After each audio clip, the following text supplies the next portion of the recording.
Colin Rice, who is our first speaker up this morning. Colin is was a founding partner of SA Mud Services and managing director of professional diamond drilling equipment for 11 years when the company was acquired by Atlas Copco. In 2009, Colin established Colin Rice Exploration and Training, and he works extensively with a number of local and international mining and exploration companies.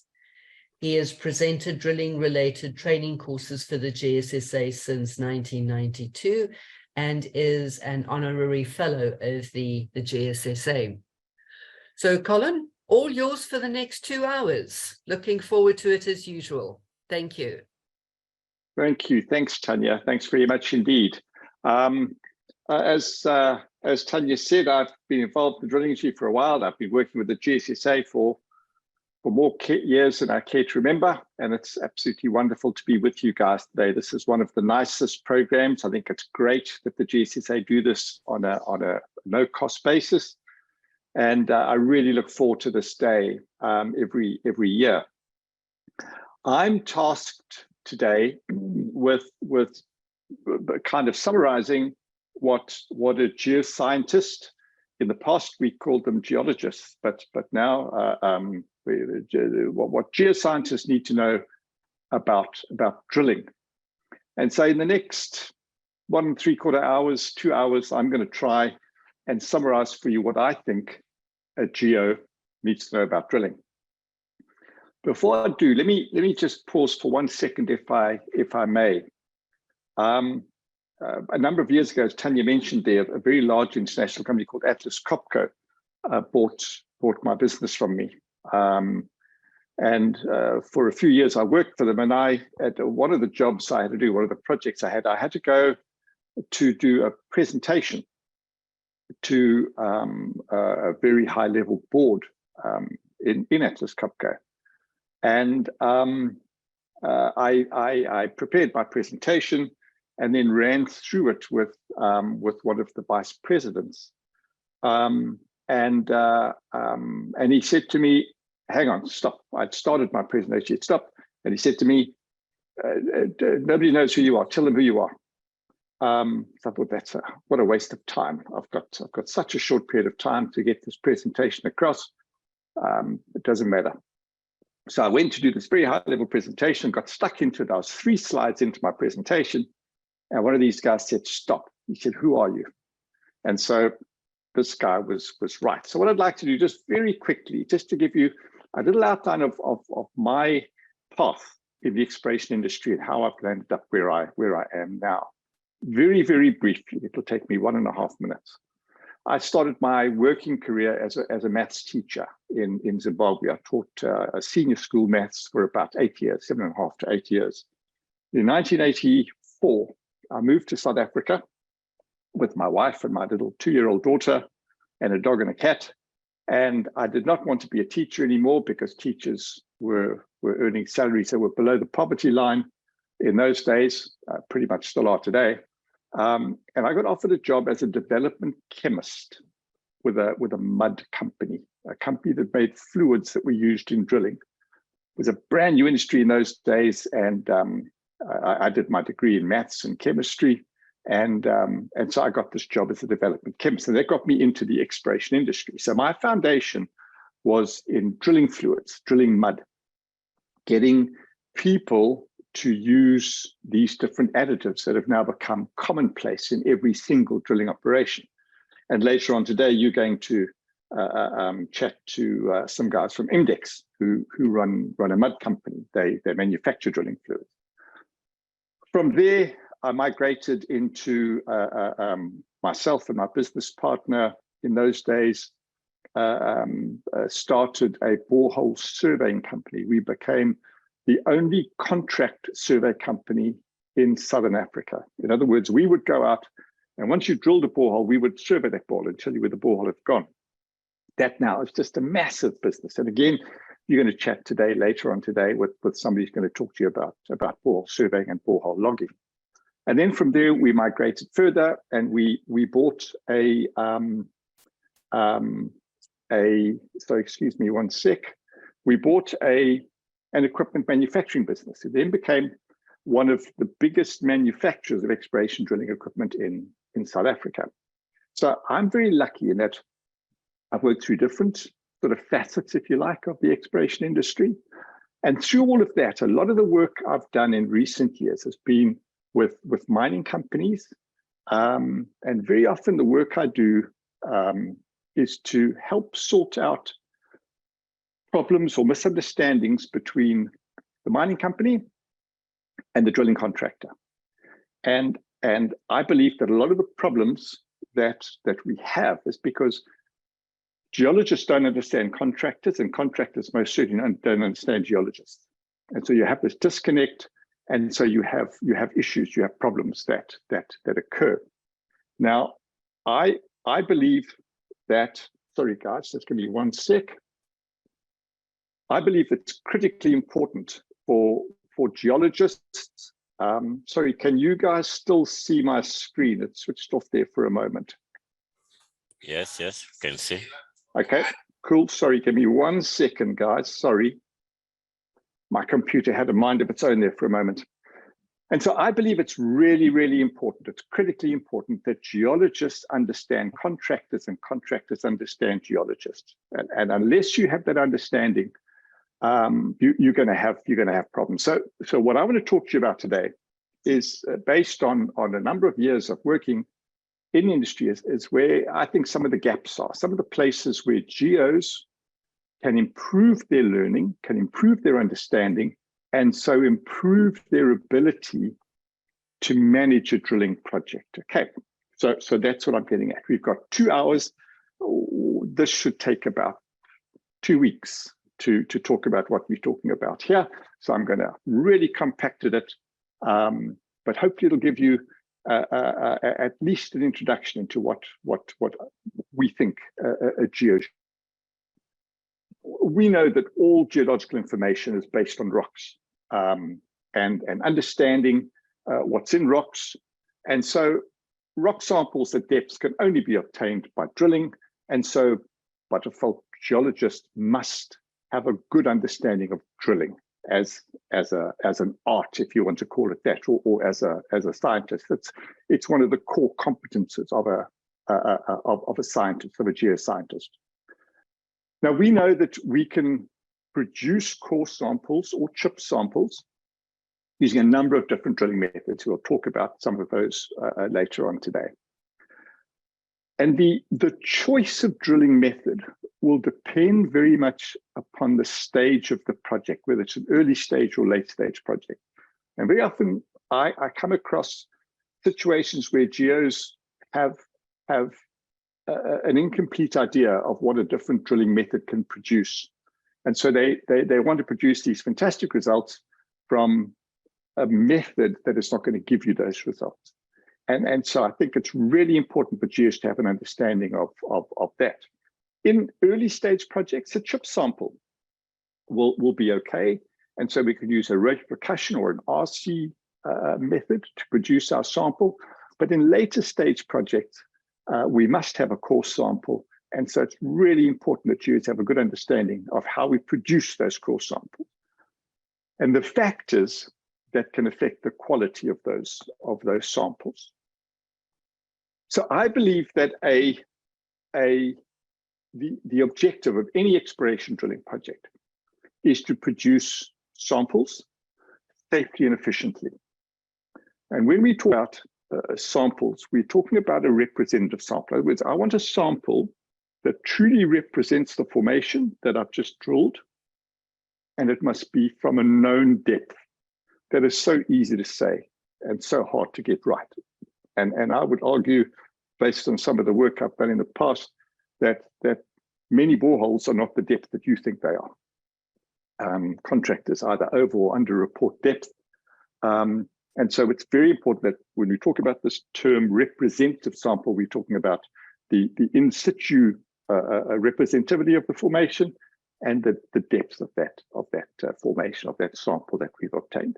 So if you look at this little definition, now there's 3 aspects that come out that affect you as a geo. Number 1, quality. Number 2, safety. And then 3, efficiency. So a geo is involved in making sure that all 3 of those aspects are managed on their project. So to look at it, a geo needs to know about technical aspects of a drilling operation. In other words, how do we obtain that sample? Have we selected the best method to get our sample? And what factors affect the quality of the sample that we obtain? Are we getting the best quality that's possible? Is the contractor doing a decent job for us? Or are things falling through the cracks? In terms of economics, a geologist needs to understand about the costs of drilling. How much does it cost to drill? And what can the geologist do to minimize the cost? Or more importantly, what can the geologist do to help the contractor make a profit? Now, that might sound a little bit contentious, but I'll explain that when we get down to the last part of today's session. What can a geo do that can either help a contractor make money or make him lose money? It's very important you understand that, because if you make him lose money, your project is doomed for disaster. I guarantee it.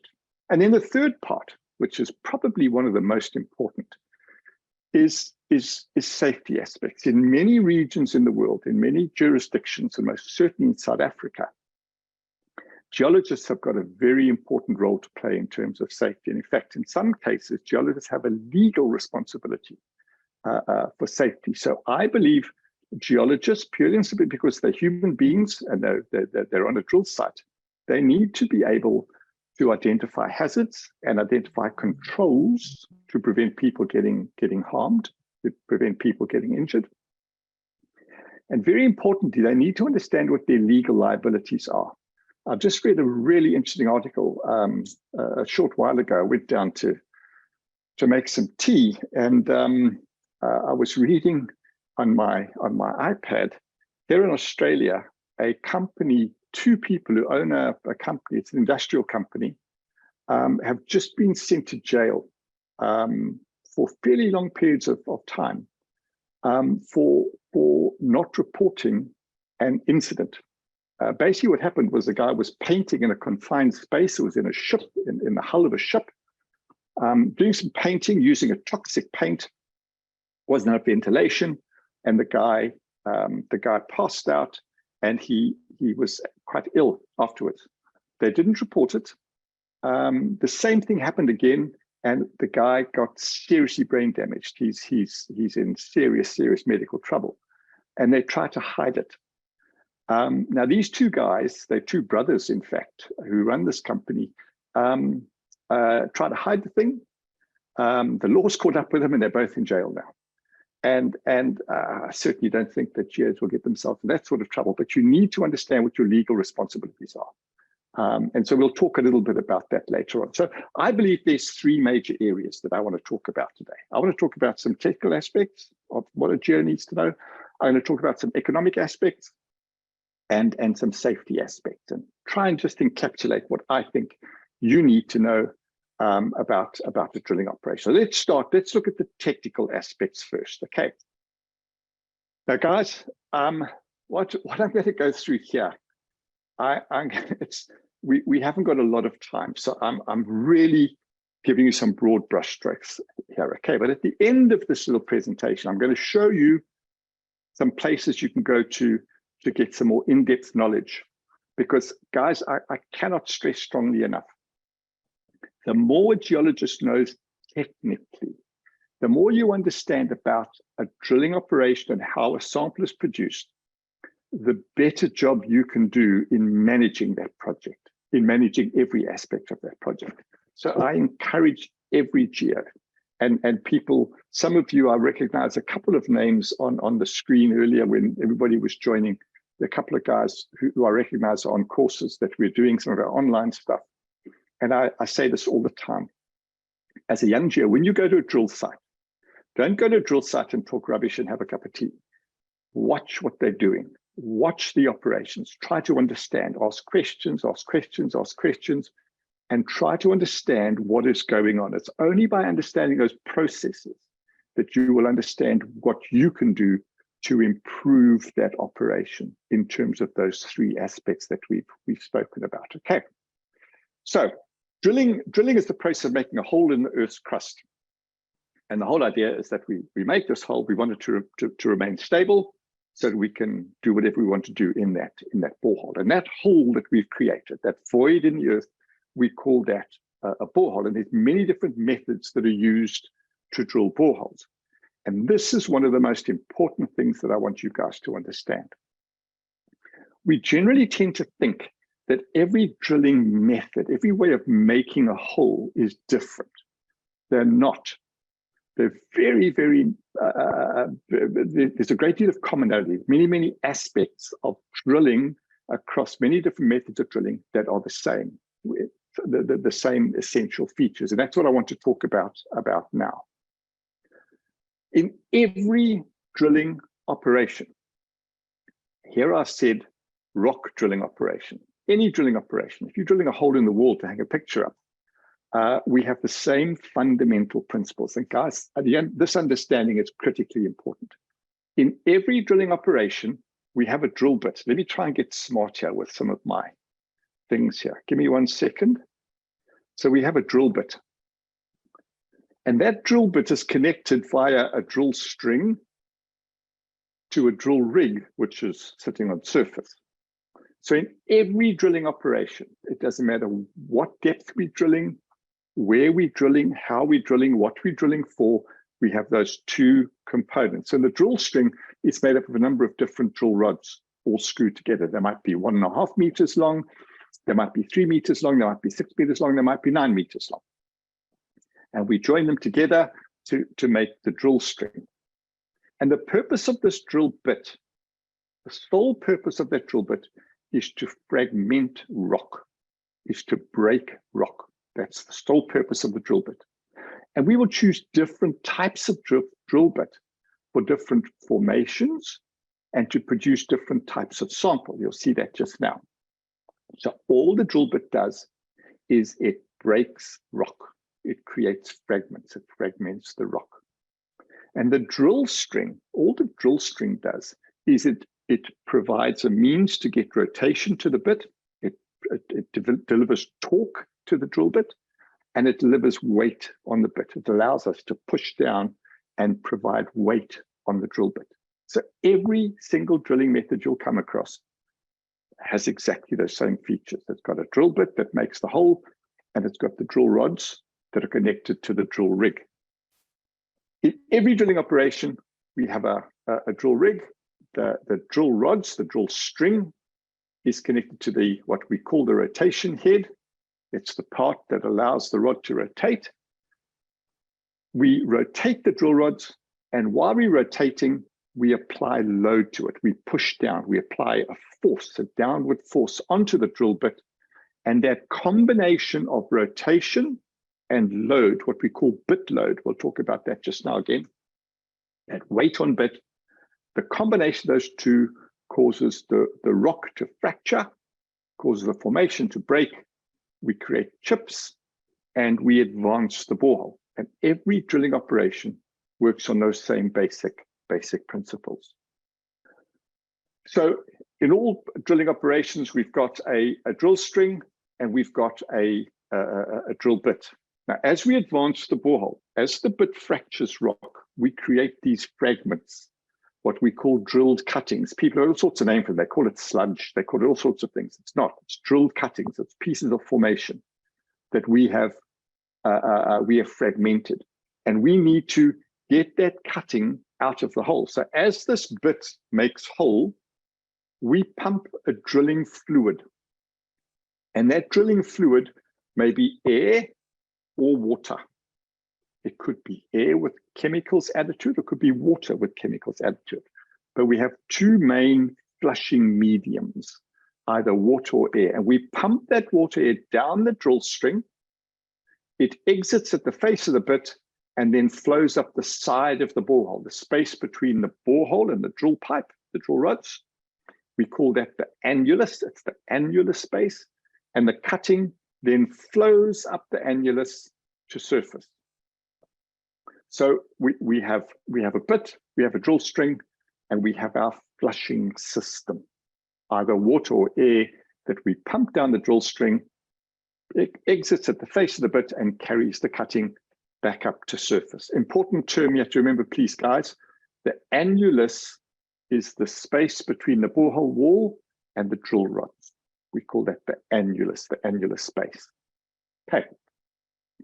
So all that varies really is the type of bit that we use. And we'll look at all of these bits just now.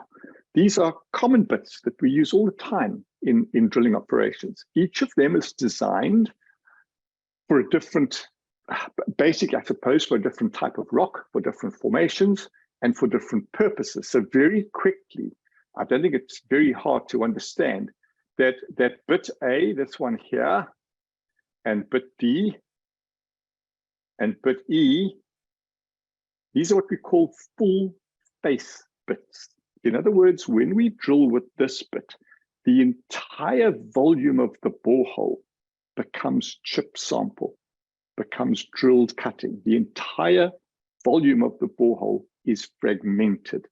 And we call these full face bits. So any of these three bits here that are circled will produce a chip sample. These two bits at the top here have got a hole in the middle of them. And these both of these bits are core bits. So when they advance, when they drill, they produce a core sample.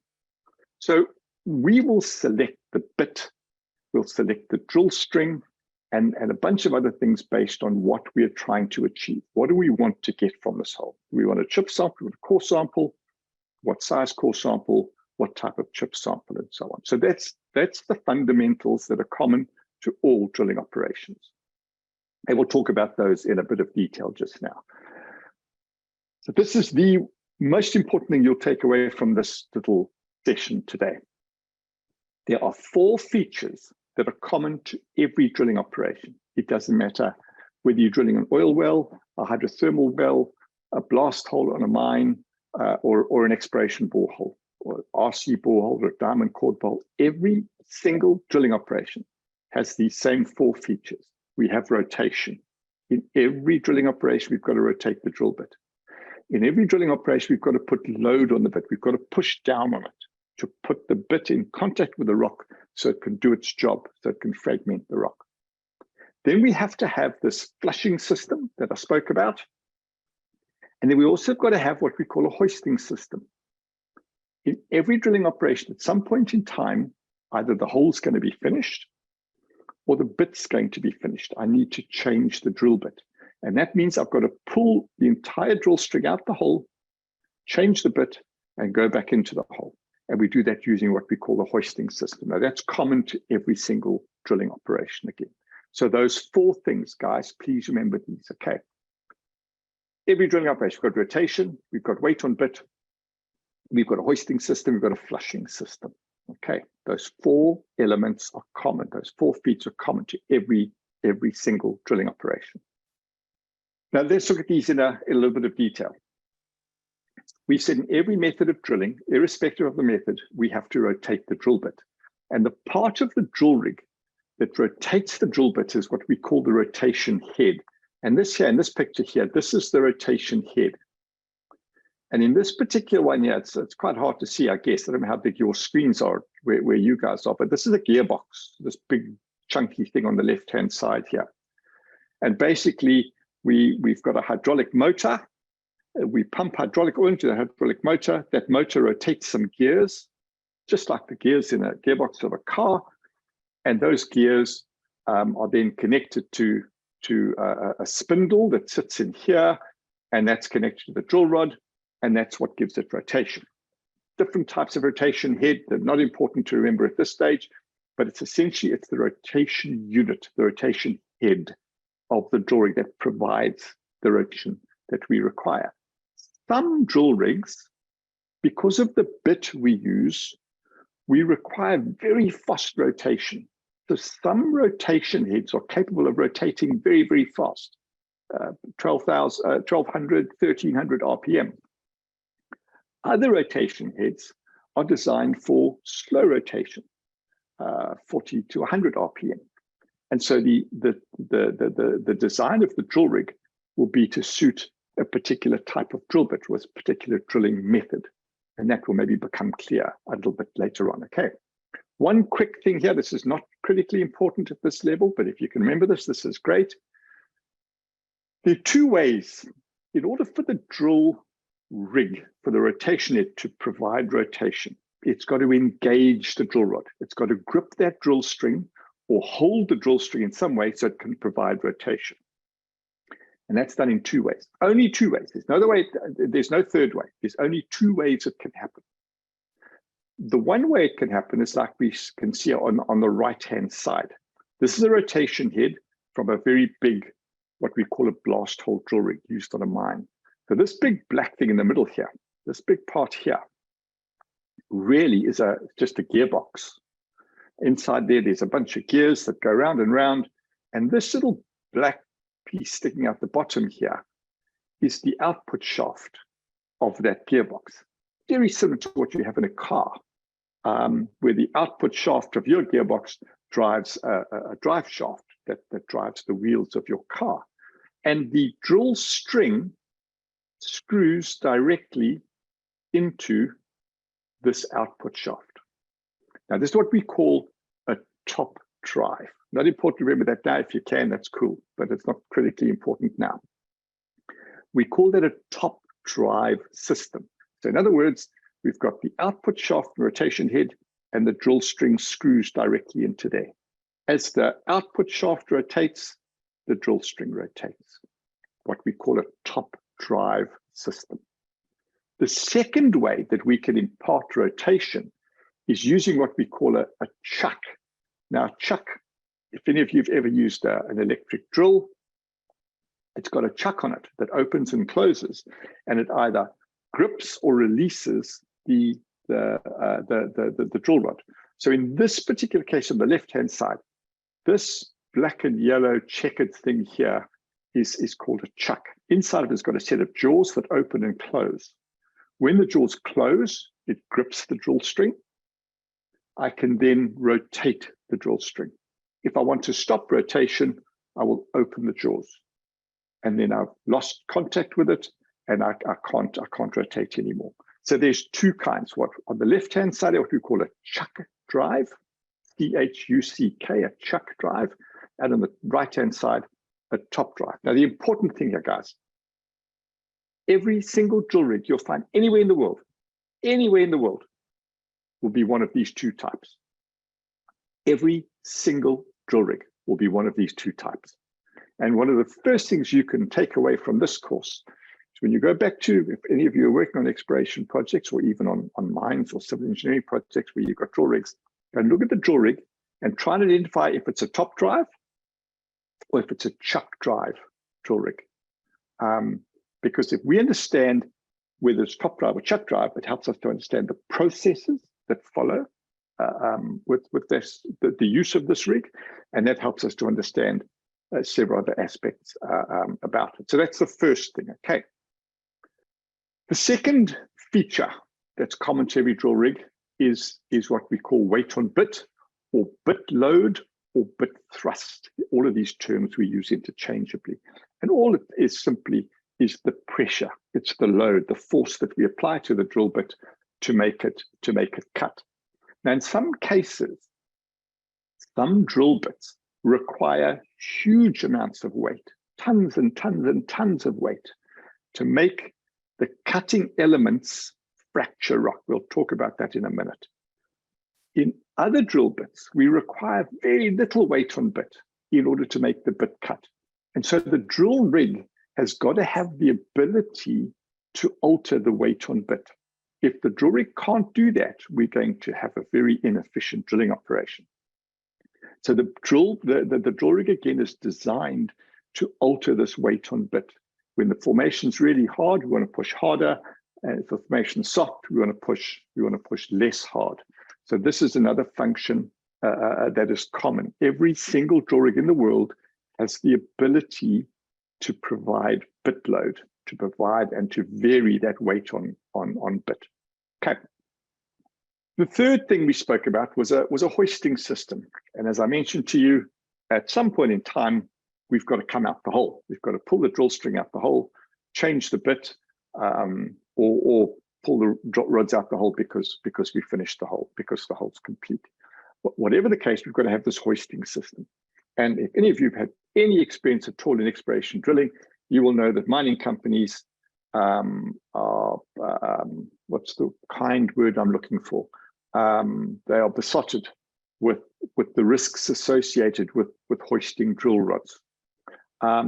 Hoisting operations are hazardous, they can be, but they're not the most hazardous operation on a drill site. And in many cases, mining companies think this is the most hazardous thing on a drilling operation, but it's not at all. There's many other things that are far more hazardous than this.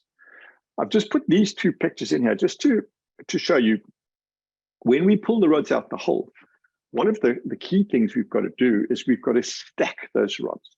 Now, in the old days, we used to stack them vertically in the mast, like I've shown you on the left-hand side. So in this particular picture here, these stands, that thing there that you see, those are 12-meter lengths of rods. So there are 4 3-meter lengths joined together. And we pull it as a stand because it's more efficient. We can pull more quickly. If I've got to pull 3-meter rods, it's going to take me forever and a day. But if I can pull 12-meter rods, it makes the operation far more efficient. The problem is that now I've got to stack those rods in the mast. The other way that we do it is we pull the rods and we stack them horizontally onto rod racks. The Aussies do it on what are called sloops, angled sloops, where they pull the rod and it sits at an angle. Now both of these methods of stacking rods are hazardous. They're extremely dangerous, and we're not going to go into it now, but if anybody wants to, I'm more than happy to have a chat to you and explain to you why I say that this stacking rods vertically is much safer than stacking rods horizontally. But most mining companies in the world have banned vertical stacking. They will not allow us to stack rods vertically because the thought is that if they fall over, they're going to kill someone. Very true, they will. But if you look at the mechanics of it, it's very easy to avoid, very easy to avoid. So we'll talk about that. Sorry, I keep on pushing the wrong button here. We'll talk about that with some time later. We will discuss that. I'll be more than happy to have a chat to you. Okay. Very briefly, one of the reasons why this is more hazardous is because of the mass of these drill rods. This particular drill site where I took this picture, they were drilling what we call BQ. It's a 60-millimeter hole. Those drill rods are 56 millimeters in diameter. They've got a wall thickness of about 4.5 millimeters. So these drill rods weigh about 6 kilograms per meter. So a 3-meter rod weighs 18 kilograms. Okay.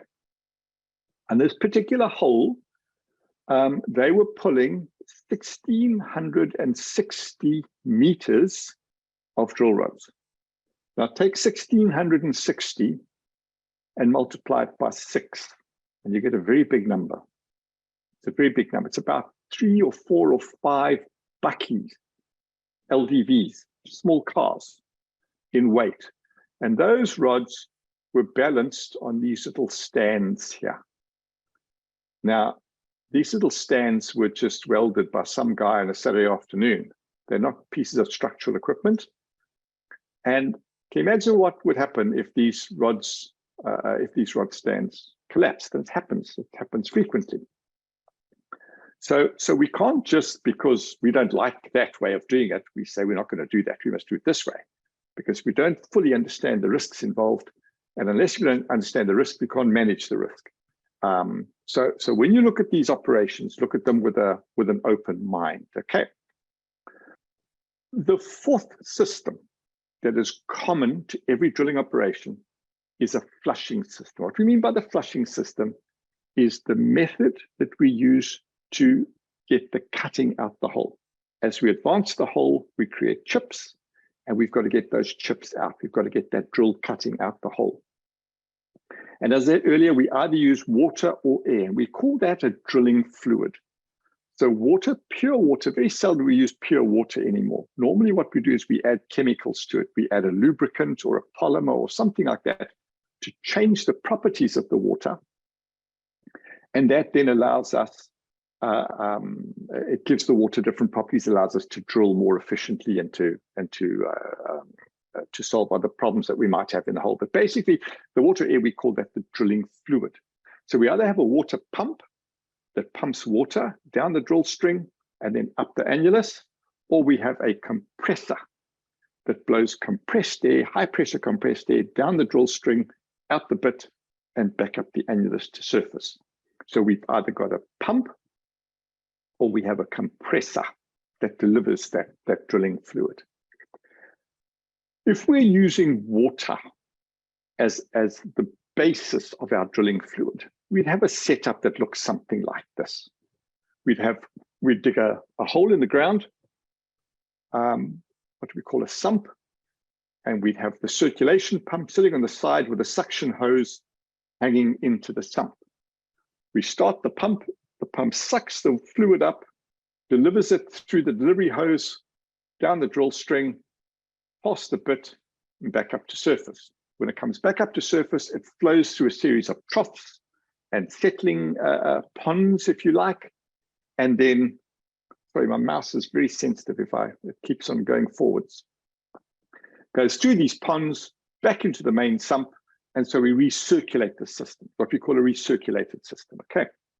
And that's how a typical water circulation system would work. Now, in recent years, mining companies don't want us to dig holes in the ground because we've got to rehabilitate and we think we're going to pollute the ground and we're going to cause all sorts of environmental problems. We're not, promise you we're not. So what mining companies want us to do now is to use above ground sumps, use tanks that sit above ground. Wonderful, absolutely super, but that also is fraught with problems. And very, very, very often they lead to huge numbers of down the line drilling problems. And unless we fully understand the dynamics of this, the flow rates and so on, we can get ourselves into a lot of trouble. One of the key things I want you to take away from this part is when we pump the drilling fluid down the drill string, it exits the face of the bit and then flows up the annulus. And the speed or velocity with which it moves up the annulus is critically important. And we need that velocity to be between 30 and 50 meters per minute. Now, if you guys do some of the advanced courses with us, I'll explain to you how to do that calculation, how to work out what your annular velocity is. But right now it's beyond the scope of our little chat today. But we need it to be a certain velocity. If the velocity of flow is too low, we won't get the cutting out of the hole quickly enough and we will cause problems. If the velocity of flow is too high, there's a danger that the drilling fluid can erode the sides of the borehole wall and it will enlarge the borehole. And that's a disaster. That's the worst thing that can happen in a drilling operation, is if the hole enlarges, if it's bigger than we think it is. So we must maintain that annual velocity in that range, between 30 and 50, 30 and 55, that order of magnitude, okay? If we're drilling with air, we have a very similar system.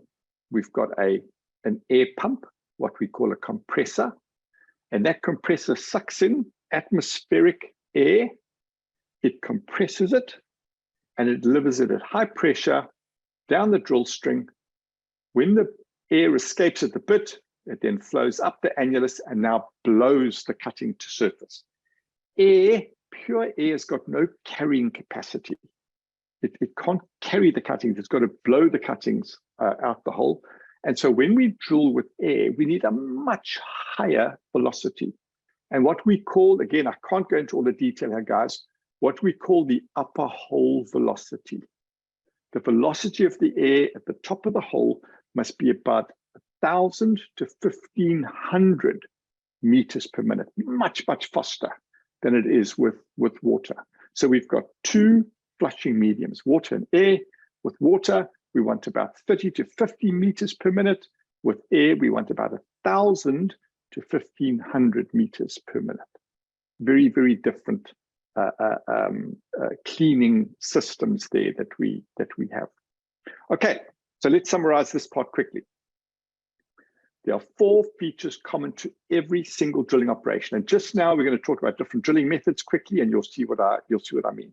We've got to have rotation, we've got to have weight on bit, we've got to have a hoisting system, we've got to have a flushing system. Those 4 systems, those 4 features are common to every single drilling operation. And when you go to a drill site, have a look at the drilling operation. Are they rotating fast or slow? How do they put weight on bit? What is the mechanism for them to put weight on bit? How much weight do they put on bit? How do they pull rods?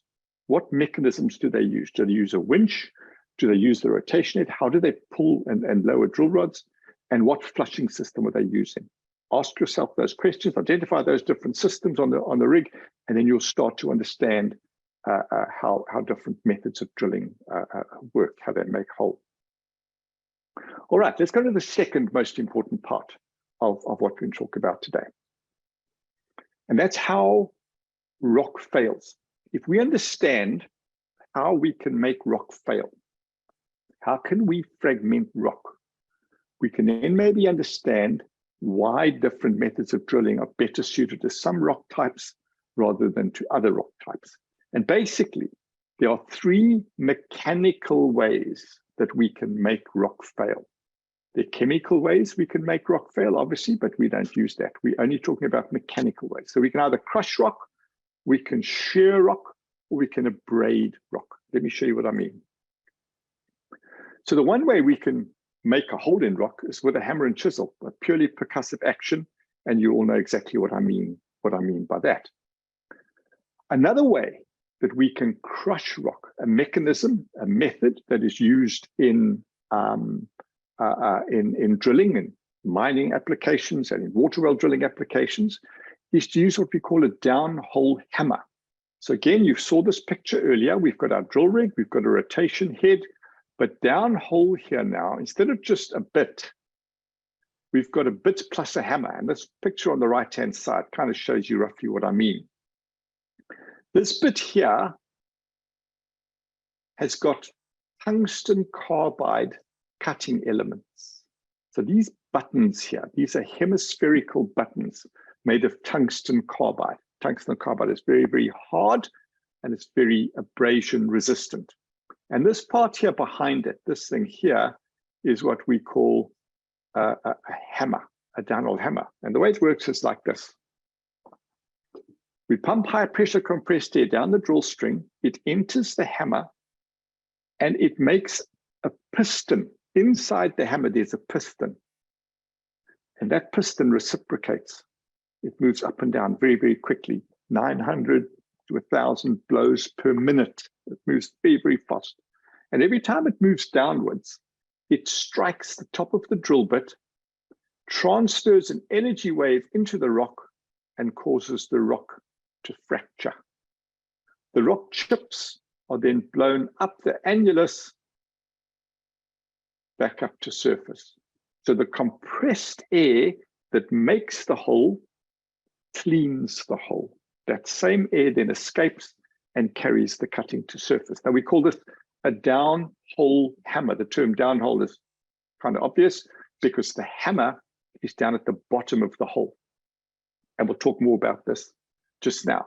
Clearly, in making hole, the bit crushes the rock. It's a percussive action. We rotate it, and it's that percussive action that makes the rock fail. So we produce a chip sample through a crushing, cutting action. The second way that we can make rock fail is by shearing it or cutting it. And these 2 bits on the right-hand side here, I'll give you an idea of this. One at the top is a tungsten carbide, what we call a drag bit. And this one down the bottom here is what we call a polycrystalline diamond drag bit. And the way that these bits work is you put them in contact with the rock, you rotate the bit, and the bit shears the rock. almost like a knife sliding through butter, exactly the same cutting action. And as it rotates, it shears and breaks the rock, creates chips, and so makes hole. Completely different cutting action to a crushing type of bit, as we saw earlier. So we can shear or we can cut the rock. The third way that we can make rock fail is by abrading or grinding the rock. Now, a diamond bit works like this. And in these little pictures here, I've shown you some natural diamonds. These are diamonds that are mined in a diamond mine. And these ones here are synthetic diamonds, diamonds made in a factory. And these, both of these cutting elements are small, relatively small. The picture on the left-hand side here is what we call a natural stone diamond bit. So each of these little cutting elements you see here is a diamond, like you see on the right, these natural diamonds, hand set into a diamond, into the bit by a human being, by diamond setters. And this bit then is put in contact with the rock and it's rotated very, very fast. And those little diamonds abrade, almost like same cutting action as sandpaper or emery paper. And it's the speed of rotation of those diamonds that create the hole. So we've got three ways of making hole. Let me move forward quickly and then I'll come back a couple of slides. Okay, we can crush rock, we can shear rock, we can abrade rock. And each of those types of diamond bit I showed you, earlier, will cut one of these, will cut rock using one or more of these mechanisms, one or more of these ways. A diamond core bit is designed for producing core samples. These bits here, these are full face bits, and these bits produce chip samples. They don't produce core samples, they produce chip samples. And so if I wanted to produce samples at a very early stage of a project where I just want to see what's down there, I'm not looking at grade or structure at all, then I choose one of these hole-making mechanisms here to produce my chip sample for me. And the one I choose will depend upon the type of rock I'm drilling, how much money I've got, the type of drill rig the contractor's got, and so on. If I want core samples, then I will use diamond core bits. I'll use a diamond core rig, and I will core drill and produce a cylindrical sample, a core sample for the entire length of the borehole. So each of these bits, we select the bit based on the type of rock we're drilling, and mainly for the purpose of the operation. What are we looking for? Are we looking for chips, or are we looking for core? And it's as simple as that. Okay, so to summarize this part, we're doing fairly well for time here. Summarize this part. You're going to get sick of me saying this because I'm going to say it 30 more times today. There are 4 features that are common to every drilling operation, every single drilling method: rotation, weight on bit, a hoisting system, a flushing system, every single drilling method. Okay. Now, based on those principles, based on what we spoke about there, the 4 features that are common and the 3 mechanisms by which we can make rock fail, the 3 ways we can fragment rock, we can now use that, and this is so important, guys. We can use that as a method of classifying different drilling methods. This is something that over the years has driven me dilly. It drives me crazy. When I sit in meetings with mining companies, international mining companies, and we call things different names. So in Australia, for example, they talk about air drilling. Well, air drilling can mean anything, but what they mean is rope percussion drilling. Then we talk about RC drilling. There's no such thing as RC drilling. Well, there is, but not in the context we are talking about here. So I believe it's very important that we as geologists, I'm not a geologist, but if we in the exploration industry, in the drilling industry, we must talk the same language. So the classification that I use, that I propose we use, is we talk about percussion drilling methods. And these are methods of drilling where there is pure percussion. So it's only a hammering action. There's no rotation, purely hammering as the method of making hole. Then we have what we call rotary drilling methods, where it's rotation of the drill bit coupled with weight on bit. There's no percussion, there's no hammering at all. It's purely rotary. And it's the rotary speed of the bit coupled with the weight on bit that makes hole. And we would call those rotary drilling methods. Then we've got a combination of the two, where we have both rotation and percussion, like a downhole hammer, like I showed you a minute ago. So those are the three broad categories, the three broad classifications of drilling: percussion drilling methods, rotary drilling methods, rotary percussion drilling methods. If we talk about that, if we think about that, when we're looking at a drilling operation, it will help us to understand some of the more complex things down the line. Now, I call those drilling methods.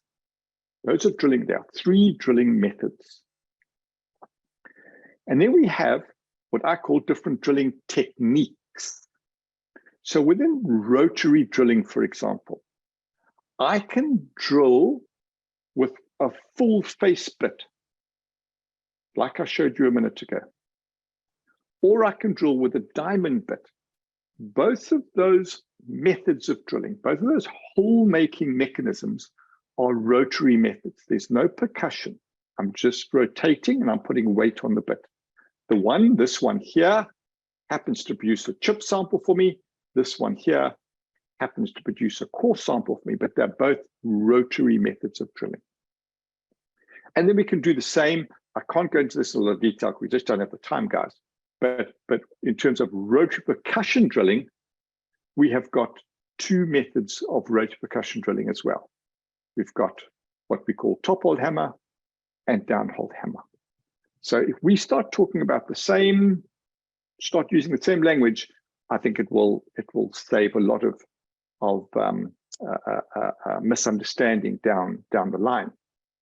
Now, because we're talking about exploration drilling, one of the most common exploration drilling methods or techniques that we see around nowadays is what is called reverse circulation, or what you guys call RC drilling. It's not RC drilling, it's dual tube RC drilling.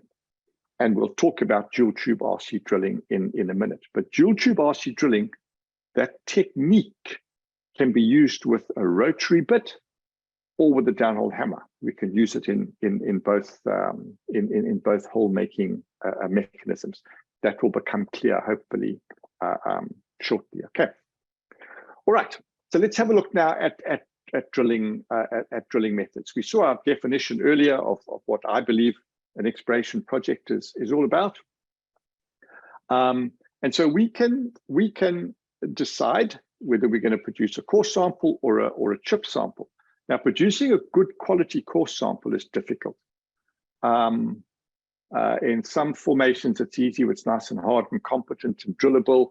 And you guys often see on LinkedIn and these other social media platforms, drillers standing there proudly with a piece of core that's 6 meters long, and they say, gee, what a good driller I am. It's got nothing to do with the drilling. I promise you guys, that's just geology. You know, it's nice and solid, and anybody can drill 6 meter pieces of core. The real test of a driller comes in when you're drilling difficult broken ground conditions or very soft friable ground conditions. That's where the true art of drilling comes in. So we've got lots of potential problems with producing core. When we're drilling with a chip sample, those problems multiply. And a lot of that, I think, will become clear just now. One of your key skills that you've got to develop as a geologist, that will take years and years and years to develop it, is to understand or to recognize when poor drilling practices are reducing the quality of your sample, or whether it's geology that is giving you a poor sample quality.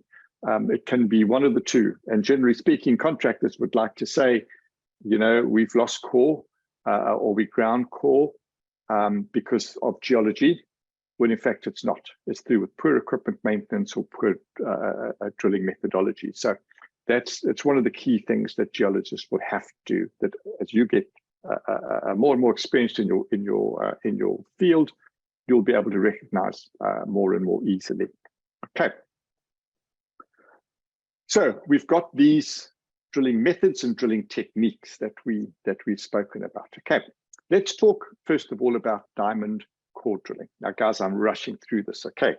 I just want to give you a kind of just a bird's eye view. It's a very complex topic, and I'll show you how you can learn more about this a little bit later on. I'm going to run through the main principles here that you need to understand as a geo working on a diamond drill operation. Just like every other drilling method, we have a drill string, and down at the bottom here, the bottommost part of the drill string is what we call a core barrel. And this is a core barrel down here. And a core barrel is nothing more than the bit and what we call the reaming shell. So you've got the bit with a hole in the middle of it. And then the core barrel is basically just a thick walled tube.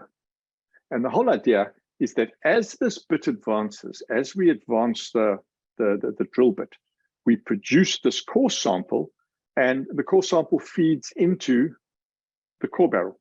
So the core barrel is the receptacle, if you like, of our core sample. It's where the core sample is housed while we are drilling. So the bottommost part of a diamond core drilling drill string is the core barrel.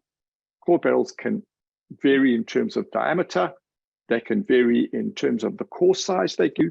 They can vary in terms of the length that you get. There's lots and lots of variety, and I'll try and explain some of that to you in a minute or two. Okay. So these are just some examples of different sizes of diamond core drill bit.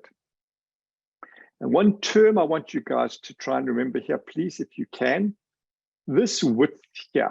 I don't know if you guys can see my little pen here. That, if you look at this bit, the third one, the middle one, and the one on the right, the diamond part, the cutting part, what we call the kerf. Let me spell that quickly. This is so clever with this little pencil here. K-E-R-F. We call that the kerf. This bit on the left is what we call a thick kerf bit. The second from the left is a thick kerf bit. The middle one and the one on the right are what we call thin kerf bits. In other words, the diamond cutting part, the part that creates the fragments, the rock fragments, that creates the drill cutting, is very, very thin.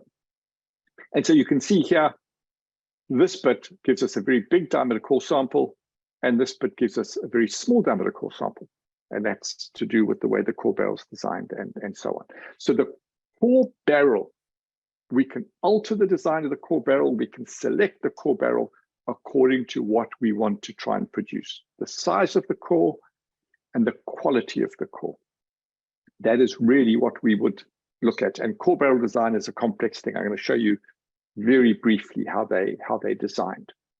So when we core drilling a borehole, I will have my core barrel, my drill string. The bit will be in the bottom of the hole. This hole might be 100 meters deep, 200 meters deep, 150 meters deep. But we'll have the bit on bottom, and the core barrel will be empty. In other words, I've extracted the core from it. I will then start rotation. I'll switch on my pump. I'll pump water down the drill string. The water will flow past the bit and back up the annulus to surface. And then I'll start putting weight on bit. And the bit will advance. The bit will cut. And as the bit cuts, it produces this core sample. Now, according to the length of my core barrel, let's assume my core barrel is 3 meters long. The maximum I can advance is 3 meters. My core barrel will then be full of core, and I can't advance anymore. So I will then have to stop rotation, switch off the water, so there's no more water flushing through it, and I'll pull all the rods out the hole until I get my core barrel out. I will then disassemble the core barrel. I'll extract the core sample. I'll pack it into a core box. I'll reassemble my core barrel, put the bit back on, and I'll lower the drill rods back into the hole. I'll now be at this stage here. And then I'll repeat the process. I will start, put the water on, pump drilling fluid down the hole, pass the bit back up the annulus, start rotation, start weight on bit, and I'll advance again. The point here, the important point here, is the maximum distance I can advance is the length of the core barrel. I must then stop, I must retrieve the core, and then go back into the hole and carry on drilling. Now, this is what we call a conventional core retrieval system. We call that a conventional core retrieval system. I don't have to explain to you guys how slow that can be. In shallow holes, it doesn't take long to pull and lower a drill string. As the holes get deeper, it takes longer and longer and longer. In fact, when I was a young man back in 1984, when I first started the drilling industry, the first deep hole I worked on was a 3,800 meter deep hole, a gold exploration hole here in South Africa. And it took us 13 hours to pull rods and 12 hours to lower them. So we were drilling with a 6 meter core barrel. So we would drill 6 meters. We would then pull rods for 13 hours.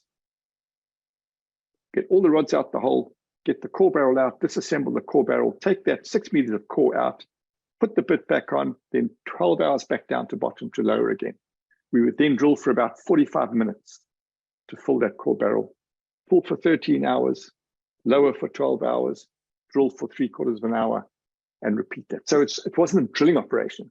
It was a hoisting operation. That's all we did. We pulled in and lowered drill rods. It's what we call a conventional core retrieval system. A couple of things that are important here. We can only advance a distance equal to the length of the core barrel. Now, core barrels come in different lengths. We get underground, we use 1.5 meter core barrels, we use 3 meter core barrels, we use 6 meter core barrels. Back in the old days in South Africa, when they drilled these deep gold exploration holes, they drilled sometimes with 21 meter core barrels. So you'd do a 21 meter run. Obviously, it's dependent on the formation, but you would drill 21 meters maximum at a time. Then you would pull and lower. So that's an important thing to remember. So the length of the core barrel determines the amount you can advance per operation or per tour. The second way that we can retrieve the core sample from the hole is using what's called a wireline system. Now, a wireline system was designed in 1954, I think, 55. Am I lying to you? I think it was the 1950s, middle of the 1950s. I was born in the middle of the 1950s, so it's been around for some time. And the principle is very, very simple. So what we have is exactly like we had before. We've got a drill bit, and there's our core barrel sitting down the bottom here. And the core barrel, the inside of the core barrel, I'll show you a picture just now. The inside of the core barrel has what we call an inner tube, and that inner tube is retrievable. In other words, what will happen, we will advance 3 meters, and the inner tube will now be full of core. We then lower through the drill string, we lower what we call an overshot, this thing here. It's called an overshot. And that device, we lower it on a steel cable, it grips the top of the inner tube, and we pull that then to surface. So the entire drill string remains in the hole, and all I do is I lower this overshot on a steel wire rope. We have this big drum full of steel wire rope. We lower the overshot, latch onto the top of the inner tube, and we pull the inner tube to surface. When we get to surface, we disassemble the inner tube, remove the core sample, reassemble the inner tube, and we merely drop it. We just literally go devil it, drop it down the drill string. It'll float down in the drilling fluid. It'll latch back in position. I can then advance again. I then advance another 3 meters, and I repeat that retrieval exercise. There's what we call a wireline core retrieval system. These are just broad. There's a lot more to it than this, guys, but this is just the broad a concept here. So we've got two ways that we can get the core out the hole. One is using a conventional system, pull and lower the entire drill string, and the other is using what we call a wireline system, where we have a retrievable inner tube. And I think I've got a picture. That's what it looks like. So this is what we call the inner tube assembly. You see that little part at the top there, that's what we call the spearhead, and the overshot latches onto that. It grips that. It allows us to pull the inner tube out. And once we've cleared the inner tube, we merely drop it, and it goes straight back down and sits in this core barrel, this little cutaway sample that that I had made for my lectures, for my training. So that's what we call a wireline system. Okay, now I'm not going to show you all of these parts. These are not so important to us. Okay, the important thing is that the core barrel, whether you're using a conventional core barrel or a wireline core barrel, the selection of the complexity, if you like, or the design of the core barrel will have a huge impact on the quality of the sample you get, and obviously on the size of the quality. So this picture here is similar to the one I showed you earlier. These are all diamond core bits.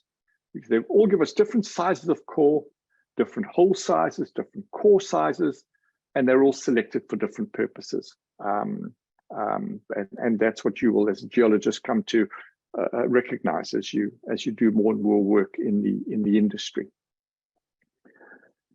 Let's look now quickly, and I'm going to rush through this fairly quickly, because what I want to do, guys, just now, I don't want to be late in finishing. So what I want to do quickly, I'm going to just do this part. We're going to have a quick 5-minute break, let you guys go and get some water or a cup of tea, and then we'll start again. So let me go through this part quickly. We'll take a quick 5-minute break. Okay.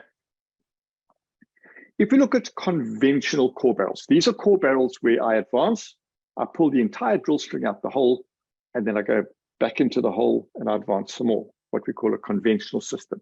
Now, conventional core barrels, there are basically 3 kinds of core barrel. I'm going to run through this quickly, but as I go through it, you'll understand why I'm showing this. The first type of conventional core barrel is called a single tube core barrel. So in every core barrel, no matter which one it is, we've got a bit and we've got what we call a reaming shell. This is the part that connects the bit to the outer tube. And this outer tube is just a tube. So as I advance, the core feeds into what we call the outer tube, into the core barrel.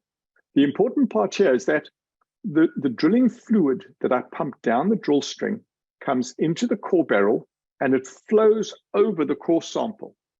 So if my core sample is soft and friable, I'm going to wash it away and I'll get very, very poor core recovery. So this type of core barrel I'm only ever going to use in hard formation, or I'm going to use it in cases where I don't worry about the core sample. In the soft stuff at the top of the borehole, where I'm not worried about the sample, and if it gets washed away, well, that's okay. That's what we call a single tube core barrel. If I want a better quality of core sample, I will use what we call a double tube core barrel. Now, just as I had before, I've got a bit and a reaming shell. I've got the outer tube, this gray bit here, but inside that outer tube is an inner tube. And so when I drill, the core feeds into the inner tube, not into the outer tube. And so purely and simply because I've got that second tube, it protects the core from water washing and it gives me a better quality core. Obviously, guys, it doesn't take much to understand that this core barrel, a single tube, is very cheap. This core barrel is much more expensive, much more costly. So if you're going to, if you want double tube core samples because you want a good quality sample, you're going to pay more money for it. It's going to cost you more. Let me scoot through here quickly. This is not so important now. Okay. This is very important, very important. Very often, and I'll say this more than once, very often the process of extracting the core sample out of the tube or out of the core barrel destroys the sample. And this is a perfect example here. Here's a guy I don't know where this is. But he's, in order to get the sample out, he's hammering away on the inner tube of this double tube core barrel. And so you get this piles of chips. You don't get sample at all. Now, if we have, and let me say this again, if the process of extracting the sample destroys the sample, then what we can use is what we call a triple tube core barrel.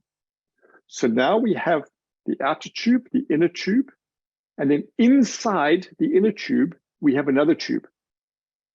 And so the core feeds into that inner tube. And when I'm finished drilling, when I pull the core barrel out the hole and I disassemble the core barrel, I don't pull out the core sample, I pull out the inner tube, the inner tube. And my sample is then sitting inside that inner tube. And this picture on the left is a wonderful example. Those inner tubes are split, longitudinally split. So once I've taken the tube out, I merely take the top half off, and then I can see my my core sample. And you can drill the most amazingly friable formations using a good quality triple tube core barrel. So the point I'm trying to make here, guys, let me see if I can get to, yep, that's what I wanted to get to. We've got three kinds of conventional core barrel: single tube, double tube, triple tube. As you go from single to double to triple, the quality of your core sample increases dramatically. The cost of the core barrel increases dramatically, and the cost of drilling increases dramatically. But it's very important to understand that each of these is available, and your drilling contractor should know this. And depending upon the type of formation you're drilling, the depth you're drilling, and why you're drilling, and so on, you can select a conventional core barrel to give you the quality of sample that you require. We spoke about the wireline core drilling system. I'm not going to go into all of the detail here because it's just way too complex. But as I said earlier, I can show you, point you to places where you can learn more and more about this. A wireline core barrel is a fairly complex thing. It's got about 32 moving parts in it. And it's way beyond the scope of what we're doing today to go into this in any detail. But what I do want you to remember is this process here. The difference between a conventional system and a wireline system is that in a wireline system, the inner tube is retrievable. It's a double tube core barrel. We've got an outer tube and the inner tube. But in this case, the inner tube is retrievable through the drill string. Whereas with a conventional system, we pull all the rods out, disassemble the core barrel, extract the core, reassemble the core barrel, go back into the hole. So wireline is far more productive than a conventional system. Before we go on, there's one or two questions here and comments. I just want to quickly run through them. I don't know if you guys can see it on my shared screen here, but a couple of things I just want to mention, because there are some sometimes some misconceptions that come into what we call exploration drilling. Abdullah says here, thank you very much for the comment, Abdullah. Weight on bill is normally measured as a log versus drilling time when drilling in oil and gas exploration. Is that the same in onshore minerals drilling? No, it's not. We are moving towards more use or more monitoring of data parameters or drilling parameters, I beg your pardon. So more and more it's becoming part of it, but as a rule, we don't. We drill by feel, Abdullah, and the same with rates of penetration and torque. We don't do it as scientific as you do in the oil and gas business. Abdullah says here as well, I see you mentioned water and air is used as a medium for drilling fluid. I can't understand why you wouldn't use oil. We won't use oil. Let me try and explain it like this. When we core drill, typically a core drilled hole would be 76 millimeters and the drill rods would be 70 millimeters. So we've got an annular space of 3 millimeters either side. And you just won't circulate an oil-based drilling fluid through it. The yield point is way too high, you just won't circulate it. So we do not use you use them as inhibited systems because you're drilling through water sensitive formation. We don't do that in the mineral expansion. So you just can't circulate it. It's too, the yield point is way too high in those emulsions. I'm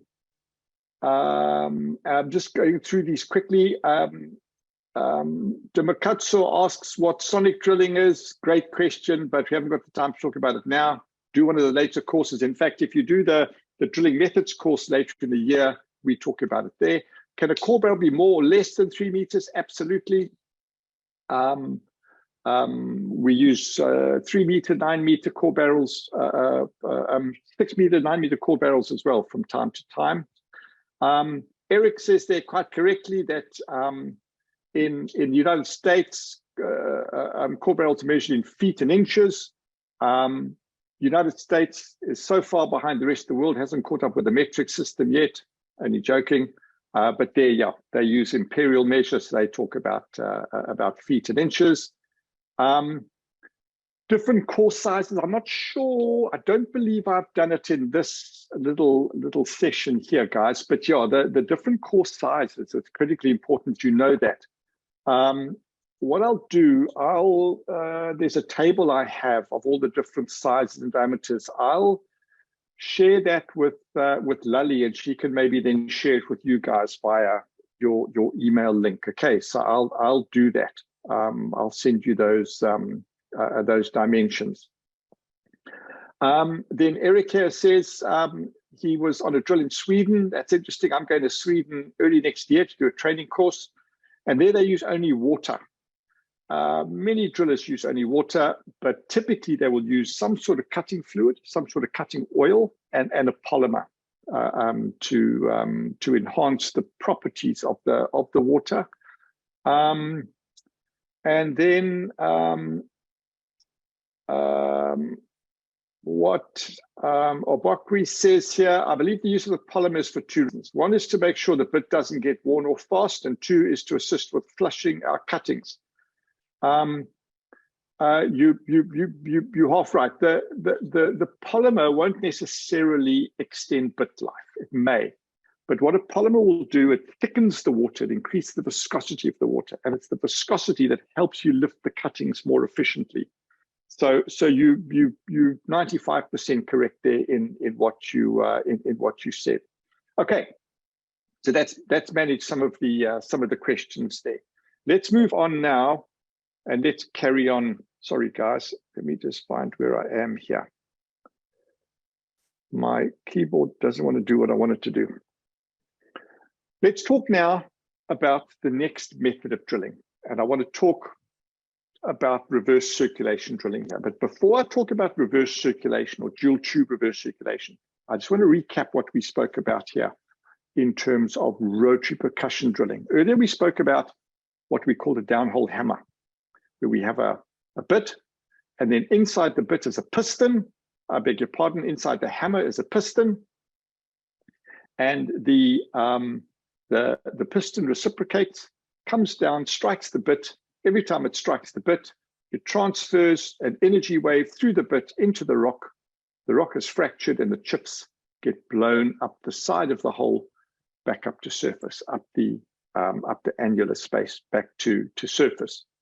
So now, in a dual tube reverse circulation drilling technique, and please mark the words I use there, dual tube reverse circulation technique. We've got 3 ways that we can make the drilling fluid flow through our drill string. What I've been speaking about all the time so far is what we call a direct circulation system. The drilling fluid is pumped down the drill string, comes out of the bit and up the annulus. A reverse circulation system is the reverse of that. We pump the air down the annulus, it goes across the face of the bit and up the middle of the drill string. That is RC drilling. That is reverse circulation drilling, but that's not what we do in exploration.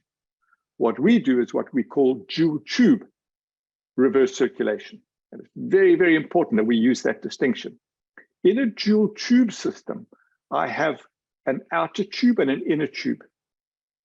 And the air is pumped down through the annular space between the two tubes. It comes out here at the top of the bit, flows around the bit, and back up the inner tube to surface. So now, very clear from looking at these. In a direct circulation system, the sample that I produce at surface will be contaminated because the air or the water that's flowing up the annulus is in contact with the formation. I can get contamination as my sample is coming out the hole. Similarly, in a reverse circulation system, I can have contamination because the sample, I beg your pardon, the flushing medium, either the water or the air, is in contact with the formation. So I can pick up contaminants and my sample will therefore be contaminated. A dual tube reverse circulation system, however, will produce an uncontaminated sample because the air that is traveling down to the bottom of the hole is not in contact with the formation. It's in the annular space between the two tubes. It escapes at the top of the bit, moves across the bit face, and back up. The sample comes up the inner tube. So I can produce an uncontaminated sample. And that's critically important. That's what we call a dual tube RC system. Please, if I come to your drill site, please don't tell me you're doing RC drilling. Tell me you're doing dual tube RC drilling. It sounds pedantic, but we do use RC systems in drilling. But I don't have to explain to you how different these are. One produces a contaminated sample, one produces an uncontaminated sample. Okay. Now, I want to, guys, I have to move on quickly here because I want to get to a very, very important part. And I don't want us to run out of time. One of the key problems with a dual tube reverse circulation system is that the volume, the entire volume of the borehole that I drill, the entire volume of rock is made into chips. And all of those chips now come up the inside of the inner tube. And I need to take only a portion of that sample.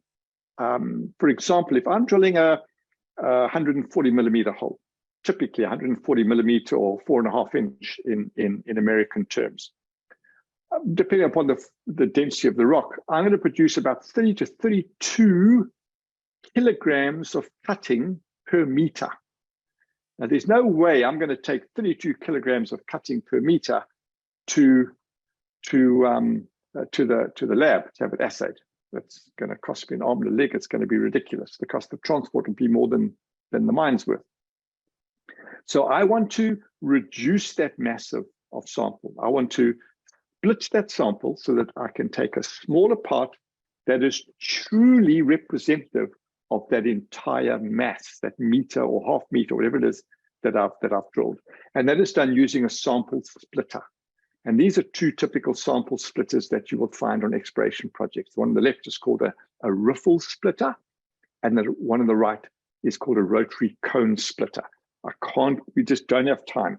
But when you do some of the more advanced courses, you learn about all of these things in a lot more detail. Okay, so we get the sample and we split it, and it's only that part, that small split part, that then goes to the lab for assay.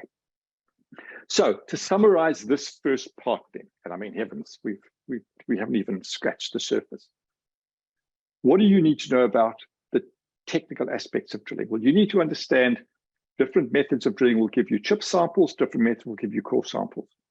And you need to understand as you progress through your careers and you learn more and more about drilling, what is going to affect the quality of the sample that you get, whether it's a chip sample or whether it is a core sample, because the quality of the core is critical to you. And very often the contractor will have a problem that translates into a reduction in quality, and you have to live with that reduction in quality. And if you're drilling, imagine drilling a 3 kilometer deep hole and the zone of interest that you're drilling is ground or washed away.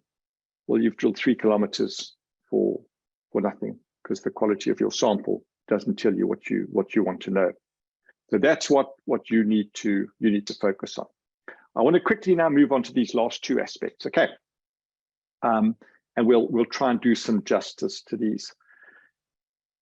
In 2009, I kind of retired. I decided I was going to retire and see if I could get sick of playing golf. But I didn't play many rounds of golf before mining companies started to phone me and asked me to help them with problems. And one of the biggest problems, or one of the biggest projects I worked on, was a safety project where they asked me to audit a very big drilling operation, 38 drill rigs, 4 different contractors, 8 different designs of drill rig. And that led me into what we call the safety part of exploration drilling. And a huge amount of the work I do nowadays is around safety aspects of drilling, writing standards, doing audits on drill rigs, and so on. So I just want to share with you just a few things here, guys, about safety. In almost every jurisdiction in the world that I've worked, except 1 or 2, geologists have a legal responsibility for safety. What I mean by that is that if something goes wrong, they could be prosecuted. Now, in many jurisdictions, it's not the case, but in many jurisdictions, it is the case. And so geologists have to have a pretty good understanding of safety. And so what I always say to geos is you need to understand, let me just go back one slide there quickly. 2 aspects to safety that you need to be good at. Number 1, you must be able to identify hazards on drill sites. You must be able to, as an intelligent, trained, normally university trained person, you should have the ability, or you've got to develop the ability to look at an operation, identify where the hazardous parts of the operation are, or the hazardous parts of the equipment are, and then put in place a control to make sure nobody gets harmed because of that hazard you've identified. We call that risk assessment, hazard identification. So you need to have that skill. And then the other thing you need to have is you need to understand what your legal responsibilities are. Because if you'll excuse the language I'm using, but you need to be able to cover your butt. Because if something goes wrong, you don't want to be in trouble. And in order to do that, you need, in South Africa, I'm using a South African context here. In South Africa, you must be competent. It's a word that we use often in the drilling industry. We talk about competence, and this person is competent or not competent. What does competent mean? And I'm just putting this in here because I want you to think about this. Not necessarily this is what applies in your jurisdiction, but I want you to think about this. I believe that the term competence is very well defined in our legislation. In South Africa, it's defined in Section 4B of what we call the Minerals Act, what we call now the Mine Health and Safety Act. It used to be called the Minerals Act. And it's in the regulations of the Minerals Act. And it says this, it says a competent person is a person who is qualified by virtue of his knowledge, training, skills, and experience to organize work. So he's qualified by virtue of his knowledge, leave the word training out. Knowledge, skills, and experience to organize work. Secondly, the person must be familiar the provisions of the Act and the regulations that apply to the work. In other words, the person must understand what his legal responsibilities are. He must have knowledge of the Act. Now, in your country, in whatever country you come from, you will have legislation that has an impact on exploration drilling. You need to understand what that legislation says. And then finally, in South Africa, a person who's competent is a person who has been trained to recognize any potential or actual danger. So in other words, they have the ability to identify hazards in the workplace. So there's 3 elements to competence. And I'd like you just to bear that in mind, because when I train people, when I talk to geologists, when I talk to safety officers and safety professionals, I use this as the basis. At the end of the training, I want them to be competent. So I want them to have technical knowledge, I want them to have some legal knowledge, and then they must be able to identify hazards. So please bear that in mind. Okay. Now I'm going to skip that because that's not so important. I want to get to this last little bit here quickly. Sorry, guys. we are running out of time, and I do not want to delay Masi and the other guys because it'll make today very, very long. So I want to try and just spend 10 minutes on this last bit, because this is possibly one of the most important parts of what we're talking about today. 3 aspects to what a geo must know. They must have some technical knowledge, they must have some safety knowledge, and they must understand some economic aspects of drilling. And sometimes this is the most important part. And I'm going to show you a couple of slides just now. I'd really like you to pay attention to them, and it'll maybe change the way you think about your drilling your drilling project and the way you interact with your contractor. So there's 2 main things I think that are important here. The geologist must understand the cost of drilling. He must understand what affects the cost of drilling. And that's easier said than done, but I'm going to show you a little example of what I mean in a minute. And then probably more importantly, the geologist must understand how his actions affect the cost of drilling. Often, very, very often, too often to be comfortable, I see geologists on drill sites doing things that affect the contractor's ability to make a profit. And so it increases the cost of drilling, it increases safety risk, and it's a disaster. Similarly, I often see geologists who truly understand drilling operations, understand how a contractor works, understand how a contractor makes profit, and they help him. And let me try and explain that in a minute. 99.9% of drilling operations done for mining companies or exploration companies are done on the basis of a contract, where you have the mining company or the exploration company has had a fixed budget, an amount of money they've got to spend, and they want to get the lowest possible cost per meter so they can maximize their information. The contract, on the other hand, has got huge amounts of money invested in equipment, massive amounts of money. And he needs to see a return on that investment, so he wants to get the highest price per meter. So somewhere between those 2 scheming extremes, we develop a contract. And that contract allows the contractor to go and drill for you, give you your information, and allow him to make a profit, because he's got to make a profit. So we can say then that all exploration drilling is based on a contract. And so the geo must have at least a basic understanding of how that contract is structured. Normally, the geos are not involved in the procurement side of it. And so you just land up on site with a contractor, and sometimes the geo on site that hasn't even had sight of the contract yet. So you don't know what the costs are, you don't know where the guy can rip you off, where you can lose money, where you can make money. And it's very important that you have an idea of that. Because the contract, the way it's designed, will have a big impact on the relationship between the mining company and the drilling contractor. And guys, I can't stress this strongly enough. It's a contractual relationship, and the contractor will try, I'm not being unkind to contractors, he will try to make as much money out of you as he possibly can, because that's what he's there for. And you as the person, the custodian of your drilling budget, you want to take as much away from him as possible. So you ask him to do all these unreasonable things. And that's where the problems occur. So it's important you have a good understanding of one another. And so what I want to show you quickly, there are different kinds of contract. I'm going to run through this quickly because it's not critically important, but it does show you different ways of looking at problems. The first type of contract is what's called an all-in contract. In other words, the contractor says to you, I will drill you a borehole to 1,200 meters.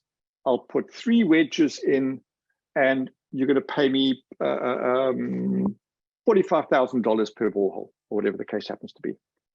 So in other words, all you're going to get at the end of the month is a 1-line invoice.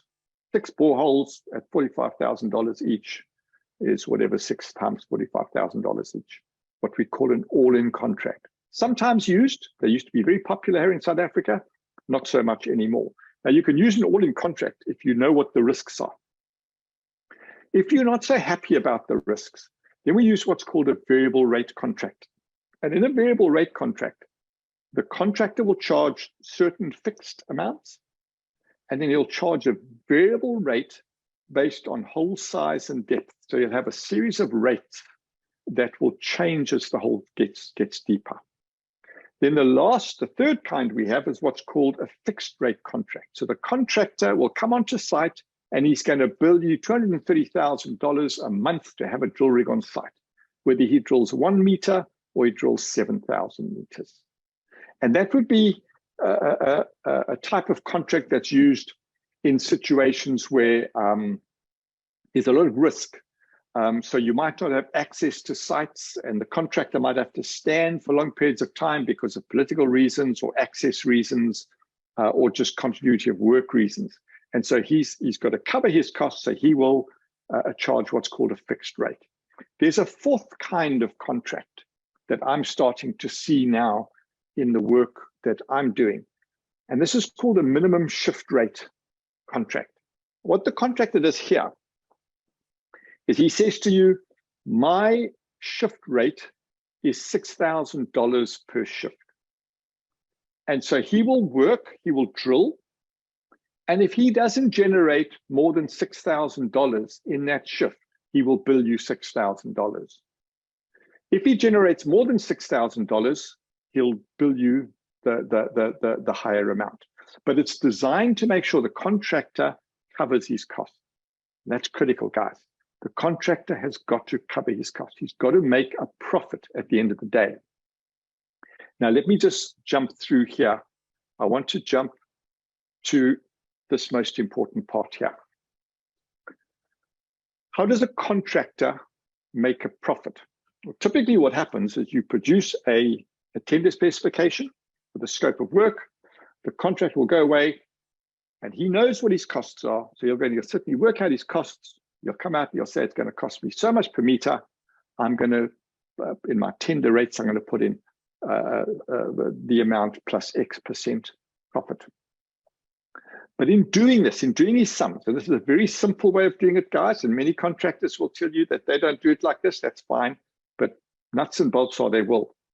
Every contractor will have fixed costs and variable costs.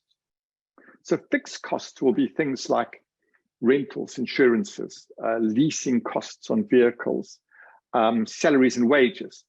Things he's got to pay whether he's drilling or not. Those are fixed monthly costs. Think about it in terms of your budget at home. You've got rent and lights and water and insurances and so on. You pay that whether you eat or not. Then he will have variable costs. These are costs that he only occurs while he's drilling, fuel and oils, bits and reaming shells, core barrels, drill rods, etc., etc. Those are the only costs that he only incurs when he's drilling, when he's making hole. Two principles here, guys, and this is probably one of the most important slides today. Two principles are very, very important. Standard basic business principles. Principle number one is profit is the reward for risk. If you ask a contractor, because of the way your contract is designed, if you ask the contractor to take on all the risk of the project, he's going to charge you a bomb. If you understand your risk and you share the risk, your rates will be much, much lower. And then the second principle, this is the most important, that if a contractor is not making a profit, he cannot perform on site. Let me say it again. If a contractor is not making a profit, he cannot perform on site. And what that means is your productivity is going to go down the tubes and you are going to have a safety incident. I'll give you a letter. You will have a safety incident.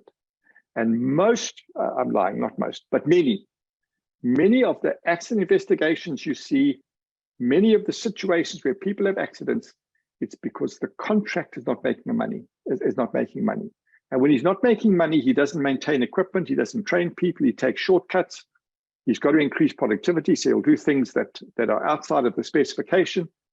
So it is critically important the contractor makes a profit. And I argue that the project geologist, the guy in charge of the project, it is your job to make sure the contractor makes a profit. If he's a bad contractor, you should never have hired him in the first place. and do what you can to get rid of him and get a decent contractor in. But if he's a good contractor, help him make a profit, because your life will then be much, much easier. So that's really, really important, guys. Really, really important to remember, please, those two principles. Profit is the reward for risk. You ask the guy to take on all the risk, he's going to lather you in terms of price. He's going to want to make a bomb of money. He has to make a bomb of money. And then secondly, if a contractor is not making a profit, he cannot perform on site. Now, let me give you a very simple example here. Now, there's 2 more slides and then we're just about done, okay? This is a very old slide, so these numbers don't mean a great deal, but the principle's well explained here. You ask a contractor to come along and you tell him we need to do 12,000 meters of work. We think it's going to take 4 months to do this work. So you bring as many rigs as you need to do that work. So the contractor has looked, he says, okay, this is a lovely contract. And he says that he's going to bill $400 a meter to do this work. So his revenues will be 12,000 times 400. He knows that his fixed costs are $200,000 a month, and he's going to be drilling for 4 months. So his fixed costs are going to be $800,000. And his variable costs, he knows that it costs him $200 a meter to drill that particular formation. So his variable costs will be 12,000 times 200, which is $2.4 million. So he's going to have total costs of 3.2 million, and he's going to make a profit of 1.6 million. That is what his projected income statement is. Then, unfortunately, the mining house get the guy on site, and then they decide that their licenses aren't in order. So they delay him by a month, and then the geo doesn't do his work properly, and they delay him by another month. And so instead of it taking him 4 months to drill, it takes him 6 months to drill. And so his fixed costs now go, instead of being 4 times 200,000, it now becomes 6 times 200,000. And his profit now drops from 1.6 million to 1.2 million. Purely and simply because the mining company didn't do what they were meant to do. And you have the guy sitting, incurring costs that he can't recover. And it doesn't take much to recognize that it doesn't take long before he's in trouble. This is the last slide I want to show you. Probably the most important slide that many geologists see. It looks complicated, please just work with me. Okay, we'll run through this twice and then we're going to call it a day. Let us assume that there are 20 drilling days in the month. 4 weeks, we drill for 5 days a week. We don't drill Saturdays and Sundays, okay? And let's assume that the contractor makes 25% profit on his total cost. So his total costs are $100 a meter. He's going to bill you $125 a meter, You're making 25% profit on his costs, okay?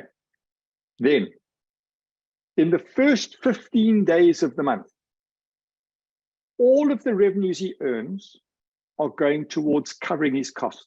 He's not making a cent of profit in those 15 days. In the last 5 days of the month, the revenue he earns there is profit. So if you, because you haven't done your job properly, if you delay the contractor for 1 day, you have robbed him of 20% of his profit. Stop him for 2 days, you robbed him of 40% of his profit. Stop him for a week, and the guy is losing money. And that is critically important for geologists to understand. Do not, if he's a bad contractor, he's going to lose money anyway. As I said, get rid of him.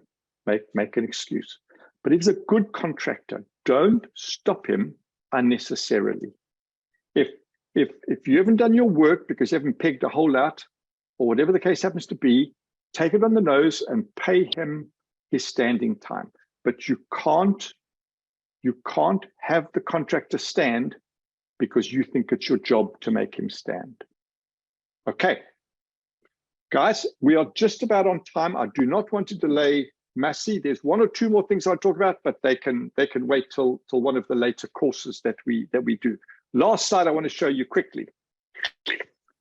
Last slide quickly. In terms of where do we go from here? We've got the drilling methods and techniques course.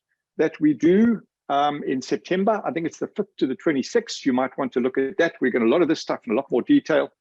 And then if you really want to get into a lot of detail, we run an online drilling skills for geologists program that takes a lot of these concepts. We go into a lot more detail. It's a very long, very detailed course.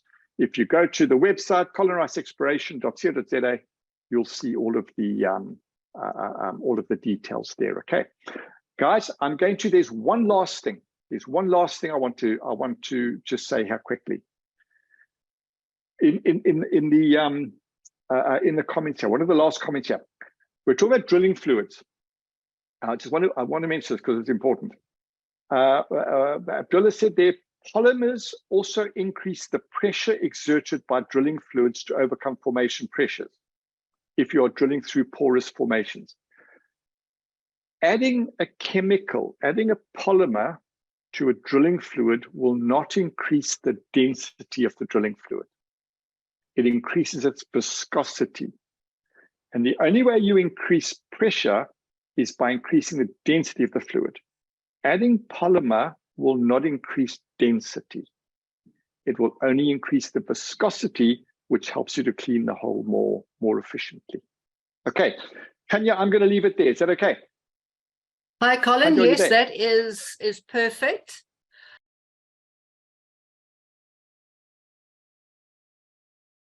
Have Heino Hoops from IMDEX as the operational manager for Southern, East and Central Africa.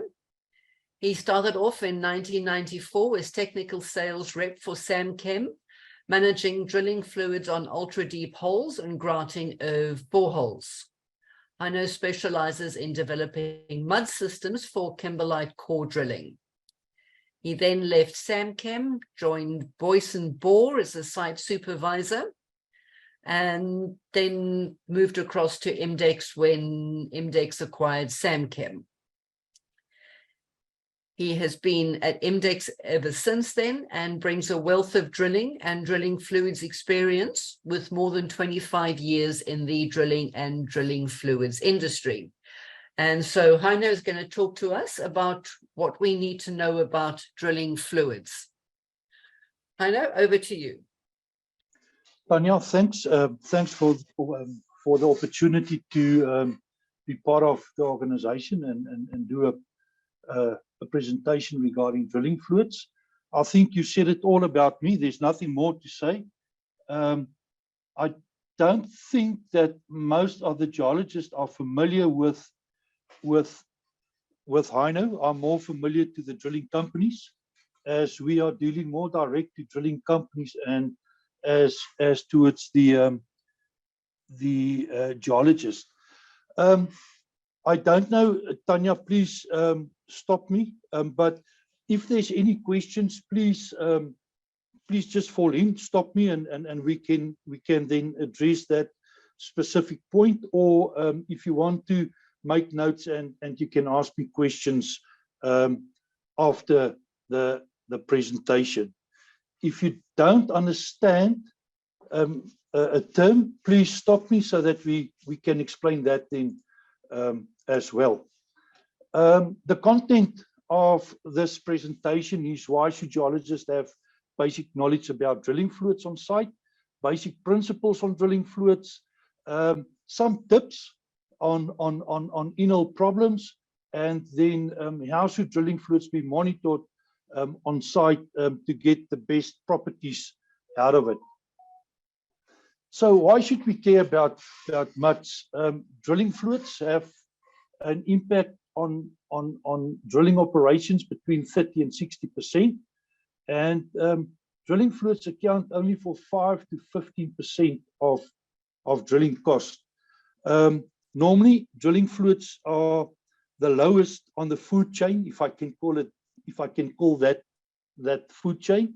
But if you think of it, if you don't have the right drilling fluids and you're drilling through a difficult zone, you will not be able to get through, and therefore you will not be able to get the information out of the ground that you as geologists really need to understand what's going on beneath the ground. So drilling fluids, very, very important.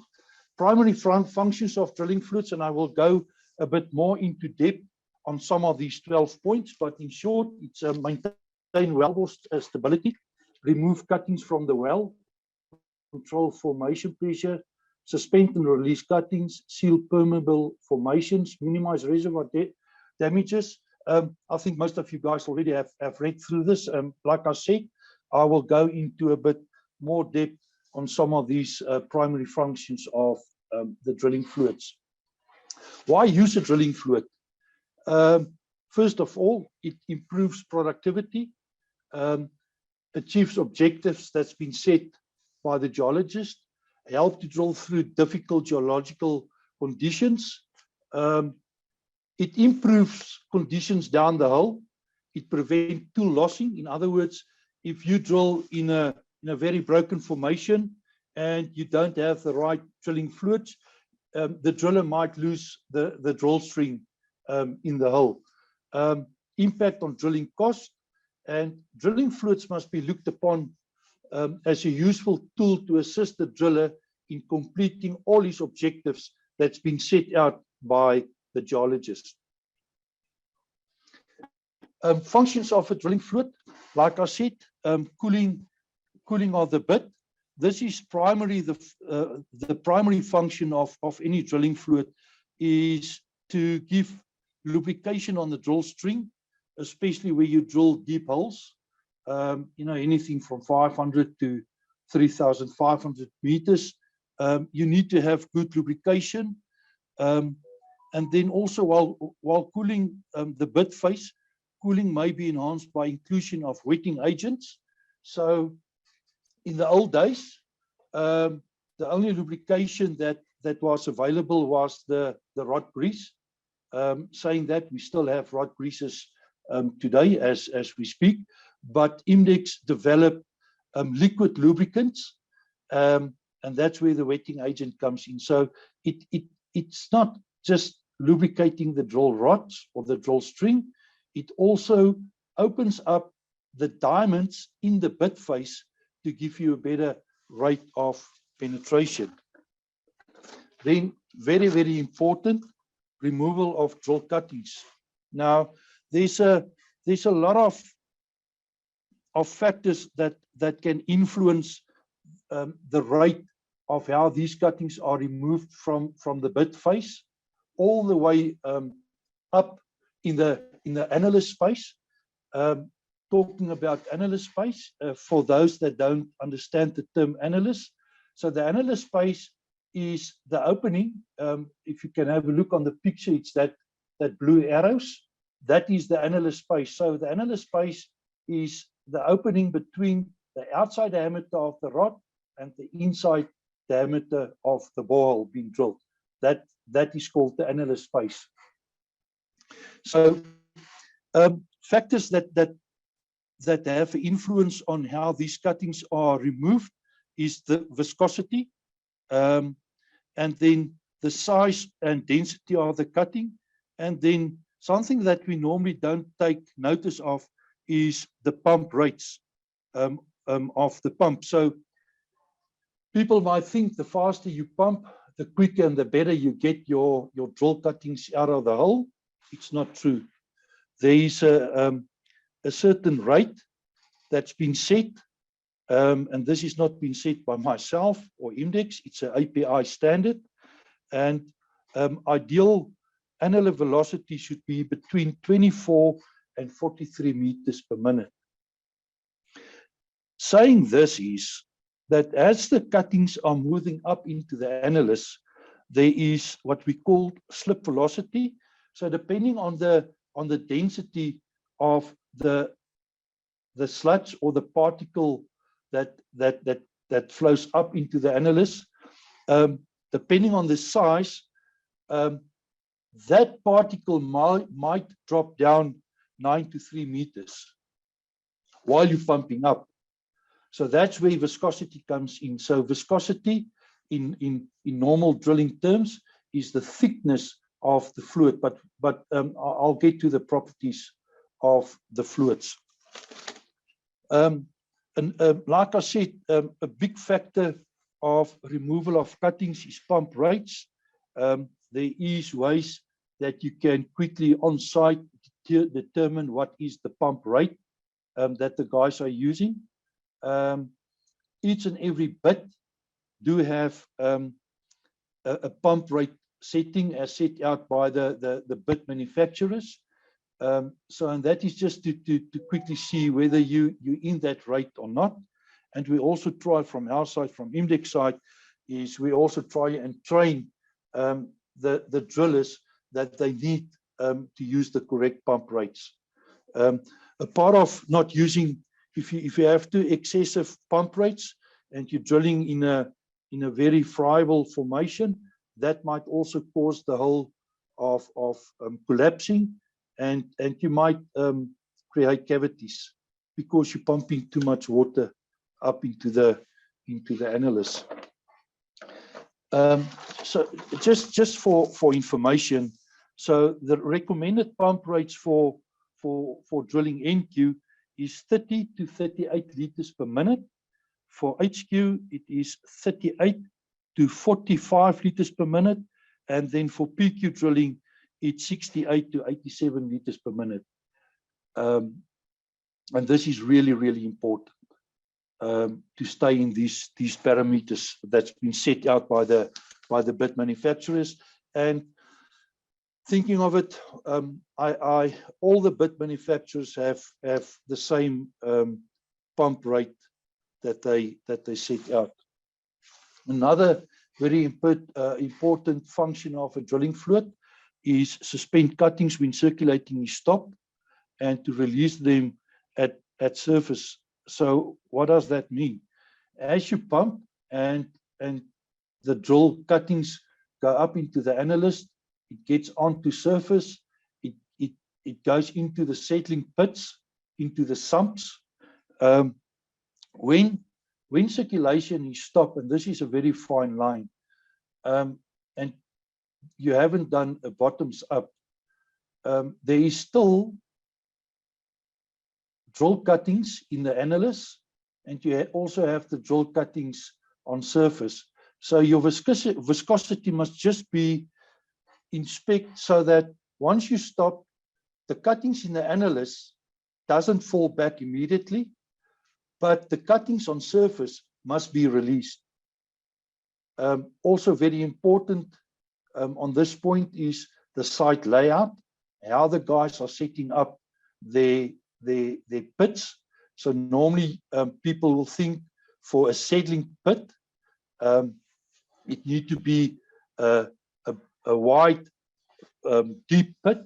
No, it must be wide, but it's not necessary to be that deep. So why I'm saying this is as your fluids enter the pit area, it must take a very long time for that specific entering of fluids to get out to the other side. In that time frame, the viscosity mustn't be too thick, otherwise you're going just to pump down the drill cuttings back into the hole. Preventing stabilizing geological formations, allow maximum information gain. It all comes to prevent caving of the borehole. And this is where maintenance of the drilling fluid that's been recommended for this specific drill hole or project, this is where it comes in to be maintained. If the drilling fluid is not maintained in the spec that's been set by IMDEC, you might lose the borehole, especially when you're drilling in shales, kimberlite formations, swelling clays. Very important that the driller maintains the specs that's been set in the proposal that's been given through to them. Control subsurface pressure. It's very rare that in slim-hole drilling. So slim-hole drilling is normal core drilling, like we all know it.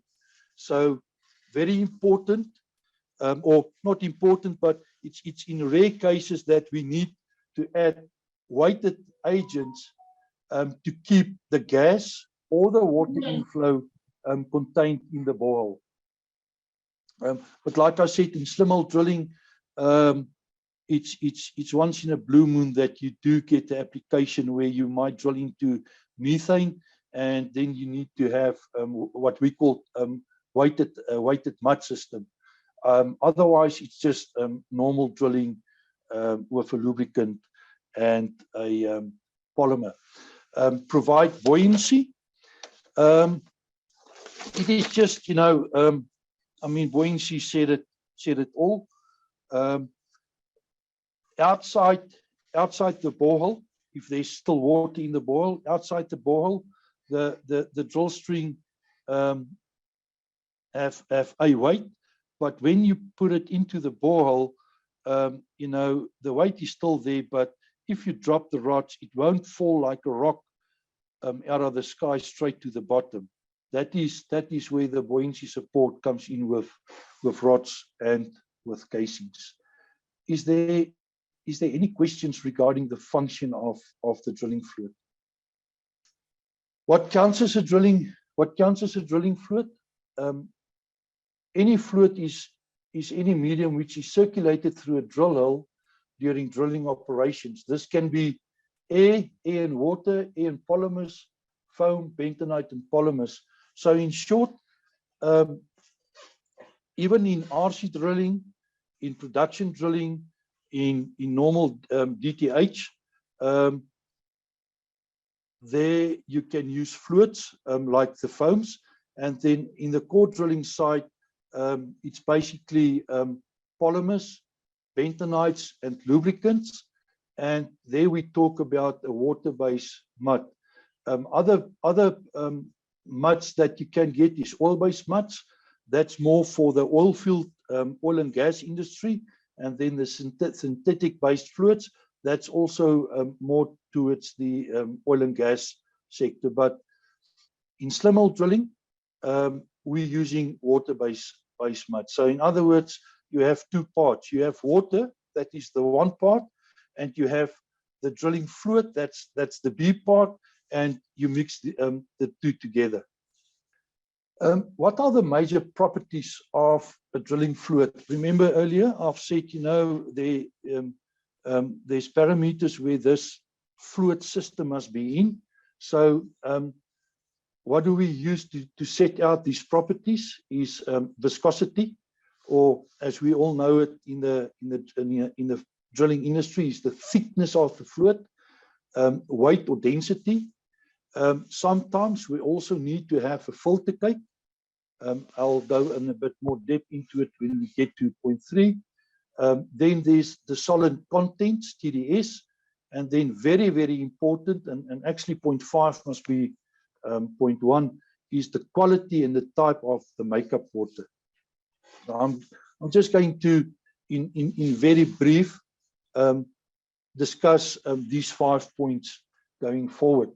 So viscosity is, like I said, it's the thickness of the mud, and you get viscosity by putting polymers into the water. You get liquid polymers, and you get powder polymers, and then you get bentonites. That is actually a clay that gives you viscosity. Now, the powder polymers, number 1, can handle more bad quality water than your liquid polymers. The reason for that is liquid polymers have already plus minus 50 to 40% water in it, where your powder polymers is anything from 98% active. The only difference between the two polymers for the drilling industry is basically the liquid polymers are mixing in very easily, where with the powder polymers, you need to have proper mixing equipment. If your muds are too thick, you can easily dilute it to get it back into the correct properties. You can reduce it by just adding water to it, or adding thinners to it. Specifically in a bentonite system, you will use a thinner to bring down the viscosity. For those that don't know what's on the right-hand side, this is the item that we use to measure viscosity. So just in short, you will fill up the funnel part with the drilling fluid, and then you will take the time what it takes to fill up a 1 liter bucket. Now, normally we will set out properties of 33 seconds per liter up to 38 seconds per liter, depending on the type of formation that's been drilled. So if you drilled a straightforward formation that is not broken, you will go with a 33 second mass funnel reading. Just to give you an idea, water is 28 seconds per liter. So when you get to it, with 30 seconds per liter, it's almost water that you use. Now remember, viscosity plays a big role on cleaning the hull from the bit face. But normally we're running between 33 and 38. That is a fine viscosity. The other thing of viscosity, why we do viscosity checks, is viscosity is giving you a quick idea of what's going on down the hull. So if you have all of a sudden almost water coming out, there might be an influx of water into the hull.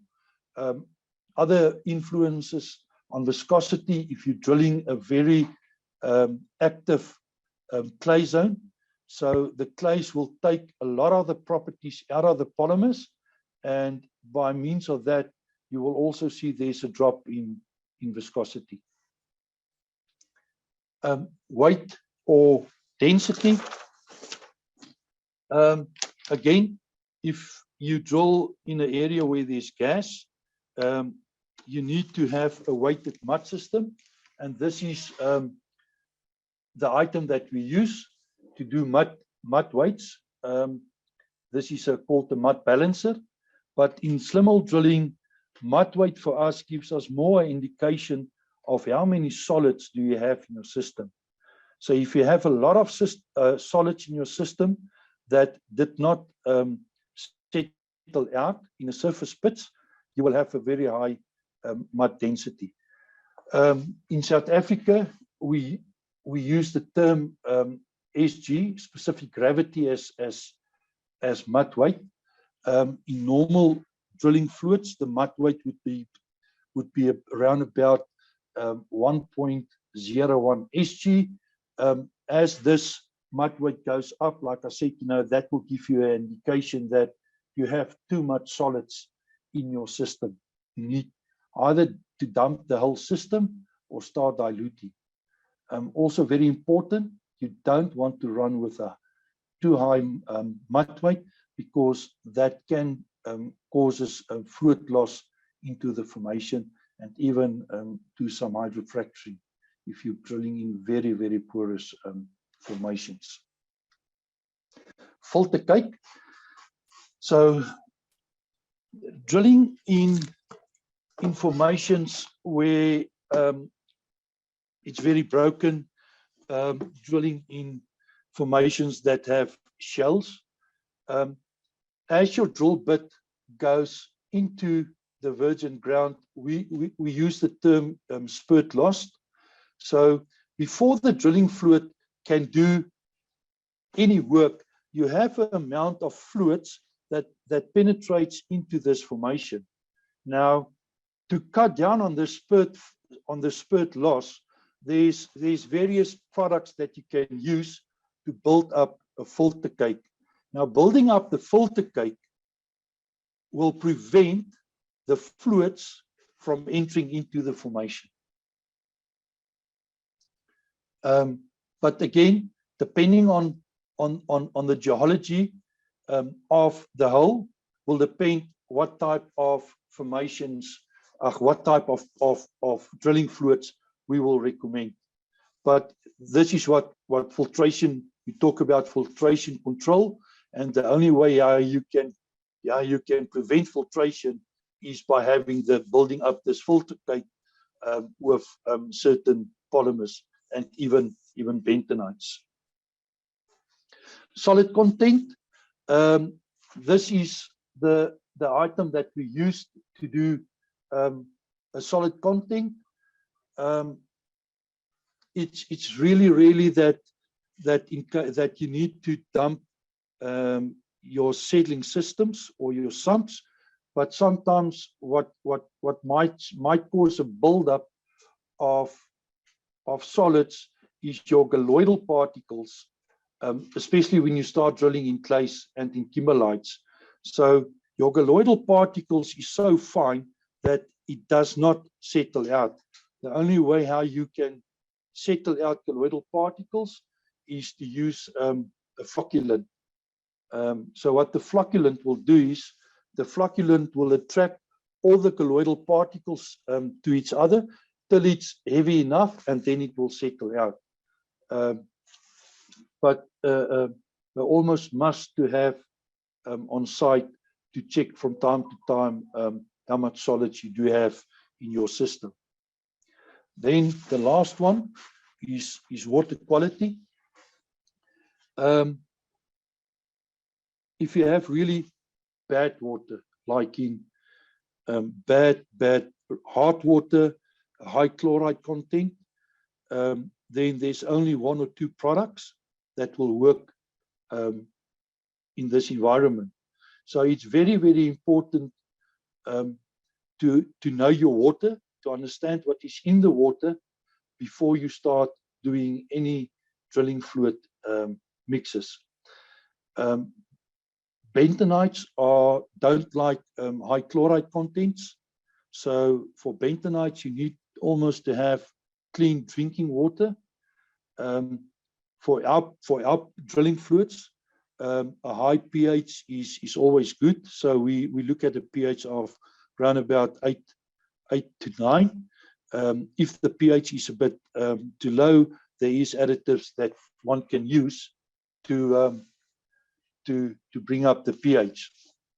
So what do we test for? We test pH, we test salt content of chloride content, and we test water hardness. Now pH and water hardness we can treat, but unfortunately there is nothing that can treat out chlorides. However, like I said, there is natural polymers that work well in high chloride content. There's even polymers that you can use when drilling near the ocean, that you can use the seawater and mix these polymers in. So that option is there. Oops, sorry, I'm rushing through my presentation. Apologies for that. So, summary of selecting a drilling fluid for mineral exploration. So there's a couple of things that we from IMDEC side need to understand to give the best drilling fluid mud system to the driller, so that the driller can get down to TD, so that the geologist can gain good quality core, good quality hull, to get all the information out. So the number one is you must ask yourself of what is the primary purpose of the drilling program. Very important to go in with the right products to cover all the geology formations you can go through. We need to understand what type of rock will be drilled, and then the site layout is also very important. You need to have, if you're drilling a very deep hole, you need to have sufficient surface volume so that you don't run out of drilling fluids. And then what we bring to the table for the drillers is we give training to all crew members on regular times. Sometimes the guys, drilling companies might ask us to come and train their crew. And like I said, we also do this at this stage at the no charge. It's very important for the drilling crews to understand why they use the drilling fluid and how they must use it. If they don't understand that, then it's just then drilling fluids will cost you money. So a very, very important factor, a part of having the right water quality, is having the right mixing equipment. So at Imdex, we do have, like I said earlier, we do have liquid polymers and we have powder polymers. So when using powder polymers, it's very important to have a proper hopper system or a centrifugal pump so that you can share these powder polymers, and in order for them to go into the water and to give you the properties that's needed. Drilling fluids also, whether it's powders or liquids, needs to be mixed for at least 10 to 15 minutes to get to the desired properties. Sometimes if you're on site, you will see, we call it fish eyes. It really looks like fish eyes. And that immediately tells you that the people on site, number one, might not have the right mixing equipment, but the product is not mixed in long enough. So having the right mixing equipment, having the right water to mix drilling fluids, very, very important. Then just in general, there's a lot of drilling problems. Most commonly is lost circulation. This is where there's a dry fissure or a cavity or a crack in the formation, and all the drilling fluids are just running into this. And as you drill, you need to add water, you need to add drilling fluids, but we do have circulation loss material that we can add into the borehole to try and stop the circulation loss. Stuck pipes, again, various of reasons why you get stuck pipes. So like I said, a whole lot of in-hole problems, but by having the right drilling fluid and maintain your drilling fluid, maintain normal drilling practice, you can go through very, very difficult geological formations that's out there. Again, mud problems, we're looking at mud mixing, like I said, solids control, cutting, settling, and like I said, we did discuss it earlier. So we do give some advice on site layouts if needed, because if your site layout on your surface pits are not correctly, you will start pumping sluts or drill cuttings back into the hole, and that also can cause you stuck pipe. So we take each and every problem as it comes up and see what solution we can put together to get the hole down to TD. That's all from my side. I don't know if there's any questions. Tanya, I would also share this short presentation if the need is there for. No issues to share it to the rest of the group. Thank you. Thanks very much, Heiner. That would be perfect. If you could send me the presentation by email, and I will make sure that it gets out to everyone. Cool. No worries. I see there is a question in the chat from Eric Hansen. Under what conditions can diamond drilling be done with strata, with no additives, no polymer, bentonite, etc.? Eric, good question. You can drill with water, just with water on its own, but your wear and tear on you will not get, number one, a good rate of penetration. You will not have adequate hole cleaning as the hole getting deeper. If you're drilling in BIF, specific that have a high SG, even shallow holes in drilling in BIF, you will not get good rate of penetration, bit life, and as your hole getting deeper, you will see that your torque will also start getting up. So I will not recommend drilling with just straight water. I hope I answer your question. Yeah, thank you. Can you hear me? Yeah. Yes, we can. Yeah, I was just wondering because I was on a drill job in Sweden last year and they only drilled with straight water, whereas I'm in Chile right now and they always use polymer. Yeah, but again, it all depends on also on the formation being drilled.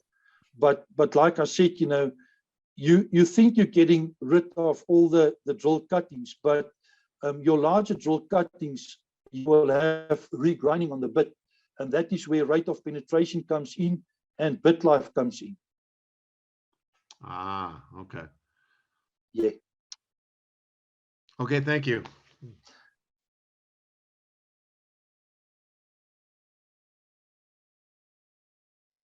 Okay, so we have Masi Zintwana, who is the section manager or control at Anglo American. He has an MSc in geology from WITS and is currently studying an MBA through the University of Suffolk. Masi has more than 12 years of experience in minerals and in the mineral industry, including leading the largest exploration project by an Anglo-American business unit in Africa. Masi lectures part of the BSc Honours Economic module at Free State University, primarily on drilling and basics of core logging. He is a fellow of the GSSA and currently is vice president of the branches and division portfolio. So with that, Masi, all yours.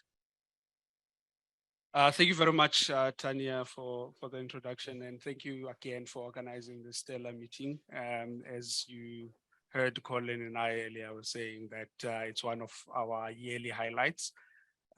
So it is indeed a great pleasure for me to be here, and I appreciate the invite in this slot specifically. Thanks everyone for also participating. So the part of the talk I'll be talking about on my side is what geoscientists need to know about borehole logging. And to get into that, we'll roughly cover 6 high-level topics. Some of them I will get into some detail, some of them maybe not so much. So if you do indeed want me to touch on certain topics in between, do please raise questions in the chat. If you feel that you want to interact, please raise your hand and we will then take the call and the question and then move on. So the intention for me largely in that is not to necessarily talk for the 2 or so hours, but to basically have an interaction to some extent. So we will have some context that we need to set in the discussion about why are we doing this. Then drill management, and a lot of these aspects are things that Colin already touched on, and some of them in the previous talk by Heino in terms of what considerations you need to take. Then the drill methods QA/QC, and this will focus particularly around core logging, since that is the largest part of this talk. The logging itself, and then some parametric considerations. And this for me is probably the one differentiator as a geoscientist that you need to keep in mind. And the last part is just beginning with the end in mind. Before we jump into it, and as Tanya said, I am an employee of Anglo American. I am also a fellow of the GSSA and registered professional scientist. Even though participating annually in this event for me is sponsored by the employer, and giving this in my personnel capacity. So anything I say is not and should not be taken as a comment that is attributable to my employer or the GSSA or SACNAS itself. I will try and be honest though in the talk. So before we jump right into it, may I request that you either scan or jump into the forms of this. And as we go along, please we'll come into these questions that I need you as an audience to reflect and answer. It takes about a minute to complete the entire survey that I've put up there. But as we go in, we'll touch on these questions that I put in there. And obviously you see there's already one response when you get in there. That's what I reflect as the day I started working, what I would have wanted to know about personally, that is about logging. So feel free to put your answers. And the first consideration, I think, right up front is, what would you want to know about logging? If logging is not something that you already are doing or knowing, even if you are knowing and are a logging professional geo, are you comfortable that what you know about logging is what the intention of the exercise is? So jumping then right in, and I'll come back to the answers as we go along, is setting the context. Just move this. In establishing why you do the logging, it's all around the concept of reasonable prospects of eventual economic extraction. And this is now applicable particularly to mineral resource management. Other forms of drilling would have a different framework of managing. And the key aspect in this part is the relationship of what we call mineral resources to mineral reserves. And as you go about your drilling campaign, for whatever the reason is, with time and more drilling, more logging, and eventually modeling, you're increasing your geological or geoscientific confidence and reporting in situ mineralization and the estimates. With application of modifying factors, and assuming now you have a reasonable prospect of eventual economic extraction, the consideration is around modifying factors that talk to your mining, metallurgical processes, infrastructure, socioeconomic factors that impact your ability to extract the commodity with which you are planning to do, and applying that into your resource statement essentially gives your mineral resource. And what that means is, much as we understand that mineralization and ore bodies are 3D entities, it's a careful and delicate relationship that we need to manage between what is a resource and what can you economically extract. And depending on where you are then in the mining value chain in that process, you'd have variable considerations of what type of drilling you want to do. Most of the talks that we give in this nature, most of our focus is around exploration drilling, which is about delineating and estimation eventually of economic deposits.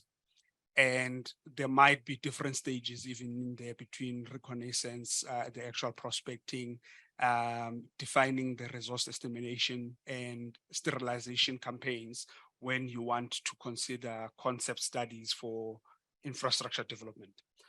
And all the way into the operation of a mine, where you have aspects of grade control variation issues that you still need to drill for.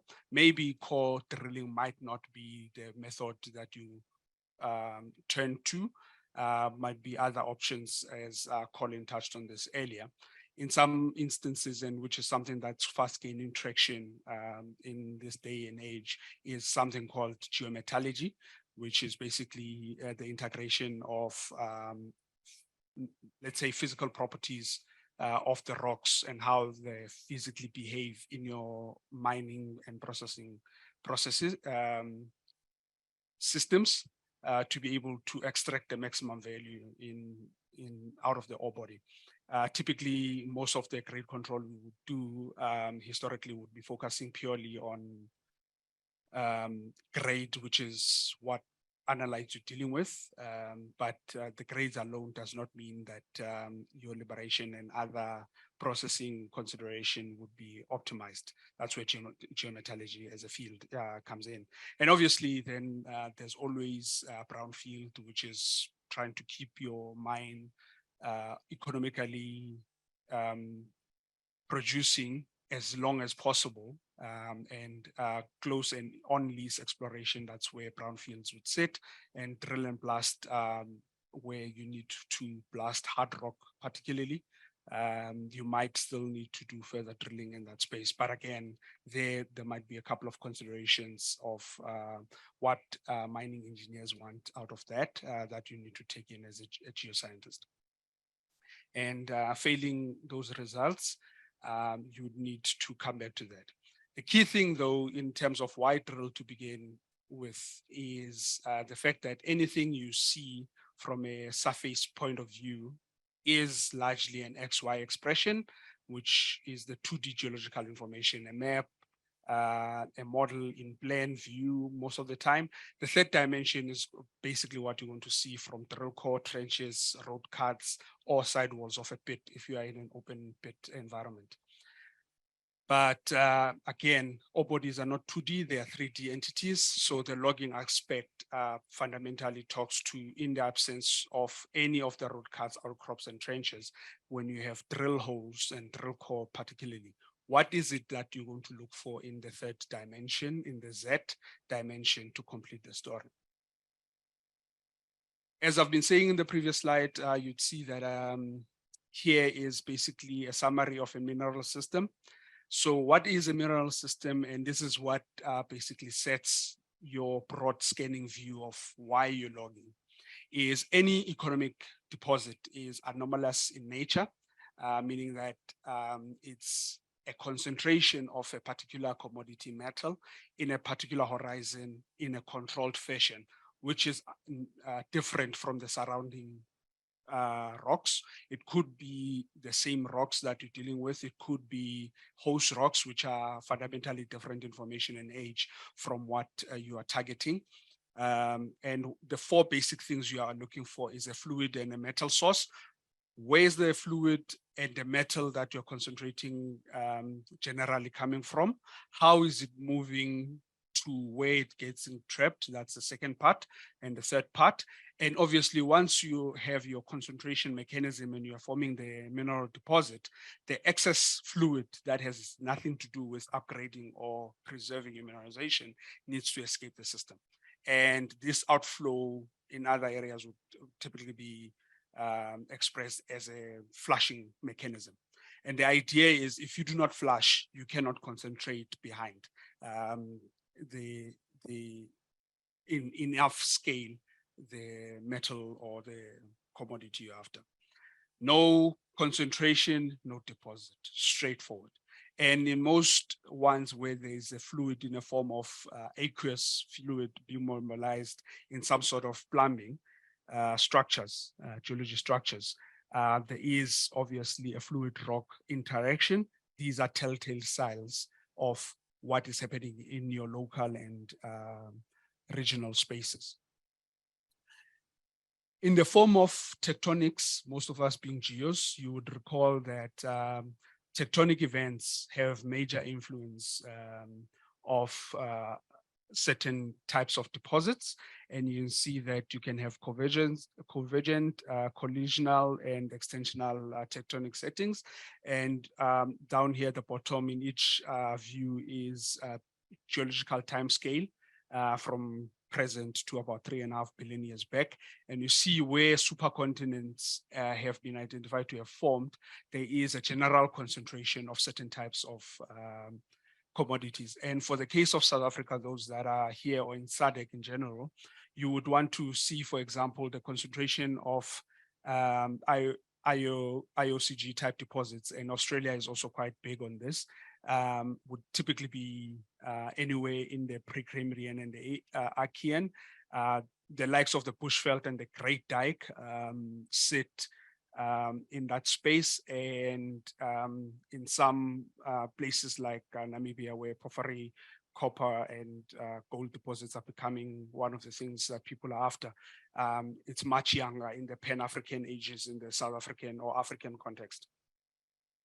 Why is this important? You may ask in the context, because all of it formulates the field settings.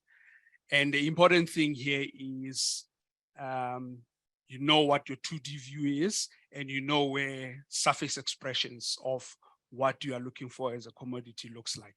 And you start off with a view of this nature where you're having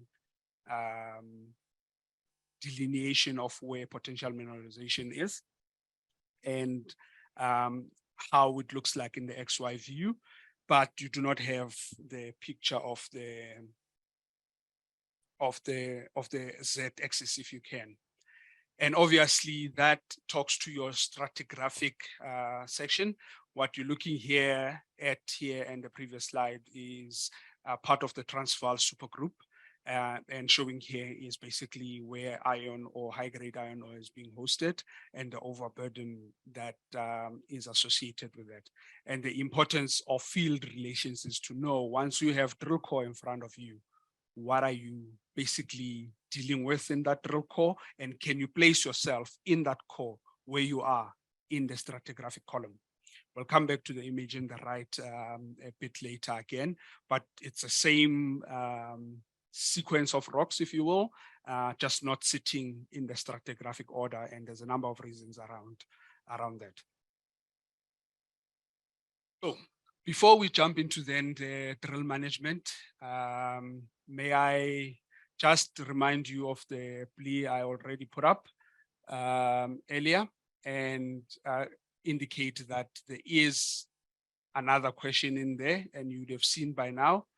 The question is around just to set me up and set up the rest of the conversation. Give me an indication, and please answer all the questions, and go back to the end and just submit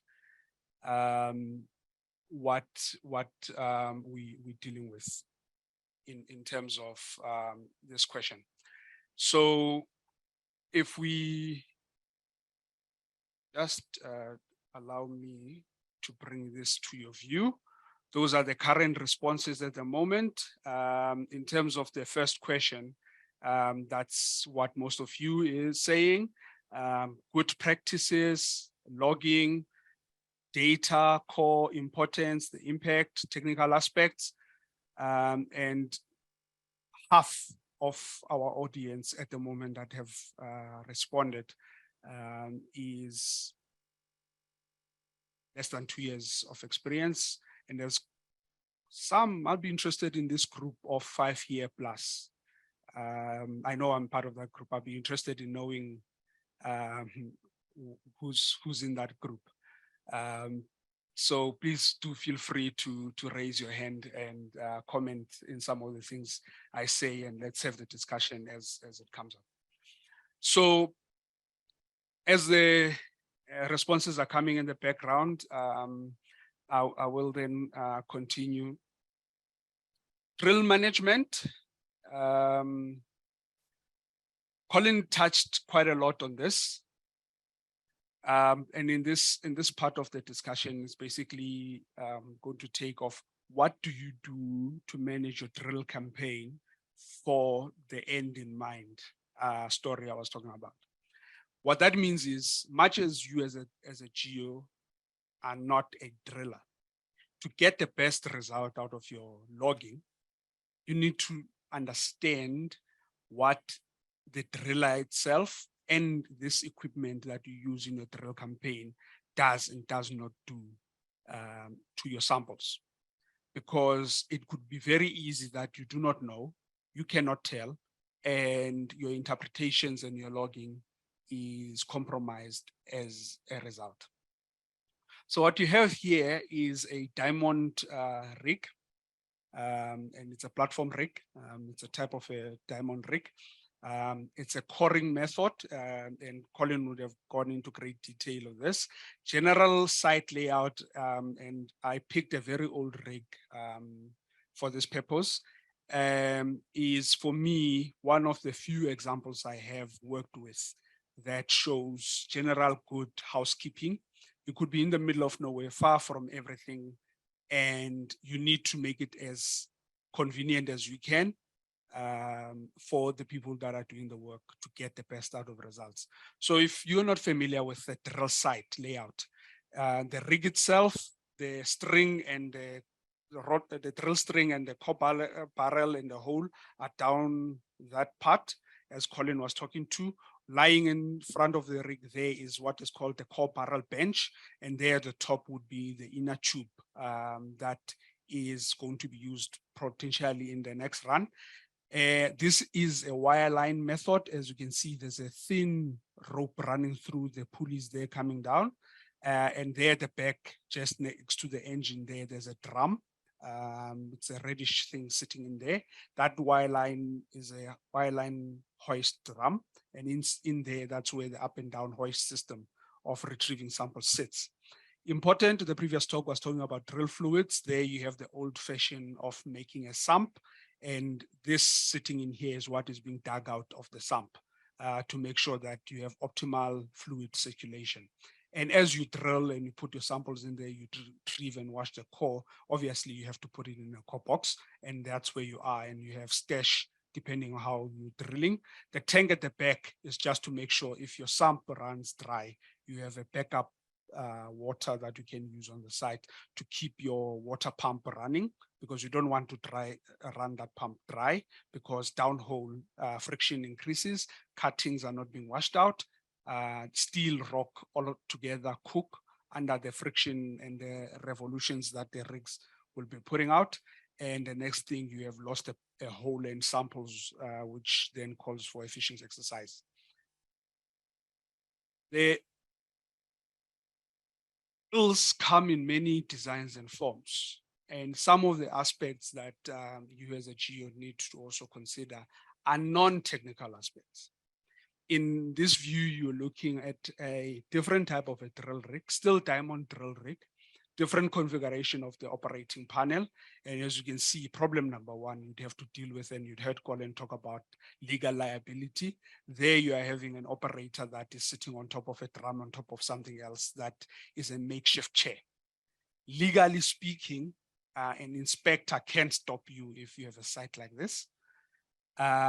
But more importantly, you can see the background of where your drill rig is. It's within a community, and you will be generating quite a significant bit of noise in your drill campaign if you are drilling close to where people live. And being able to execute the work you have to do, you have to be mindful of what socioeconomic agreements and concessions you might need to get from the users and owners of the land within which you operate. You would hear most of these aspects in the mining industry space coming up in sustainability reports and in the form of ESG commitments that mining houses make. And long gone are the days where get in someone's backyard, drill a hole, and tomorrow you're mining. All those non-technical aspects are becoming fast and quickly becoming top priorities for many investors. And it's what you as a geo have to set yourself up to pay attention to and make sure that you address. Certainly, for Anglo American, obviously, that safety is top of mind. And I will say this is not an Anglo American site. It is a site that me, myself, as Masi has worked on in a different project before. How does modern technology and considerations of how to manage site and influence where we're going as an industry? This is a newer version of what is out there in terms of drill rig technology. The previous two ones, if I can just go back, there's the rod handling system and the wireline. Up there would be an assistant manually handling the rods. The gentleman sitting in there would be standing on that wood pellet there and manually handling the drill rods, as Colin was explaining, the hoisting system, and putting them on this stand here in front of the drill rig. That is a manually intensive exercise. The only help the drill rig gives you is pulling it out of the hole. Once it's decoupled, it's a lifting exercise manually. So to put each 3 meter or 6 meter, however long your drill rods are on these benches. Newer technology, you have automated rod handling capability and hoisting systems that are included in the drill rig. And you can see some of them carry bigger hoist drums for the cable work. And you would think that technology in this day and age means less employment for people. In the previous sites I showed you, you could operate those sites with 3 people, an operator and 2 assistants on each site, and minus the gentleman standing there being a supervisor. You can see this site is operating with 4 people. The one in the background is just an Anglo person visiting the site. The point I'm making here is technology does not automatically always mean reduction in numbers of people that work on your drill site. It is important to translate the message why you are introducing changes, and the changes of this nature are changes that are there to help the people that operate the drill rig and are entrusted with your core samples while the drilling campaign is underway. The second part of the site is you'd see these drums sitting here at the back. These rigs and this setup is one of the initiatives we took that moves away from digging sumps in the ground and runs rather in contained sump systems where filtration runs through a drum. And at the end of the site, the only thing that will be left here that showed that we once drilled here is a 1 square meter footprint where the drill hole is, and showing the collar position of the big drill hole. The rest of the land around it will be rehabilitated to the background until such a time where mining, if that's where you're going, wants to take the exploration or the mining value chain goes forward. Obviously, when you do the drilling, you have to bear in mind, are you doing the green or brownfield exploration type drilling? Critical is manage your drill program accordingly, because it's not about having a hole in the ground. It's your roadmap from converting a resource development strategy or a plan to a life of asset plan if the intentions of the business or your client is turning economic. The geology can make or break a project. And this I cannot emphasize enough. You get the geology wrong, your project is dead. Not every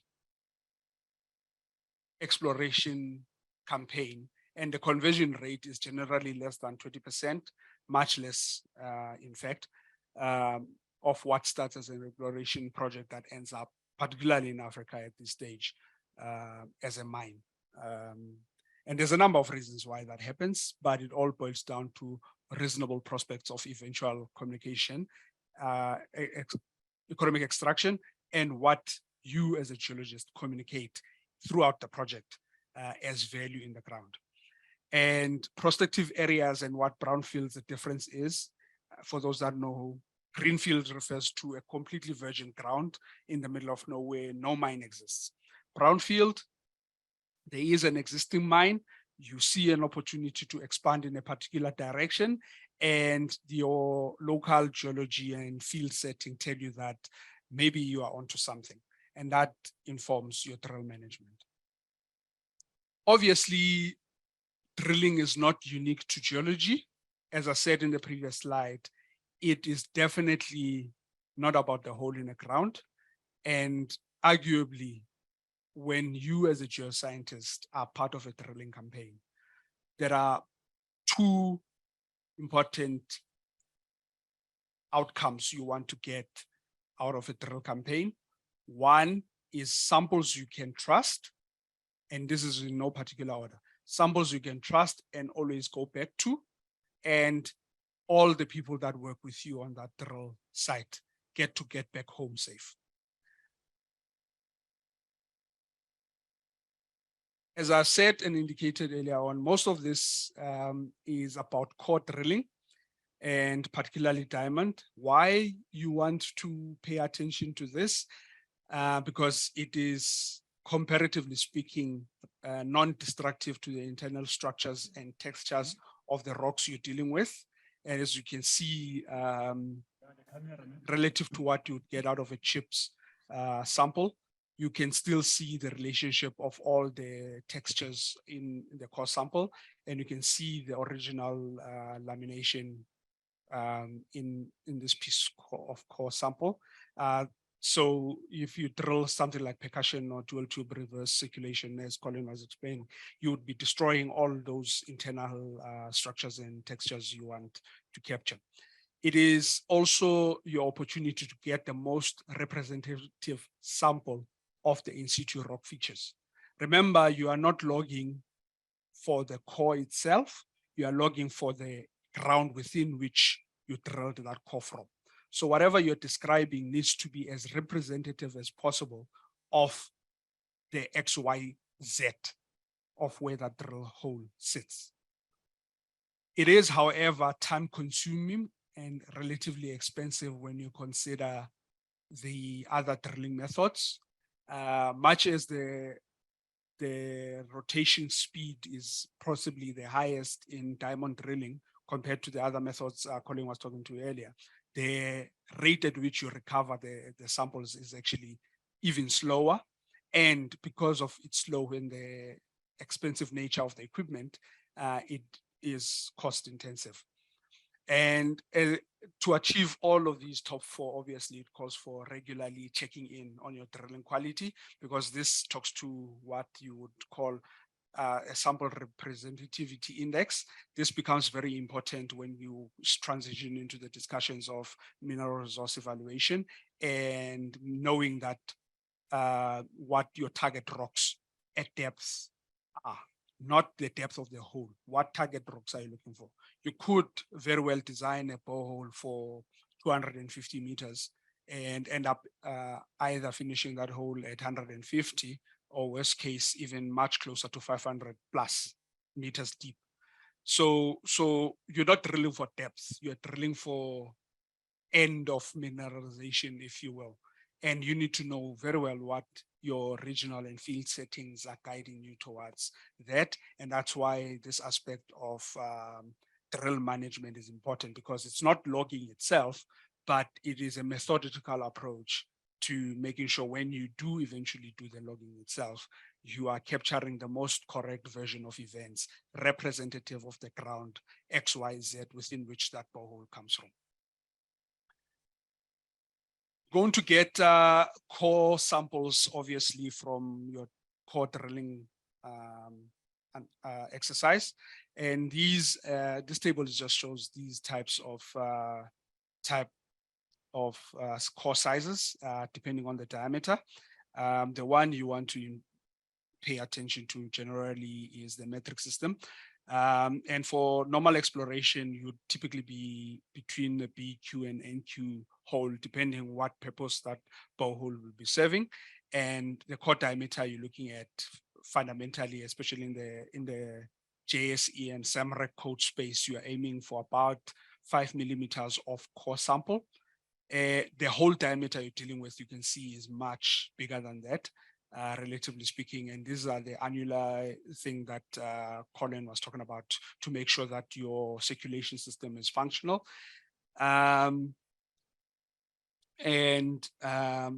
Your metallurgical core samples typically aim for the bigger core diameters.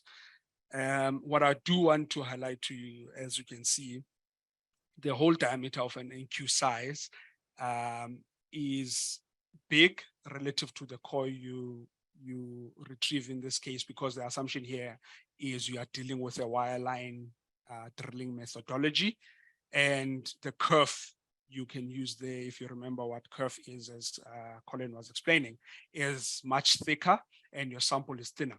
it is an opportunity if you are experiencing problems before abandoning the hole and understanding drilling, assist you as a geo to know that because I have a particular hole drilling in queue in that particular hole, if I switch and I do a conventional at the HQ size, I can retrieve bigger core, keep my hole diameter relatively comparable, and advance past the problematic area by simply changing the curve of your drill bit.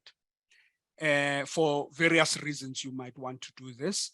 That allows you the opportunity to advance through adverse and problematic drilling conditions, such that you do not incur unnecessary expenditures and not retrieving samples, and in the process frustrating your drill service provider if it is contracted out. If you are managing a drill campaign on behalf of a client, you do not want to frustrate the drilling guys and at the same time incur costs on behalf of your client.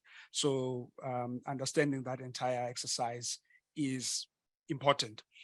Colin did touch on the cost implications as well. And this just shows a real case that I've worked on. I've obviously removed the financial figures here, not to raise eyebrows in this discussion, but the profile is representative of a true case. Between concept and post-mining rehabilitation, you need to be considering what your cost movement is going to look like. In your exploration space, you are building up costs and no returns. But those costs, as intensive as they are relatively minute considering what you will be incurring in a full-blown exploration. Because in here, you are still validating your target generation. Once you start the actual exploration, your costs for drilling climb until such a time you can hand over to mining, where your need for drilling might slow down, but it does not completely disappear. And this for me is the important bit for geos. Most geos would be doing exploration and logging and early drilling and logging for the first two arrows, if you will, where you want to get to the answer as quick as possible. And there is life forgotten that comes after your R&R statement. So bear in mind that you will be expected to give insights, whether through your original log or additional comments later on in your mine value chain. So do prepare and set yourself up to have those answers. And somewhere in the life of asset plan and the budget processes that your business or your client might be running with, that you do highlight upfront what sort of costs need to be taken into consideration for continuous data accuracy and all body knowledge to set up the operation for the best success. And obviously, when it starts closure discussions, it even drops further the need to do drilling, because at that stage you're winding down operations. But you might ask yourself, why is this kink there? As I said, this is a real case. This is the brownfield exploration coming in to say we realize that with changing economic and socio-political conditions, there's an opportunity in this particular area to expand the operation. You want to invest, and articulating that investment very well is very important for accountants and mining engineers, because that's what guarantees you the time to do the drilling and the money to actually do it.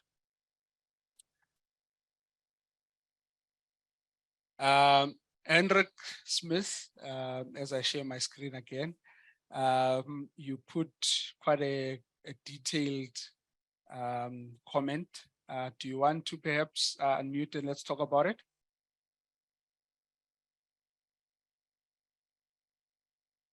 I must say, yes, I'm happy to chat about it.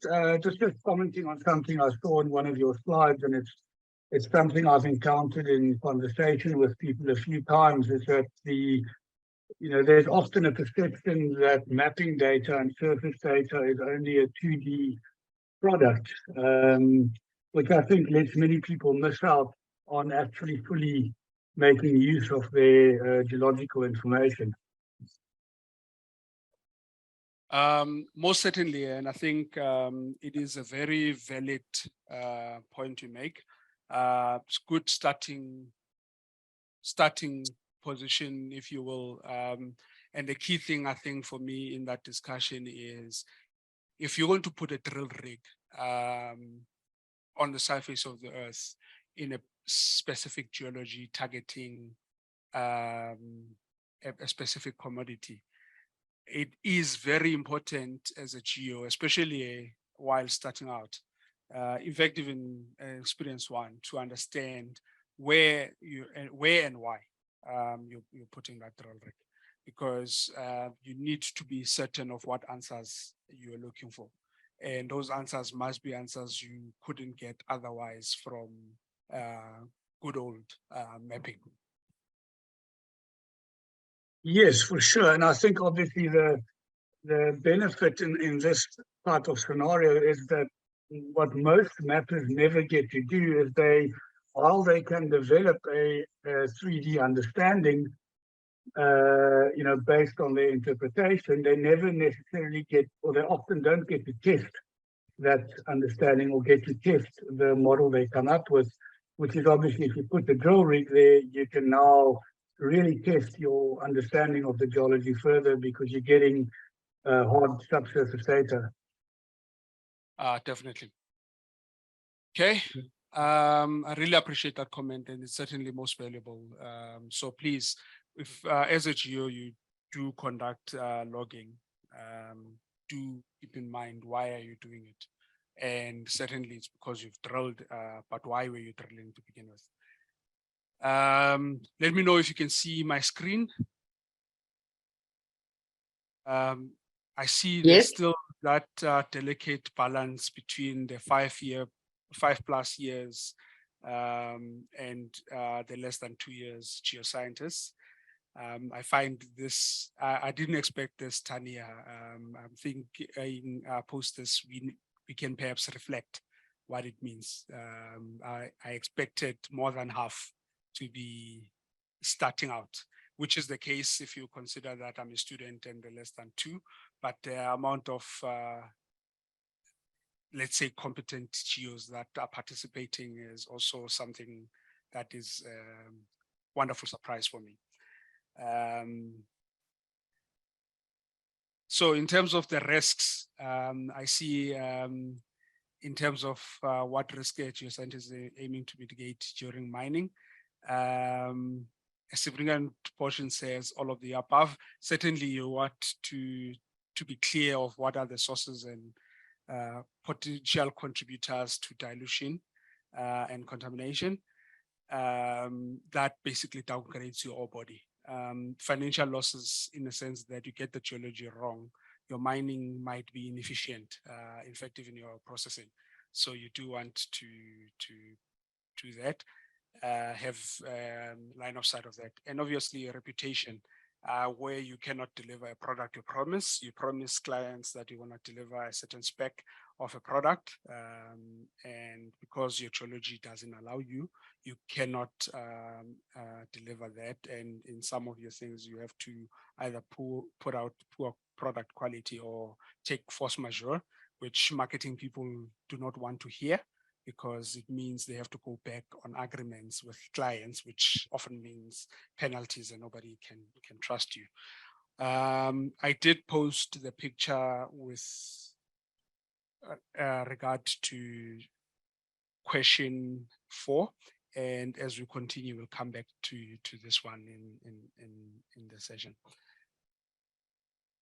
So the drill methods and the QAQC. As I said, we are now focusing on this one on core logging. So most of these things you can extrapolate and by implication figure out how to apply them in other drilling methods. But please note the conversation here on is specifically focusing on core logging predominantly diamond core, but you can get core samples from sonic drilling and other methods.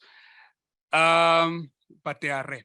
So in terms of the QAQC, I think the key thing in terms of the logging, you want to deliver an accurate description of lithological properties as observed in the context of precise understanding of your field settings. And in the discussion we're having now with Hendrik, that's where your field mapping comes in. It is very crucial that you understand and get a feel of what your local and regional geology is, and where possible to generate a working model from there on already is very important. And when you drill, you're drilling to not only complete your view, but to make sure that your understanding to begin with is correct. It does happen where exploration and other models are used, even in the mining stage, where the mine has a mining model that they are using for the ore control space. But if you look at it and you think about it and you look at what the regional and the rocks are telling you, chalk and cheese. And what you want to do when you set yourself up for the logging is to make sure that you do not shortchange yourself and your business or your client or whoever you're doing the exercise for from what they would need. So certainly what we are aiming for as an exercise is to deliver good accuracy and good precision.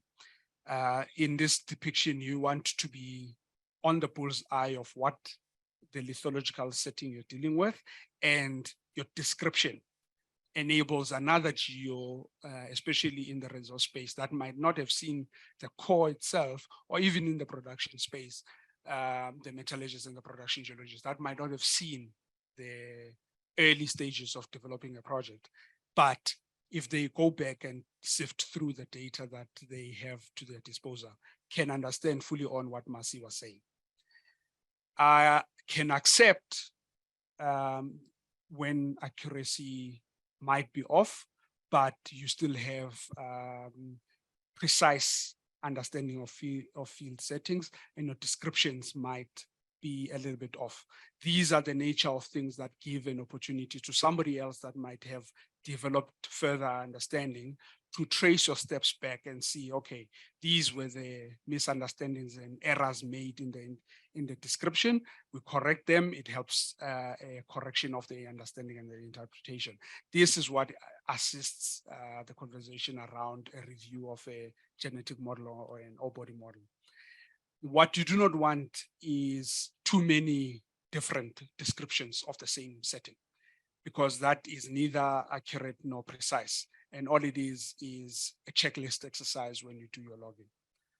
So you want to make sure that you test continually what your genetic model is. And as you drill, you can place your outcomes of the logging in the field settings. And how you do that, you go back to your model, regional and or local model, as depicting the regional setting you're in. And if you plug in that hole that you've drilled, it must be a match. If it does not match the setting, either your logging is incorrect or the assumptions you went with in that model are incorrect. One of the two needs to be adapted. And it's an iterative process that you have to keep in mind. So the first type of QAQC method I would want us to talk about is where deflection survey comes in. And before we talk about what it is, I want to introduce to you a concept of directional deflection survey is dependent on a gyro technology. And what allows this gentleman here to do a wiggle with our birdie friend here is a technology that sits in the neck and the skull of this creature that allows that any part of its body can move while the head is perfectly stationary and keeping reference of its whereabouts. And it's part of its flight mechanisms to get its bearings correct. Moving on right along, The gyro technology basically has three components in it. Is a spin axis through a rotor, which sits in an intersection with the gimbal, and the whole concept of the gyro technology, which sits in the directional survey. And most people that drill deflections would want to use this, is what helps this tool as it follows your drill string or your drill hole depth to pick up and map a XYZ position of your hole, and as it propagates through the hole. Because you're going to make an assumption that most of your drilling is vertical, -90, and the assumption you can make is that your drill string follows a vertical path, but that is not necessarily always the case. So you want to be certain and have a checking mechanism, if you will, of how is my drill string propagating through the surface of the earth as I drill, especially if you're going to drill extremely complex geology or very deep holes, because very deep holes, what is a couple of degrees of deflection can end up being tens to close to hundreds of meters away from your collar position. And we'll come back to what collar positions are in a little bit later. What that looks like graphically is when you look at this graphical view, or you can look at it in an Excel view that says that your drill string, and this is compared to things, how far off is it deviating from what you're saying you're doing? And as you can see, with depth, your deflection increases. And the same thing when you look at it north-south and east-west, there is movement. What does that look like in plain view? Your drill rig could be standing there on the surface of the earth, but your hole with depth is going roughly northeast. And it does not necessarily mean it will always go that direction. It all depends on your geology, your complexity, and your operator's skill. What you do not want is to not have a view of this deviation and make an assumption that you are drilling vertically. Obviously, in other cases, there is a special case why you want to also do directional surveys. And as I said, it's for deflection purposes, where you would drill a mother hole that goes in a particular direction to a certain depth. Once you're done, instead of pulling all the way to surface and drill multiple holes, you pull up to a certain depth above the mineralization zone. You insert what is called a wedge, and you deflect the drill string on purpose in a particular direction to intersect a different portion of the mineralization. And these different deflections are what help you string your mineralization network and ultimately inform how your mineralization is sitting. Most gold and platinum operations like doing this in precious metal space, but that is not the only application where you'd want to do deflection surveys. Especially if your mineralization sits deep. For underground operations, you want to be good and have your drillers good at managing the direction of the drill string and have the directional surveys being done to help you manage and make sure that the data you gather is both repeatable and reproducible. The second part of QAQC we want to talk about is the material recovery. And in simple terms is you drilled a certain depth or you advance a certain amount of thickness, depending on how you want to call it. Did you recover the same? And how far off have you? In this example, the runs are about 3 meters. And you recall that Colin did touch this. It might be 3 meters, might be some other figure depending on your core barrel and inner tube configurations, but typically 3 meters. And you see in this, the run starts at 965.5. It ends at 968.5. And that is 3 meters. But the question is, did you recover 3 meters? So the two things that are most important here is, what do your rocks look like? and what did the operator do. The things that you're going to be checking for in this conversation is how is your core in general packed, where the depth marker sit versus your core, and locking ends. I'll say that this is potentially a very important thing that most geos overlook, and I dare say the younger ones do not understand. When you pack a core box, it is packed left to right, top, down, and you read it as you would read any book. It does happen when your drillers retrieve the core from the inner tube. Because it's open at two ends, depending on how they take it out, do they take it out of the bottom or the top end? They can place the core in the core box in a jumbled manner, typically upside down. And if they do this long enough and inconsistently, you might be troubled figuring out the natural progression of your rock sequence through your drill core.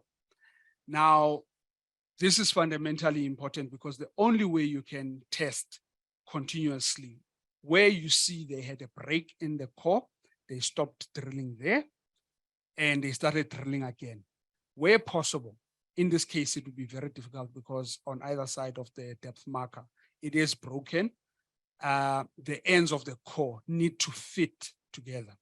And where the core is solid enough, they can even lock. There is exactly one position where if you tightly fit them together and you try and twist, the twist resists your hands.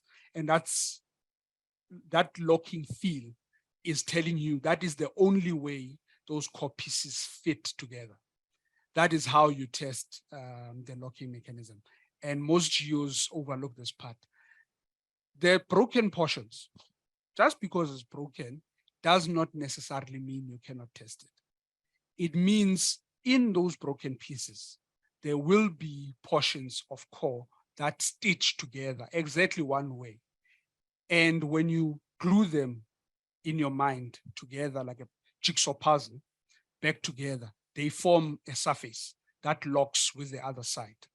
You do not need to twist hard because it would be a very futile exercise if you do, and time consuming, I might add that.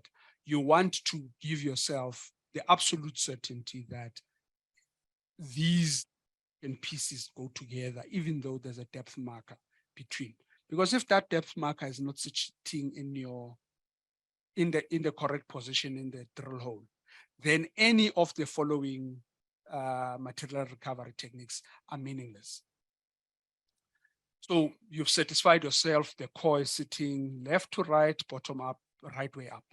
And you can string all the core boxes together from the first one to the very last one in your core. And if your hole is 900 meters plus, that is a very long exercise. So goes back to what we were covering in the previous session, your drill campaign management. You do not wait for you to reach 900 meters. You do as you go. And we'll come back to this point, but it's part of your chain of custody of what happens in each core run in each core box. Then you as the geo that is responsible for logging that hole can tell. If you cannot do that yourself personally, make sure you know how to reach who was managing the drill campaign. Hopefully it is your colleague or your teammate that you can always reach out to them if you encounter a problem, so that you address the issue before you move on and you log. Because again, you log things that are not representative of the ground, your geology is incorrect, your assumptions going into the resource and reserve model discussions and subsequent mining are flawed. Now, the first recovery method you're going to look at after assessing your core packing is going to be what is referred to as the total core recovery. You preferably want to do this at the drill site, not where you're going to be logging. In some other campaigns, like some of I've worked on, you have multiple drill rigs, up to 30, depending on how big your campaign is. And it might not be practical for the number of geos that are available to do this with your technical support, non-drilling technical support, that is, to do total core recovery for all the drill holes at their drill sites. So you might want to move them to a logging facility a couple of kilometers away from where you're drilling. So bear that in mind, and when you do the transportation, just know that there are risks of handling that core before you do this. However, what total core recovery is what is the entire length of rock from that piece immediately after the previous core run to the one that you are stopping at, basically what you advance. If your advance was 3 meters, did you recover 3 meters, yes or no? In this example, we're saying our recovery was 2.98, so there's 2 centimeters short. Depending on the commodity you might be logging in, you'd have to have a sensitivity in your sample representativity index that talks to TCR and tells you what is the allowable percent in terms of thickness that can be missing to accept a run. Most agreements would say the drill contractor must deliver at least 90% recovery. What that 90% recovery is referring to is this TCR. What that means is if you drill 90, you recover 90% plus of your 3 meters, then you are delivering on the contract. Otherwise, there is a penalty that might be imposed by the client or you if you are the one conducting the drilling towards the drilling contractor. And what the nature of the penalty is functional to what the contract is. But bear in mind, please, the contract has cost implications for you and the drilling service provider if it's a contracted exercise. And these are type of the things that you need to consider as Colin was talking about. So in a normal 3 meter run, you can give yourself a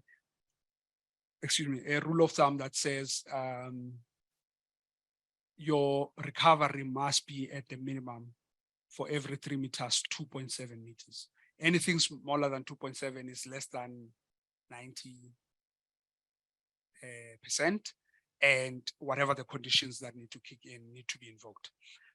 Typically, this is a very crucial business decision between your client and the drilling service provider. So you as a GEO make sure that whoever needs to make the decision, might not be you, might be somebody you report to, has enough detail to understand that this is backed by factual and accurate data management. Otherwise, it's going to be a dispute and it causes friction between you and your drilling friends.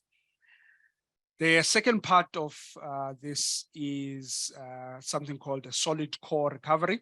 What that refers to is basically what part of your drill recovery is solid. What that means is the diameter, the length of the pieces, which pieces of your core have a length bigger, and depending on, again, the commodity and the environment you're in and the guidance from rock engineers, they might give you a figure like to count a solid core, the length must be at least 1.5, 2 times, 2.5 times the diameter you are drilling. So if you're drilling NQ size, you're typically looking at pieces of core that are at least 10 centimeters or bigger. That forms part of your solid core measurement. And in this case, we are saying roughly 2 meters is solid core. Now, why that is important, it defines what now becomes what a rock engineer or a geotech engineer attaches to what is referred to as an RQD. And that stands for a rock quality designation. And where the RQD information becomes valuable is mitigation of slope failure or rock falls. If your RQD is extremely low, obviously what it means to a rock engineer or geotech engineer that you've got bigger chances of rock falls or slope failure in that particular horizon. And that's what they want to know well in advance, because you do not want to gather this information after you've started mining. You want to know it as you advance and have a view of what your RQD is. And obviously, as I mentioned already before, that what you want is ultimately to establish a couple of matrices which collectively can be called something like sample representativity index. What this means is basically how much geological confidence are you attaching per horizon that you are logging through. That sets up your resource model conversations. The poorer the recovery, the poorer you can, by implication, assume your interpretation of what and your descriptions of your logging is going to be. So you want to also share such information with your modeling team, if you're not doing the initial modeling, at least yourself. That brings us to a quick exercise that I would propose that you take. It takes about 5 minutes at most. And the exercise is on the slide. So the exercise is basically satisfy yourself that if you know the core barrel length, the quill rod, odd rods, and your rod string, and what your stick up is, you can estimate what the depth is. This ties you back to the principles we were talking about in the previous slide. Displayed here on the left is a form that we developed in one of my exploration campaigns to address these QAQC methods on the go. And you'd see there at the top, it wants to know what was the whole number, because everything you're going to log and describe is going to be attached to that, and we'll come back to this later. What drilling method were you using? Which drill rig of the many you might have? If you have one, then it's that one drill rig, but you want to know which drill rig did the exercise, on what date. In the drill method, is it a percussion or a diamond drill? Obviously, I said in this exercise, the most of the discussion we're talking about is diamond, but most of this you can apply back into things like percussion with a bit of difficulty, but it is not impossible. And the date you are writing there is different from the dates down here. The dates down here is what I was referring to, which informs your chain of custody down here. The date started refers to when did you start drilling? Because the date you complete this form is not the same date most of the time as you start drilling. Most of the time it might be the date you completed the drilling, but please do not wait for 900 meters of core to be drilled before you do this exercise, because to your surprise, you will end up in a core yard with an extremely long drill core for you to log, and you are finding issues, and now the drill has moved kilometers. In fact, your drill campaign might even be done, and you're trying to solve a problem that you can no longer solve. And that's water down the drain in simple terms.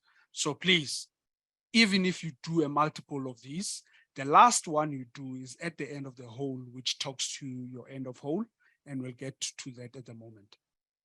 Date delivered is, as I said, you might not be doing your detailed logging where you did your total core recovery.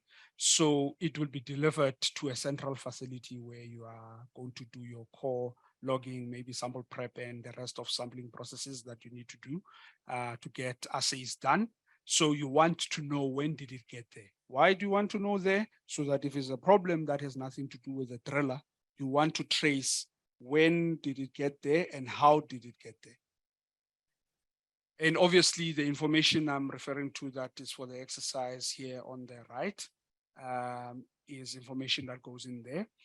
And the SHE and quality checks are the 10 that in the campaigns that I've been running, and I developed this with my team, were the 10 things that I always wanted to know.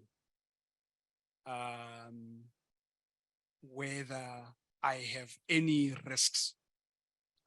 Risk both in the quality process of the drilling itself, but also safety, health, and environmental risks. Because as Colin said, and I'll reiterate, you might not carry a legal appointment in the South African context. I'd be interested to know if it's different in other jurisdictions, but you want to have the certainty that you do not have legal liability on your doorstep. Chain of custody, as I explained, you want to have instructed whoever is supervising the drilling with certainty that the downhole survey, this is the deflection survey I was talking about, is conducted, where your core shed is, and as a supervisor maybe, did they check the state of the core and counted the boxes as they arrived? Because you are drilling 900 meters, let's say, or 200 meters, it doesn't matter. We want to be sure that each and every borehole is numbered per core box correctly, and the core box intervals correctly, and you can account for each and every box as they arrive where your core shed or your logging facilities is. One thing I personally like, and I included this later, was comment on the state of the core number of boxes and whether you have any ore intersection. This is talking to your mineralization. And the answer you can give here at the very least is a yes or no. If you can estimate the thickness. If you cannot in the exact thickness, how many boxes? If you know that it's 2 boxes that have full mineralization and 1 core box is 9 meters, then you can say roughly 2 boxes, approximately 18 meters. Does not need to be accurate at this level. What this helps you do is have an ability to track which holes hit mineralizations, which do not. And if you have to answer somebody quickly, is your campaign advancing in a positive or negative direction for exploration purposes? You can have a rough figure that you are working with to say, I've already drilled 20 boreholes. Of the 20 boreholes, I've said yes 15 times, I've said no 5 times. So you are hitting 75% of the times you are hitting mineralization. And on average, between all the 20 boreholes, my mineralization is about a core box thick. That makes it maybe 9 meters of whatever you're targeting. In some commodities, that is decent. In other commodities, that is worrying. It will depend on the context within which you operate. But being able to give answers like that from almost at the back of your head enables whoever is managing your drill campaign at a strategic level to have confidence that you as the GO managing the campaign are on top of things, that things are under control, they don't need to panic. And if they panic, it's because they generated the concern themselves. It's not something you offered to them, particularly when you are dealing with a client and you are a third party. There's a driller, there's a client, and you are entrusted with the logging process. You want to be able to facilitate the conversation on behalf of your client. Is their investment on the drilling campaign yielding results they can back, or they need to pull the plug as early as possible? This helps you in decisions that follow your logging exercise. I'll take a pause here just to reflect on whether we have answers that are similar to this one or different answers. And please feel free to unmute yourself and comment if you have a different answer in particular. Juan Lawrence made a comment here about QA and QC. Do you want to unmute and share your comment there? Yeah, sure. I don't mind. I mean, it's more like I have these little nitpick bugbears like sulfur that I commented on earlier, but I think it's just important that we not necessarily make a distinction between QA and QC, but the way I see it, we need to have sort of documented procedures in place and how we're going to handle the drilling, you know, to say this is like you're doing now. This is the plan of how things are going to go. And then separate to that is the monitoring of whether or not those procedures are being followed properly. You know, I work in the resource estimation space, and too often we sort of just get data from a client and there's no documentation per se on how those data were collected, what the procedures were, the chain of custody, all of that. We just get a report that says, or sometimes not even a report, sometimes just a table of, oh, these are the QC results from the assay laboratory, you know, and then you dig through them and you go, but there's questions related to these. So I think it's just important to make sure that we don't always talk about QA and QC, but to maybe just make sure that we understand there's a bit of a difference between the two while they are interrelated. Certainly, I think you're making a very good point there. How the monitoring is done is basically in this context then part of your drill management exercises, and not wait for the driller to call and say, I'm done with bore number 12, I've drilled to 1,500 meters, come take your core. But as they progress and advance through that drilling, you are continuously monitoring and managing the campaign actively. And Certainly. what you look at into that is governed by procedures and protocols that ought to be in place. If they do not exist, aim to close and create those protocols, because that becomes what, as you say, your backfall to say, can I assure my client that what I've done is repeatable and reproducible? And that's Yeah, the you know. Yeah. Exactly, because if we produce a mineral resource estimate, for example, you know, one can do that without having that documentation, but there'll be very strong wording to state that, and that severely impacts the quality of the estimate and the confidence in any estimates done from that. And estimates, you know, estimates can be an estimate of the volume if you're putting together a 3D solid. It could be estimates of grade or density or all sorts of things. It's not just gold. Anyway, thank you. I'm enjoying this. Thanks for that comment, and I'm glad that you're making it from the resource space, because half the time field, let's call it exploration geos, forget that they might not be the ones looking at the data to try and tell a story. Yeah, I mean, you'll see my answer to your first question is, what do you want from the drilling program? Is I want to make sure that I am assured that the data I'm collecting I can use later on. And for a few years, we gave a short course at the local universities here in Cape Town to the honor students on mineral resources, with the explicit aim of giving the guys who are literally going to be going into the field to collect these data an idea of what are these data going to be used for ultimately. Because if you know how they're going to be used or what they're going to be used for, you're in a much better place to be collecting and monitoring that data than if somebody just says, go log this hole, and you don't know how somebody needs to use that later on down the line. Most certainly. And that's where this QEQC part, or the monitoring part, as you're referring to, becomes part of that assurance process. And it is one of those things that make or break an exercise of trying to do the estimation. So certainly, thank you. I see there's a question from Anza around what is the allowable minimum RQD percent. There isn't, if you think about it geologically in a broad spectrum of geology, an allowable minimum RQD, because rocks can be friable by design, and your drilling just exacerbates that. What you want to know is the RQD variation within the sequence of rocks you're dealing with.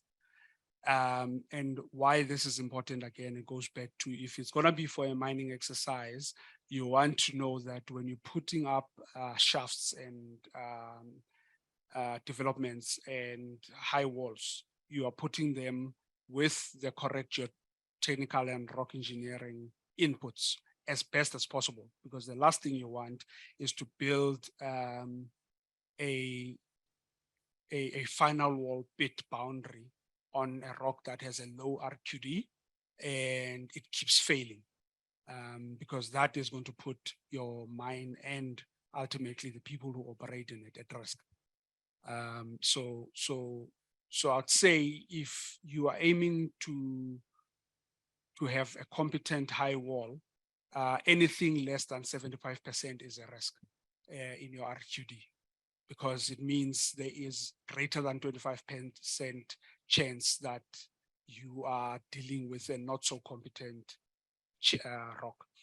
But we can get into much more geotechnical and rock engineering details around that conversation.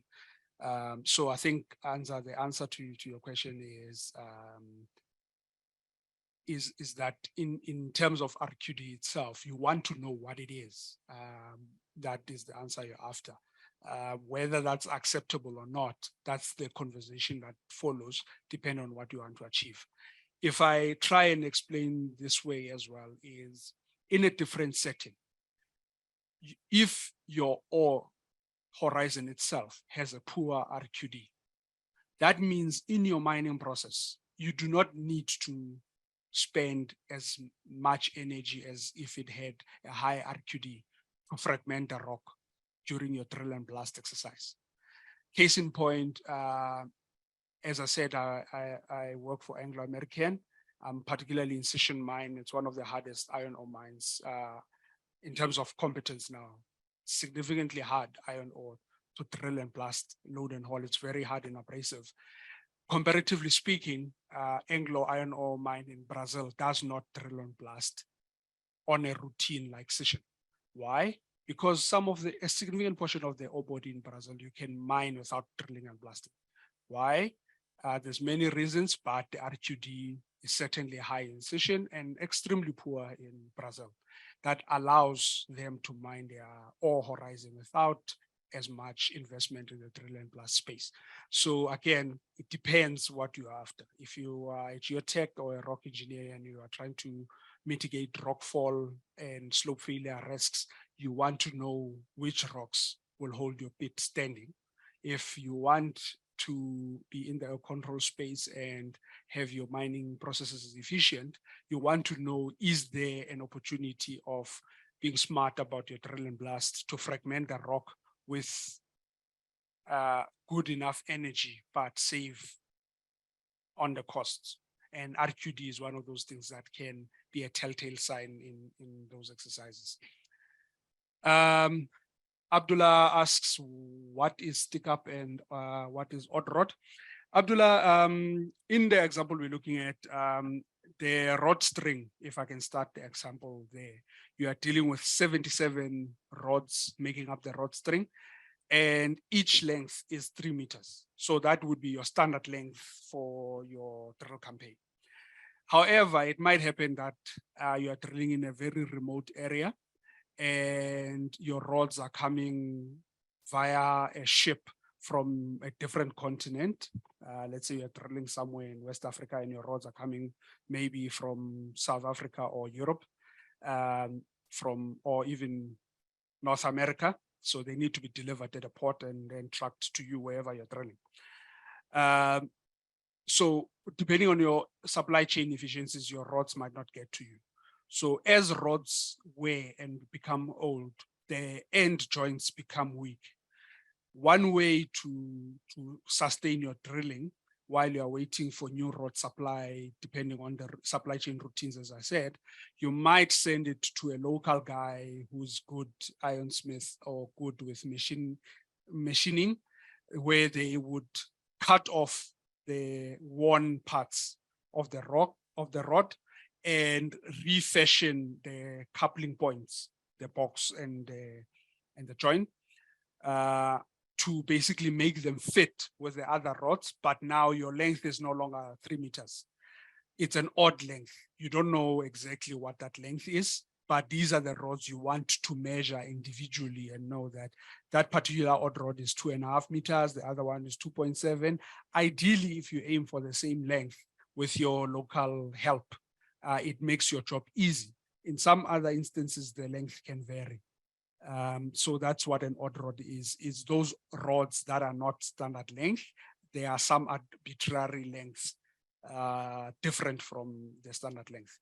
Stick up is the portion of your drilling as you drill.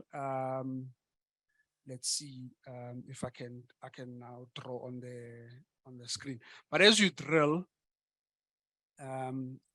you'd have your drill string with your pulley at the top and your box or your chuck, as you call it, and you'd have a drill string going down at depth. And that's your rig and the surface it's standing on. And as you advance drilling down, you're going to move your chuck bottom part, where basically you're holding the rock with your rotation head to somewhere at that level. So you're going to advance that thing, and maybe that's your 3 meters. That allows you to advance. Now, when your drill head is sitting there, the portion of the drill string from there to where the surface of the ground actually starts, where you're breaking flush, that distance is the portion of your drill, your drill string, not rod string, drill string. The portion of the drill string that is above ground or sticks above the ground, that is your stick up. So it says if you have a drill string of so many meters, the 1.89 meters of that drill string is above your ground. By implication, is not part of your drill hole, should not be part of your drill core in your estimation. So what is a drill string? Your drill string is your core barrel, your quill rod, your odd rod if you have, and your rod string, inclusive of the stick up. To get to the depth, you need to account for the stick up. Hope that clarifies what is a stick up. Dimakatso got the answer, and I assume you mean it's this one, Dimakatso. Sarah, hi. Would you want to maybe unmute and let's unpack your comment? Hi, Masi. Yeah, so I come from the exploration phase, and so I'm assuming, you know, with being on the major, you guys understand your ore body and you've defined an ore body. Whereas, you know, I'm generally greenfields going in there before we know much about anything, and we've depending on the mapping now looking at seeing what is in the ground and seeing how we can advance it. So I really like this, and I think it's a great piece to add to your work, and you know, especially depending on the drillers that you have, you do want to understand, or you do want to validate what your depth calculation is and do a depth check.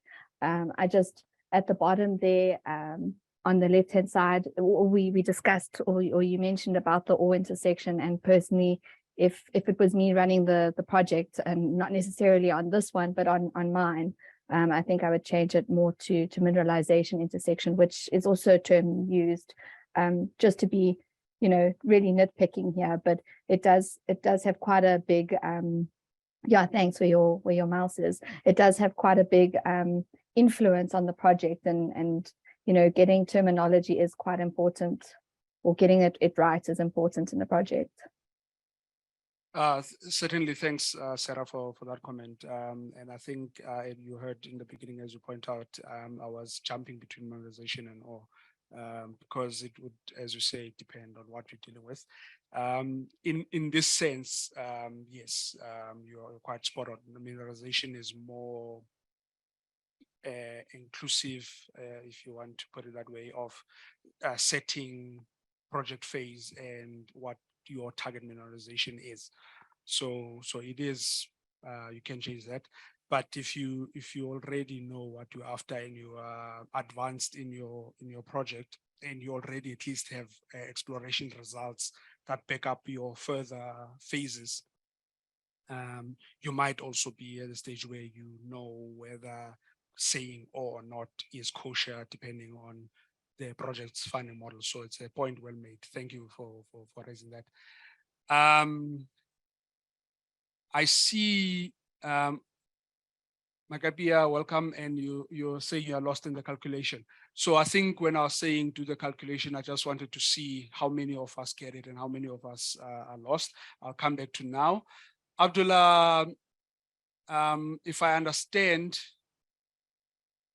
your question, considered ground level. So the depth of the core and the hole is always referenced to the zero being at the collar. And obviously, when you're done with your drilling campaign, you will do the deflection survey that I was talking about. You would typically have that confirming how your depth propagates. This depth check exercises helps you have a feel of what your deflection survey must sort of tell you. And when you go into the modeling space, and Juan can help you unpack this one in this discussion, is that you match then that collar position, and we'll come back to this, with additional surveying methods, if you want, of where is it on the surface of the earth. Then depending on your modeling approach, you would use then what is applicable to your elevation model philosophy, depending on your setting and your considerations. If the surface is not flat, that's where the survey, and I think we'll come to that part. Can I maybe then consider that we can maybe go through this exercise just to give comfort to those that haven't, how we get to the 236.13. So as I said, to those that are lost a bit, you first consider what is your drill string, which is basically that part. Say, what is 77 multiplied by 3? What is your barrel length? And what is your coil rod? So that would be, if I redraw this thing, is the portion of your drill string from where your water or fluid intake is through the chuck into the ground where your end of hole is, right? That length from your coil rod to the bottom of the pit, that's your drill string. That gives you a total. That gives you a total length. That is a total length. That is not the depth of your core. And where the stick up comes in is the portion of your drill rod that is not part of your hole.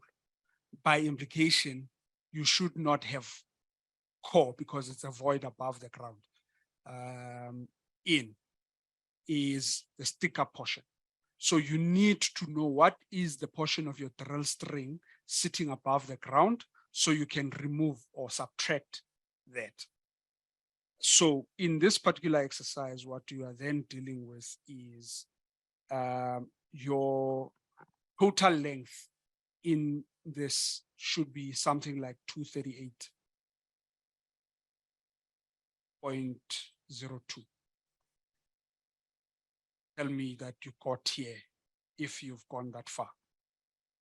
And when you now take that 238 and you subtract your stick up, that is not part of your drill core and your hole, then you get the depth estimate. Remember, this depth estimate is a working figure. It is not the final figure. What you're going to use here comes from your deflection survey later on in your database management. And we'll come into that in a second.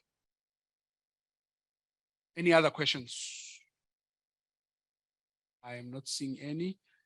One has yes, as you call itself, you are interested in the depth below surface of the rock intersection. Yes, that's essentially what I was explaining there. Thanks, Juan, for adding that. So now you came here for logging. Now we're talking logging a couple of hours later. So logging, I used very carefully earlier on is if you do not take certain considerations, this can quickly turn to a tick box exercise. So please bear in mind from here on, it's one of those things that we were avoiding tick box exercise logs. So what are you aiming for? You are aiming to delineate an ore body or mineralization, as Sarah was pointing out, depending on your setting. And when you begin this, always have an end in mind. And the end in mind is not even a resource model or an R&R statement. That is part of the journey. If you're going all the way for mining, the end in mind is reasonable prospects of eventual economic extraction. And you want to remove the term prospect in that configuration. You want to realize economic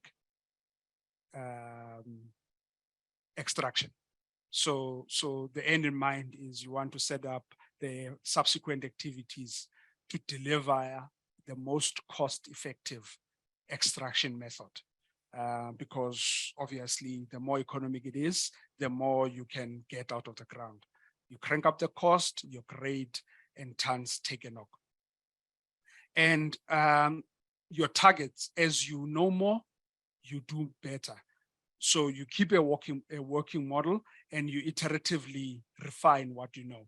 And it goes back to the discussion around what is your field setting versus what your boreholes are saying. And the working mineralization estimates is exactly the conversation Sarah and I were having now about mineralization versus ore in your chain of custody. You want, as you confirm through your logging, that yes, I have intersected mineralization and my rough estimate is this volume, tons or whatever your client is interested in. And bear in mind the reporting guidelines you're gonna have to work with depending on the stage of the project you are in. Do not overcommit yourself in what you are finding. But if you are on a tight budget project, you certainly want to keep your investor or your client, depending on the situation, abreast. And what I'm showing down here at the right is, in this case, intersections of mineralization in plain view with on a project that was being taken through a feasibility study. And already there was a primary pit that was initially set up from the earliest resource models that were generated.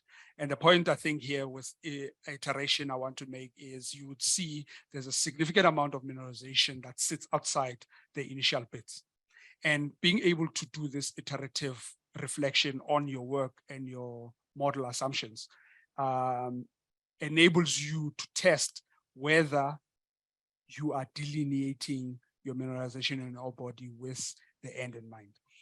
The reason this was the setup in this particular case is what lies in this whitish color. I hope we are all able to see the same color.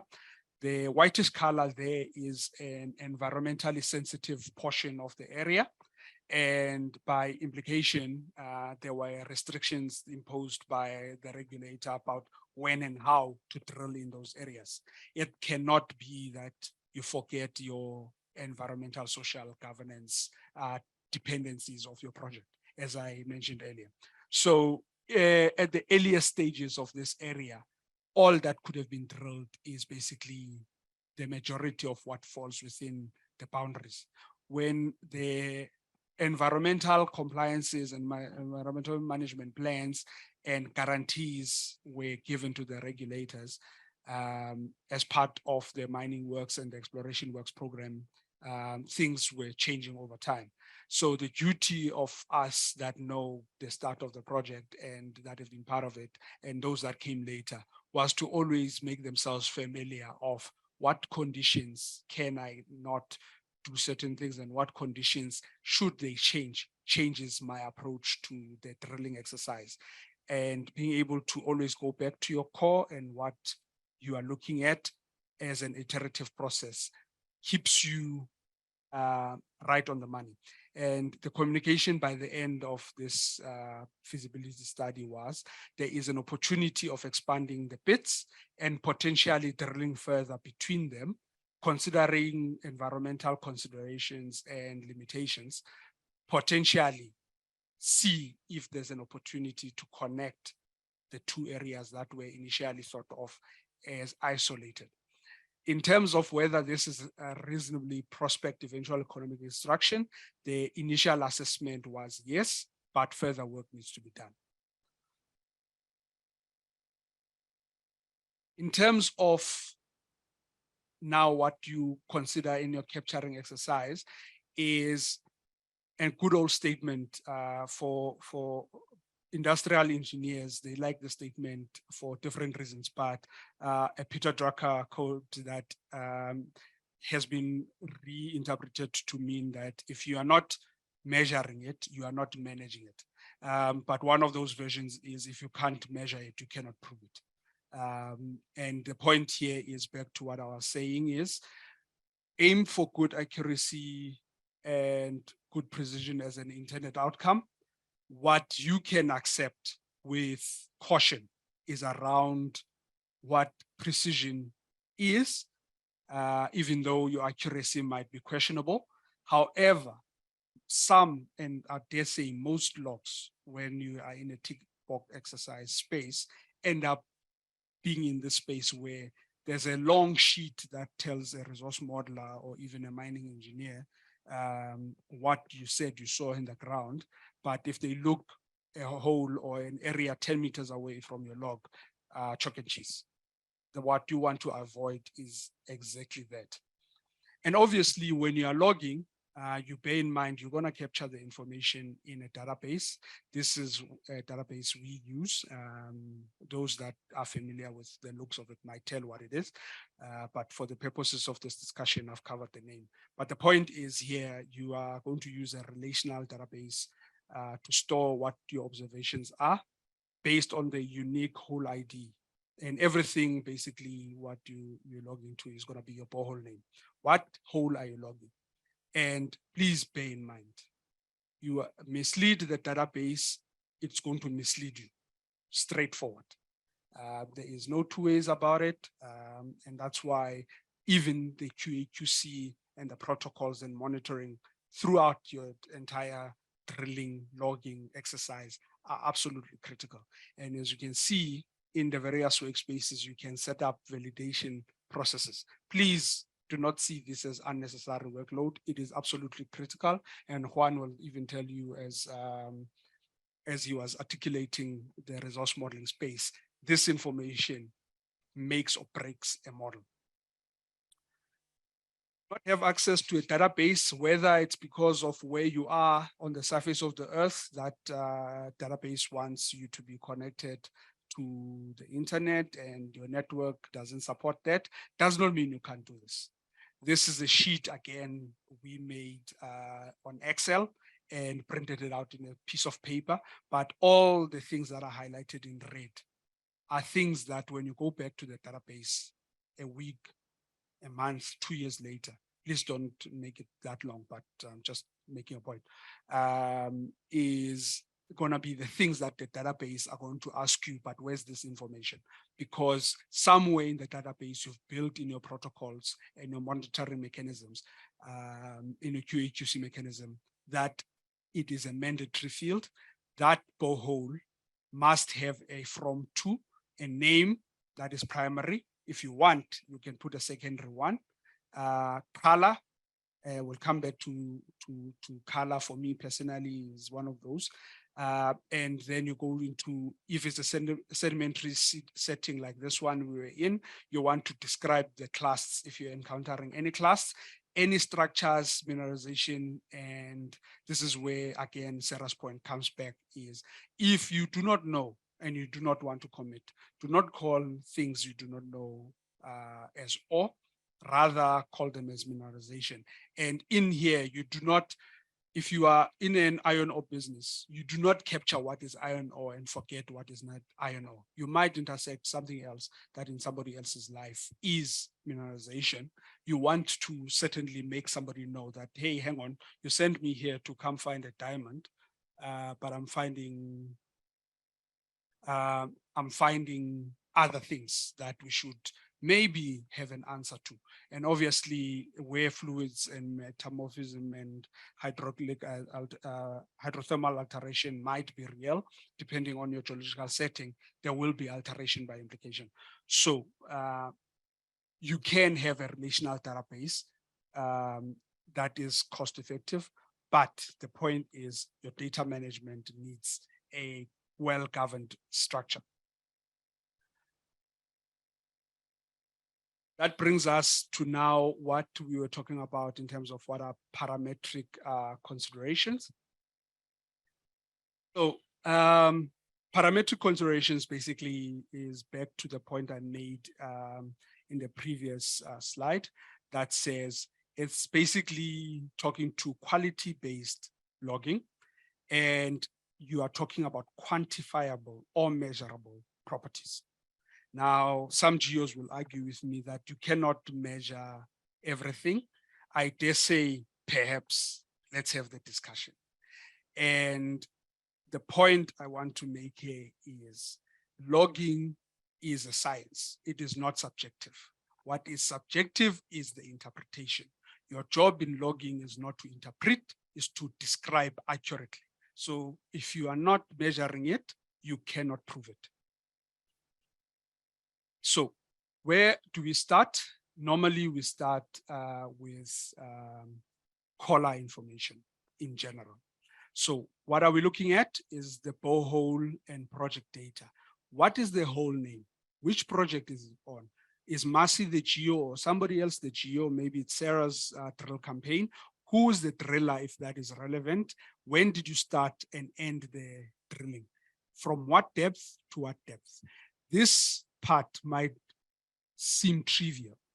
It often happens where you start drilling for a number of reasons. You stop and you do not finish at the desired depth, and you case the borehole and you plug the collar to come back years later or maybe weeks later even. And then time flies by and you wake up, it's 10 years down the line, and that information now becomes necessary to get. Instead of going back and sticking another borehole next to that one, the simpler exercise is to cut off that part, open the hole and stick a drill rig in there, lower a drill string back to bottom if you can get there, and start drilling and advancing further. So this information of from to is absolutely critical to say this particular hole, my mineralization ends approximately 500 meters. For odd reasons, I did not get to 500 meters. So instead of telling the modeling guys in resource geology that they can terminate your mineralization at 500 meters, you want to give them a heads up to say, I did not finish my mineralization for reasons that are important for the execution of the exploration phase. I need to go back so that when they treat that information, they do not terminate at 500 meters. They give you the leeway to say, please go back and finish that area so that you can advance past the mineralization, and they can plug in that information at the next model update, whatever your routine is. Survey data talks about essentially where on the surface of the earth is that borehole. Now I know, yes, it's whole ID. It's on Charlie Hector project. But you might also have a project in Cleffam Farm. Now, when you do your borehole ID, you have CH1, 2, 3, 4, 5 to wherever you've gone, and maybe another alphabet at the end. And your project is CH in abbreviation, but comes Massey on a different project, same company, has another CH, totally unrelated, maybe on the other side of the country. It's also a CH. How do you distinguish? This is where this comes in. Say what spheroid we're using, and more importantly, the coordinate system that tells you XYZ. There was a question around what if your surface is not flat? That Z there is where you put your zero. So on top of this hill, you are 40 meters above elevation than you were up there. So that will have a Z based on your GPS as you were staking the borehole initial position. So that becomes your Z entry there. And as you log there, where the borehole becomes flush is your 0 point. But everything that you log will always attach to the hole ID is 40 meters above at CH1 versus CH6 as an example.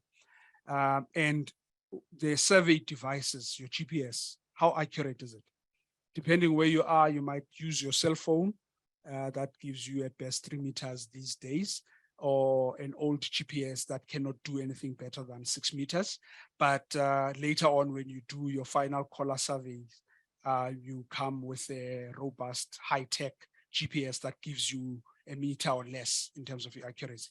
So that information might again seem trivial, but 4 meters out or 10 meters out might be very important for an application. So you want to give an inclination to somebody who's looking at this data is, when I was surveying this position, this is how far out I was. And obviously we've touched on the drilling data already. What is the core size you're drilling? Is it NQ, BQ? And of the NQ, BQ, which one? NQ2, NQ3, NQ1, PQ, T2101, that's what it's referring to. Did you case the borehole? To what depth? Okay, we shall continue. So casing is how much casing sits in that borehole. As you heard in the previous talk, when they were talking about drilling fluids, depending on how you are managing your drilling rate and your fluid rates and your composition, you might have to be drilling through friable material, and you might wash that material away. And that might pose a risk to your ability to advance further in that borehole. To mitigate against that, one of the ways is case the borehole past the problematic areas to keep the hole open so you can advance in and out. And the casing depths are important for that conversation. And if you are doing deflections and wedges on purpose, you want to capture information in terms of where and how many wedges are they sitting and in what direction, and any other information you might deem relevant. So again, all of these things can be quantified, can be measured where necessary. The next and the biggest one is the geology itself. What is the rock? The rock is made up of minerals that makes a name for you. So give it a name. And please be as accurate as you can on what the name of the rock is. The contact, you'd see a lot of logs that says it's gradational. Ask yourself a couple of times, especially if you are the one logging or reviewing that log, to say, is it really a gradational contact? It can be gradational, and that might mean something. It can that you're saying it's gradational because maybe it's a bit difficult to place what type of contact you're dealing with. But please be accurate and considerable effort put in describing and taking guidance on what type of context you're dealing with, depending on the geology. Weathering, some low, high, medium. What is low, high, medium? Be bold, put a number. If you're wrong, you're wrong, but at least the number also gives the person looking at it in that it is relatively fresh. I need to consider that there is some weathering and maybe it's close to surface, so it'd be highly weathered, or it's a depth far from any weathering. This is important because you can distinguish from alteration. Alteration high, again, you'll see a lot of logs say it's highly altered. Yeah, it is highly altered. I agree with you. What type of alteration? Again, parametric. When you say it's ceratization, you are specific about what type of alteration minerals you are seeing, if you are able to observe them, or textures that are going with a specific type of alteration, so that the person looking at that can tell, okay, if I'm seeing this type of alteration, that means I'm dealing perhaps in this zone with this type of setting, maybe fluid movement if it is. Brownish, grayish, talking about color. Again, some logs, and quite a lot, I've seen even myself logged in such where I at some stage put color as grayish, brownish, reddish brown. One of the codes that I personally like when I log is what is the Mansell code. It is very difficult if you are working in a multinational organization where there isn't a color management approach and measuring scale, but please consider at the very least to get there if you do not have at the moment. It's not the end of the world, but it's quite important, because consider that you're going to be mining in an environment like iron ore, where you're going to tell an operator sitting 10 meters away from the material they are supposed to load for you in your ore control environment, and at night looking for ore that is red when everything around them is red. So you want to be able to help them distinguish, and any other tracking systems. And of course, again, this is going for perfection, but there are means of measuring color. In the Mansell system, what you're basically looking at in terms of quantifying the color, you are looking at three components. You are looking at the color itself, what distinguishes from this color from that color, which is the hue. And then you're looking at the value, which basically indicates how dark or light is the red you are dealing with in that scale. And as you can see where they sit in that queue. And then the chroma, which indicates how rich or strong or weak the color is. So if it's a deep red type color, you can give it a number there that talks to a red, and you're putting it at a 5/14 thing. And that red might then mean something for your grade qualities and any other descriptions you might want at a later stage. But it's absolutely fundamental that if you can measure it and your system allows you to migrate from grayish to that space, please do it. And for historic stuff, if you know that quartzite is always yellowish to white in your area, ask whoever helps you set up that database to say, instead of me going through 9,000 logs from 1900, changing all the logs manually, quartzite, yellowish white, or a color that sits there in the Mansell code, write a script to say, go look for quartzite in the length column and look for color entry. If it's this color, leave it. If it's not, change it. And you can even be fancy, put additional conditions into that. But before you log and accept that change, you need to validate it. Do not just change things for the sake of changing, and their database management system trusts you to make those changes. Texture, again, massive. You need to be really sure when you describe certain things. As an example in this picture, you'd say, it looks all gray, it looks all uniform. Really? Are you sure? Is there any structural geology, fracture pattern and frequency, and any fill material you want to take note of? Kumba stopped mining Thabazimbi pit because of structural geology. Long story short, unexpected amount of rain percolating through a structure that over the years daylighted into the pit. The geotech engineer picked this up as the mining was advancing and did say, at a given stage, that structure and that amount of water is going to be absolutely problematic. So a decision will have to be made. When that decision came, the information was available. Everybody was removed from the pit because the pit collapse was imminent. And at that stage, the call was made to pull back, and the slope gave under its own weight.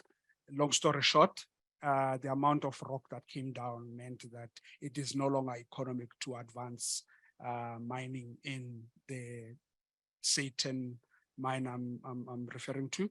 And at this stage, at that stage, it was also quite an old operation. So we're really pushing the limits in that discussion.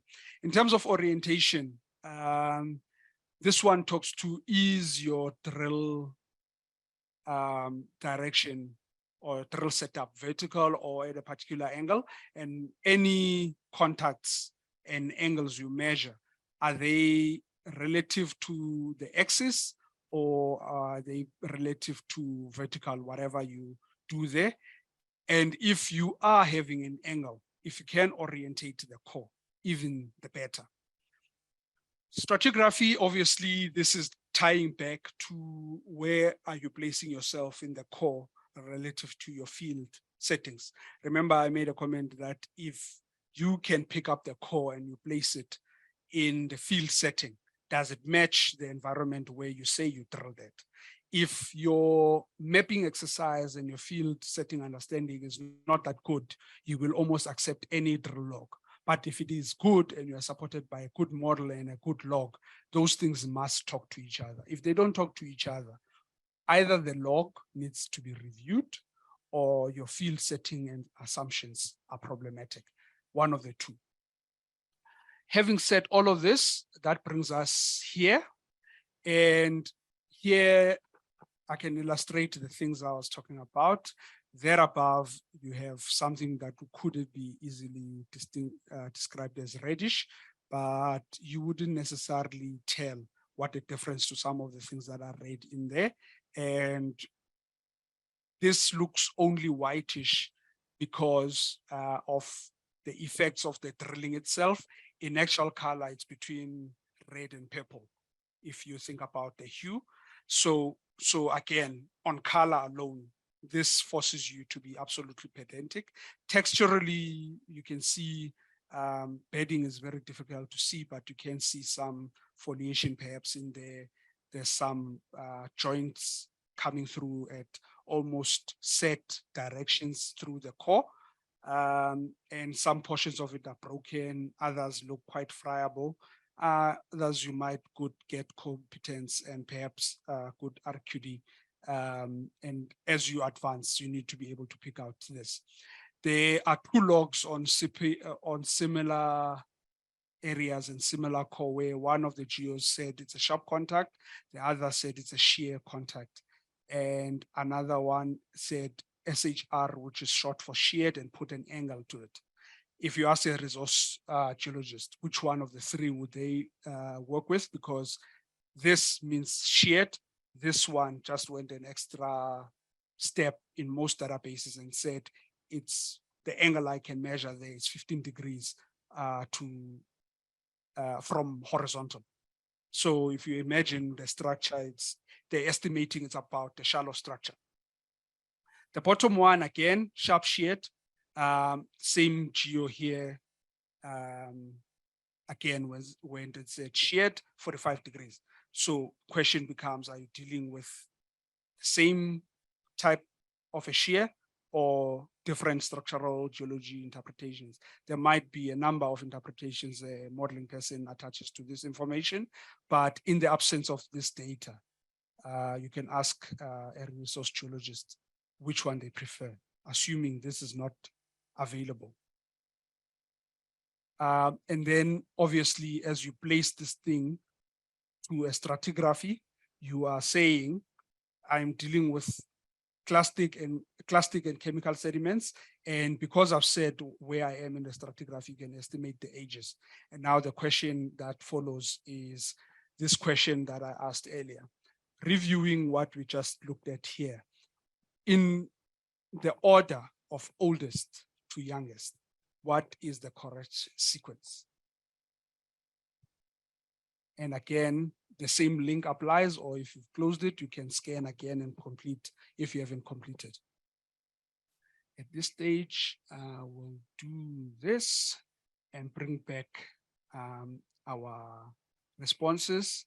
I see we have about 35 responses of the 100+ that are online. So if you were waiting for the stage to complete our 56 responses now, great. So those that have responded, I think good to see the various expectations coming through. As I said, this is a very interesting outcome. I'll have a chat with Tanya on this and see what opportunities and considerations are we setting up for in this. Risks, certainly.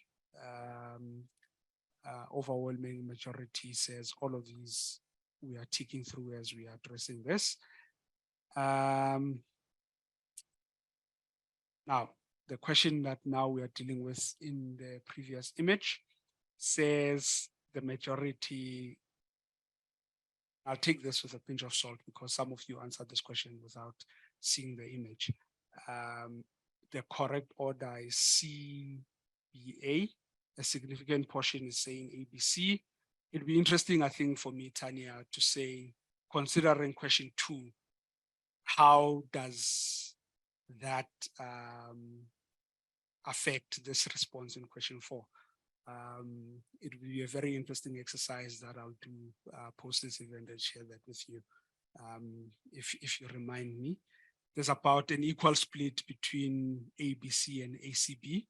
Again, if I read this with question 2, it will be quite interesting to see what the makeup there is. CBA as the oldest to youngest. So coming back to where we are, can we take a 5-minute break at this stage, and we'll wrap up to the end from here on. Then I'll come back and I'll explain the relationship of this picture to this picture, which then we can get to the answer that I think we can finally agree which one is the correct order of these things. If we look at this exercise, I've been very economic previously. If we look at this exercise and what I've already... Masi, you need to swap presenter view. We are basically looking at this image, which is a section through that stratigraphy. This is the correct stratigraphy of events, and I displayed this picture earlier on. What I did indicate earlier on is we'll come back to this picture as the correct version of what's actually happening. As you can see there, the bottom part where the iron formation sits is the chemical sediments at the base. The subsequent volcaniclastic sequence is that portion of the drill core, and sandwiched between the two is the younger clastic sediments of the case supergroup. That is sandwiched between the two.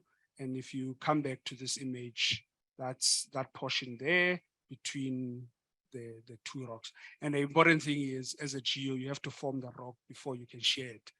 So if the geo in the field tells you it's shared, then that is valuable information in the interpretation. And again, as we come back, massive is boring. As you saw the picture, if you look at this at the field setting, there is layering. This is now an igneous setting, and you can see there's a preference in the orientation on the minerals that form the rock. You don't see that well in the core, especially if it's dry, but if you make it a little bit wet, that comes through. Yes. Okay. Please mute yourself. Obviously, there's mineralogy in that I just touched on now. And obviously, what are your all-forming minerals and what are the host minerals? Other people would refer to this as gangue. Gangue minerals are quite important. And if you do not have the answer, that's quite all right. And you cannot get in a hand lens, but trigger somebody to do detailed mineralogy post the exercise. And if you already set up in your database to capture the information, all the more better. Because then you can get either things of this nature where you're just looking at a simple microscope to describe the rocks and the textures that you're dealing with in the host rocks and your mineralization, or you get something that is to the nature of describing what is your ore mineral makeup and what gangue mineral for liberation purposes sits in there. The rest of these are analytical considerations which we have discussed already, in the sense of what are your sample IDs and what you send to the lab, what are the assays and related QA/QC processes and monitoring, and the validations, and setting up what your expectations in your geostats to have this. And obviously this is just a view of a reference material. Before you can accept lab results, you need to have gone through these checks. Do not assume labs are always correct. Please don't. Ultimately, what you want to be able to do is look at your drill core with your estimated modal abundances, especially if they are validated by detailed mineralogy, and to what your analysis or your analytes are doing. Because in things like this, you get to pick out things like this. If you look at the MG number in this case and the aluminum, they are both controlled by different coexisting minerals, but they are telling you different geological processes. One is telling you getting evolved, the other one tells you getting primitive. That can't happen at the same time. So there must be another process at play. If I consider the geophysics aspects, if you have the ability to run geophysics, you can again run geophysics in coal. They do this as part of the logging exercise. And all these geophysical methods give you additional information. Key for me here is what you get out of the iron ore grade in this case, and your conductivity and your density are quite interesting matrices to look at. And this helps you validate your logging. Because ultimately what you want to come to is connecting the dots, the end in mind. And what you want to end up with, at least for yourself in the bush while you drill, is a section or an iterative view of what you're dealing with, where your mineralization or your ore body sits, and any other material that sits. Obviously, this is ultimately what your borehole will look like. And please do note that between a section line and how the modeling guys can do, the section might look completely different. Because the end in mind and connecting the dots is being able to say, what are you dealing with? And the issues that we're talking about here is things like simple logs are not very useful because it doesn't tell you much in that portion of the intersection versus that part. That part there is much more detailed and can help you sort of see where lenses of certain rocks are and things that were negated. Yes, the color is different here, but it's still part of the same sequence, but there's these lenses that you cannot interpret in that portion, and simplified logs are not very helpful there. Consistency in your logging, this is the precision I was referring to, that one person logs one thing, the other logs another, and mixing and matching is a problem. And then stopping boreholes short. At a time, it might be important, but if you don't tell anybody, that's what modeling people will do. They will terminate everything there, and by implication, your basement, it gets pushed up when it might not even be the case, because if you look there, there's actually a possibility of connecting certain things through where the model says there's basement rock. Because what you want is a model that will work, and reasonable prospects of eventual economic extraction are the focus area, because where your resource development plan takes you is a life of asset plan and where value sits. And things like this, where you see you are terminating your pit with mineralization shown at deeper levels, needs to be the question you ask yourself as a geo. Did I do my absolute best in informing the mine planning and actual execution? And where you have detrimental factors like dikes running through your ore body, you want to know where they're sitting, and any cross-cutting structures that might influence your mining engineering conversations, you want to depict them and perhaps give them names in the process. Tanya, thanks for flagging me, and apologies for taking it quite to the end, but thank you very much. I have. Thank you, Masi.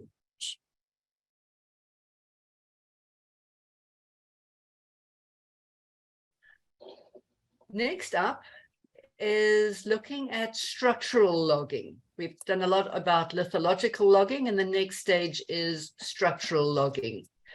And our presenter today is Sarah Solway. She's got 30 years of experience as a geologist and is currently product manager, structural solutions at MDEX. She has a deep passion for technology and enjoys collaborating with multidisciplinary teams. Her background includes greenfields exploration, resource estimation, workshop facilitation, training, and product management.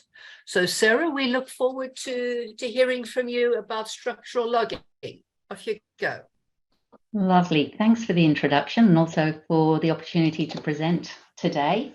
I'm going to be talking about structural logging, as Tanya's just said. In the field of geology, understanding the structural characteristics of rock formations is vital for interpreting geological processes, resource exploration, and hazard assessment. Structural logging is the systematic recording of geological structures within diamond core. And throughout this session, we'll delve into the significance of structural logging, look at the process of core orientation and preparing the core for logging. We'll look at the essential tools used for measuring structures in diamond core, the application of stereo nets for data visualization, and also the crucial aspect of quality assurance and quality control in structural logging. So as geologists, our job is to study the physical properties of the earth. We need to understand the forces that have occurred over time to shape the rock and resulted in some of the fantastic structures and outcrops that we see today. But why is this knowledge essential? Well, understanding geological structures is crucial for multiple reasons. Firstly, it helps us identify and manage natural resources, minerals and fuels, which are vital for sustaining a modern society. It also allows us to assess and mitigate geological hazards, such as earthquakes, volcanic eruptions, landslides, safeguarding human lives and also infrastructure. And lastly, comprehending geological structures aids in predicting the impacts of climate change, enabling to make informed decisions to protect our environment. In essence, geologists play a pivotal role in unraveling the Earth's mysteries and ensuring a sustainable and safer future. So, if we think about the primary objective of exploration activities, especially in the context of geology and natural resources, the purpose is to gather data and information about the Earth's subsurface to identify and assess the presence of valuable minerals. Exploration, it's the initial phase of the resource extraction process. It aims to discover new deposits or locate additional resources in known areas. Basically, it's all about the rock. Rocks contain a wealth of information that provide valuable insights into the Earth's history, processes, and resources. Through the use of advanced technology, we can extract information about the rock's composition, its mineralogy, the grade of any economic minerals, as well as the structure and texture. Of course, that information is completely and utterly useless if you don't know where it came from. You don't know its in situ location and orientation. So all this data is collected and integrated with existing information and used to reconstruct the sequence of events that have occurred over millions of years and to develop and refine geological interpretations. The confidence we assign to those interpretations and subsequent resource estimations rely heavily on the quality of the underlying data. This confidence is or becomes the foundation upon which exploration and mining companies decide which projects to pursue and which to put on hold. Similarly, investors base their decisions on which companies to invest in on this sort of level of confidence. Consequently, the value of the data collected and how it's interpreted directly impacts on the cost of these critical decisions. it's not only about costs and finance. Understanding the rock's structural complexities plays a significant role in rock mechanics by helping us to identify weaknesses that could impact the stability of mine designs. Failure to grasp these structural complexities can lead to substantial negative impacts, both from financial and safety perspectives. The orientation of discontinuities plays a critical role in evaluating rock strength and assessing potential for surface failures. And as we delve deeper into understanding of rock structures, we enhance our ability to make informed decisions, mitigate risks, and ensure the success and safety of mining operations.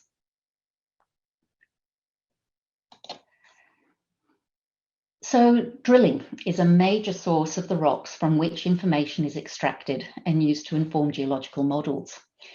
But it's an expensive and time-consuming process. If it's carried out without accurate geological information and planning, it can lead to a great deal of waste of valuable resources and misinterpretation of geological structures. The determination of structural data from drilling can be done either using borehole imaging techniques such as optical or acoustic televiewers. These methods involve lowering sensors downhole after drilling is complete, capturing high-resolution images of the internal drill hole walls from which interpretations and measurements can be taken. The second method involves determining the orientation of the core before it was extracted from the ground and using that information to measure the orientation of structures within the diamond core during the logging process. And this is the method that I'm going to focus on during today's presentation. So in order to accurately measure structures in the drill core, you need to know where the hole has been drilled in 3D space and the orientation of that core as it sat in the hole. This is done by marking the core face to reference either the gravimetric bottom or the top of core in inclined holes. Errors in the hole location and the core orientation will significantly impact the accuracy of your structural measurements. A little bit of an example. Let's consider this beautiful bit of core, and we have a fracture sort of running through it. We know that the hole was dipping at -65 degrees, for example, with a dip direction of 90 degrees. And we know that its depth ranged between 135 meters to 150 meters. We know this from the planned orientation of the drill hole and from the information that we get from the drillers. So that's where we think the core is sitting, and there's the orientation of that fracture.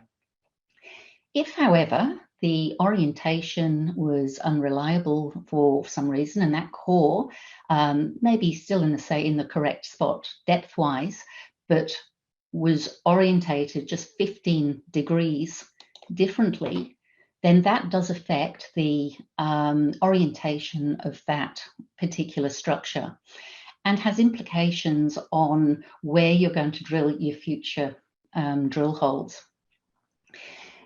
If you add into the mix the drill hole trace and the trajectory of that drill hole, this is a planned trace. Of course, we all know that holes do not necessarily get drilled in a straight line. They wander around a little bit, and we take into account the actual hole trace, we can get a completely different view of the data. So it's really important to understand where and how the orientation process takes place. You'll hear more about the downhole surveying trajectory of drill holes and measuring drill hole traces in the next presentation. So I'm not going to talk about that too much now. It's just really to, I guess, emphasize the importance of getting it right. So the first core orientation system was developed 169 years ago in 1854 by a French engineer Approximately 10 years after he developed the first core drill, which was a free-fall percussion type tool. It produced quite short lengths of core, about 30 centimeters, and a core breaker and lifter mechanism grabbed the core, preventing it from rotating as it was extracted from the hole. Over the next 30 years or so, rotary core drills were developed, and a system that marked the core before it was extracted from the ground also developed. The first half of the 20th century, compasses and cameras were incorporated into the process, and by 1950s and 60s, the core orientation was pretty much a standard practice in many drilling operations. First digital solution was released to the market in 2004. This method orientates the core tube and allows the core face to be marked by the driller at the bottom of each of the drill run rather than the top. This is the method that is by far the most commonly used today, and it's the one that I'm going to sort of take you through and explain. So digital core orientation solutions, no matter which vendor you use, they all comprise a downhole unit. Let's get my laser pointer here. So a downhole unit, which is incorporated into the drill string and goes down the hole during drilling. It's represented here by this silver part of the drill string. And in here, this particular tool sits between the grease cap and the inner tube. Other downhole units from vendors are incorporated up into the back end assembly here. The other component they all contain is a controller, and this controller remains on the surface, and they also provide a marking jig. Most marking jigs look like this. They're a V block with a blade and a spirit level for making sure that the jig is level when the mark is being made. So the downhole unit includes an accelerometer. An accelerometer is the same technology that is used in your smartphone or tablet that allows the display on your device to switch between a horizontal or vertical as you flip it. The accelerometer detects motion and orientation with respect to gravity. In other words, it measures down. Sorry, is that a question? No? Okay, so in other words, it measures down towards the center of the earth. The way that it works, and it's important as geologists to understand the workflow, even though we don't operate the tools, they're operated by the driller. They are highly precise and highly accurate, the sensors that are in these tools. However, things still go wrong. And it's important to understand the workflow and what best practice looks like. So in the event that you are getting unreliable ORIs, you can know the types of questions and types of conversations that you can have with your drilling contractor. So the workflow starts with, well, the first step is to initialize the downhole unit, and this is done by synchronizing a timer or stopwatch within the downhole unit, and that sits inside the controller. Drilling commences, and the downhole unit takes readings every 30 to 60 seconds, depending on which tool you're using. When the inner tube is full of core, a break is registered by pressing a button on the controller at the surface. This also records the reading on the timer, which is how the controller knows which reading on the downhole unit is the one to use to determine the orientation of the core. It also starts a countdown during which drilling completely stops. This point in the process is really, really important because, as you can imagine, drill strings rotate very quickly, and there is a lot of torque and a lot of movement in that drill string. If the drill string is vibrating or still rotating when that reading is taken, then it's not going to be very reliable. So at the end of that countdown, the driller pulls back on the drill string, causing the core to be grabbed by the core lifter, or sometimes known as a shoe, and breaking the core from the bedrock. This is another possible point of error, because if the core lifter is old or damaged, it can cause the core to slip and spin within the tube. So once the inner tube is retrieved and laid out on trestles, the orientation reading that was taken after that countdown was completed is read from the DHU. And depending on the tools used, either the tube full of core is rotated until the gravimetric bottom of core is facing down, or a special orientation jig is rotated until the core is in the correct position for marking. The driller then uses the marking jig to mark the face of the core that represents either the bottom of core or the top of core. They may also mark the side of the core if this is possible and the core is extending out of that core lifter a little bit. An example of that is shown in this picture here. So the next step on the journey to preparing the core for structural measurements is to create and draw the orientation line along the side of the core. Now, this can be done either at the rig by a member of the drilling crew or a geologist or technician, or after it has been transported to the core shed. One big recommendation I would have is if you are asking the drilling crew to draw the orientation line on the core, that they get the proper training involved and they understand the importance of getting this right and also understand what best practice looks like.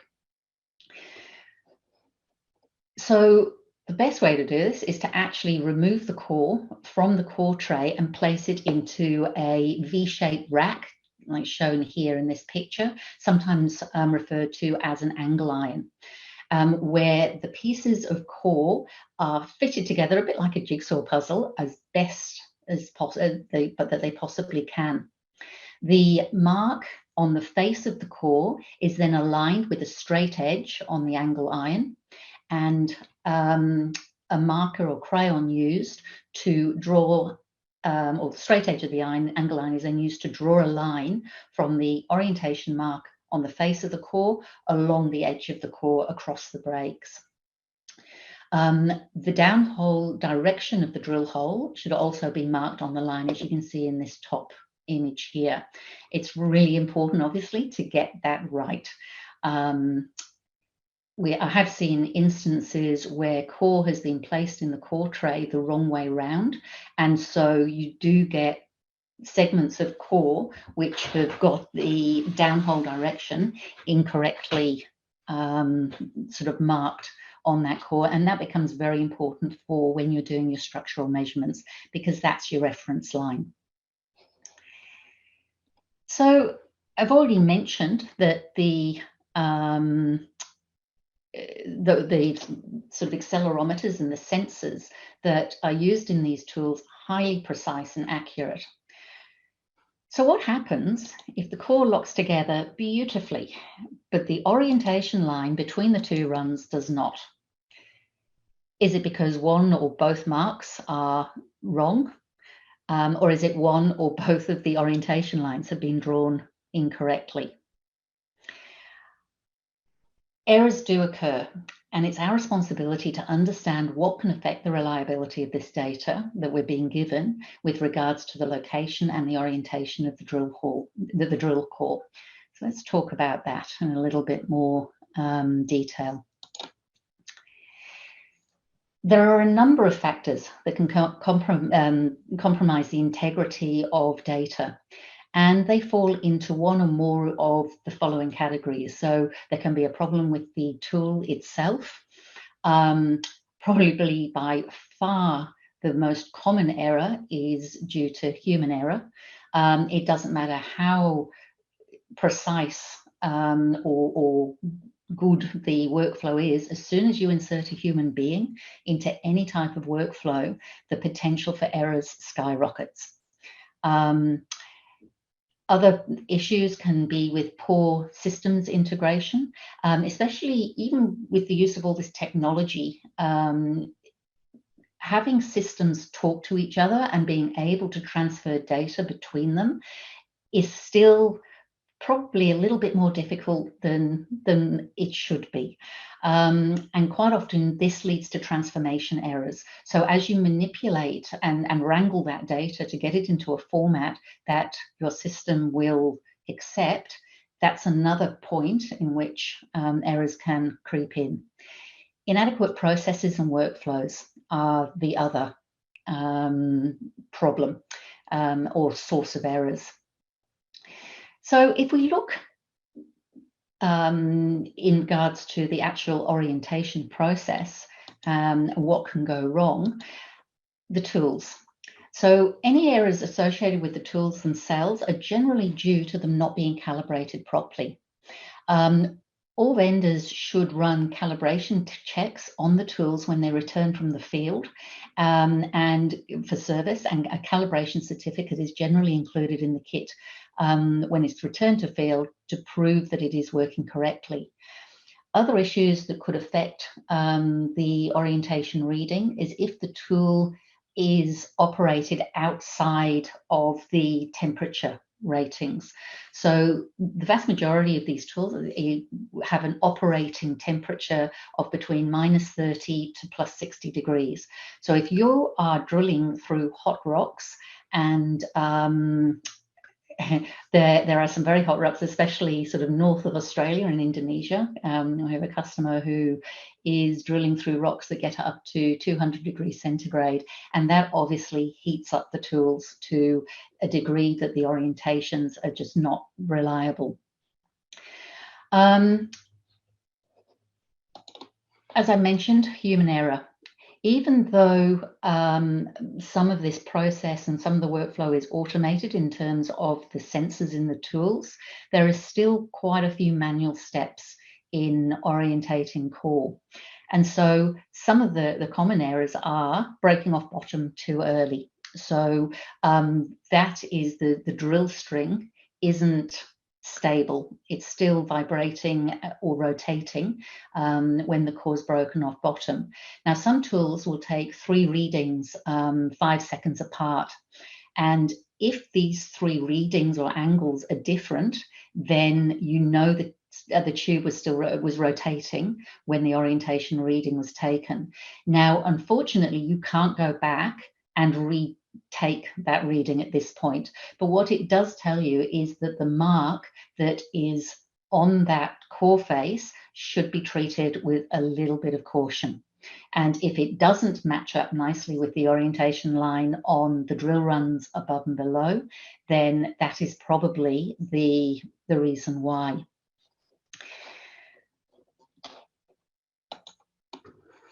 Another problem is breaking the wrong joint. Now, what I mean by this, if we look at this tool here, the electronics for the downhole unit are sitting in this part of the unit, which means that this joint here must be broken in order to take the reading.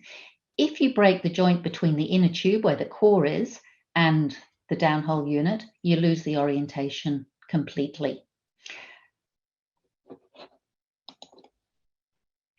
Core spin is another cause of unreliable orientations, and strictly speaking, if there has been core spin, then the orientation shouldn't be made.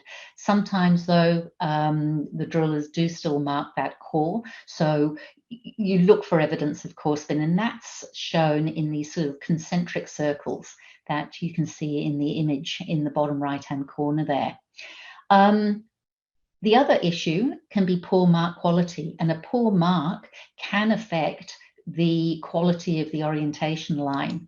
So if we look at a few examples here, You can see that the best marks are nice sharp lines, which you can then extend down the side of the core quite comfortably.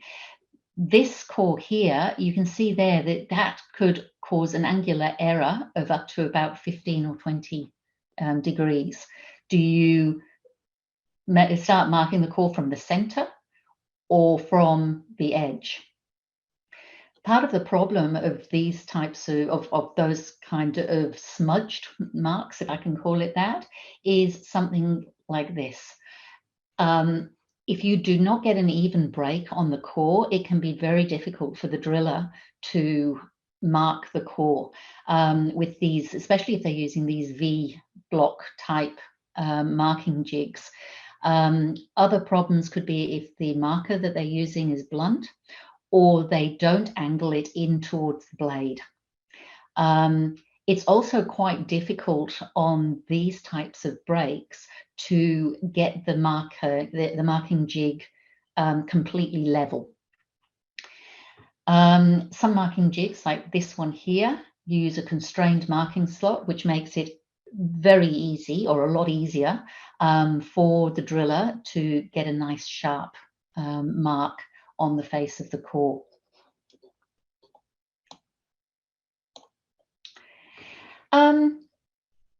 Errors also can occur when you're reconstructing the orientation line. So if the core hasn't been pieced together correctly or with care, then you can get the orientation line can sort of waver and move around a little bit. If you use a shorter and even guide to draw the orientation line, so in the photo I showed before, the geologist was using the straight edge of the angle iron to draw the line. Now, if that angle iron has been damaged in some way and has got like divots taken out of it, you're not going to get a nice sharp line. So use a nice long straight edge to mark that orientation line. I mentioned before marking the downhole arrows facing the wrong way. So pay attention when you're taking it out of the core to make sure that it's not flipped around. So look at the geology, look at the structures to make sure that it's fitted together with care. The other thing is extending the orientation line across broken core. Now, when I talk about broken core, I'm talking about rubble. All right, not sort of clean breaks. If you have got a patch of rubble or very broken core in the middle of your competent drill core, you can't draw the line across it with any sense of reliability.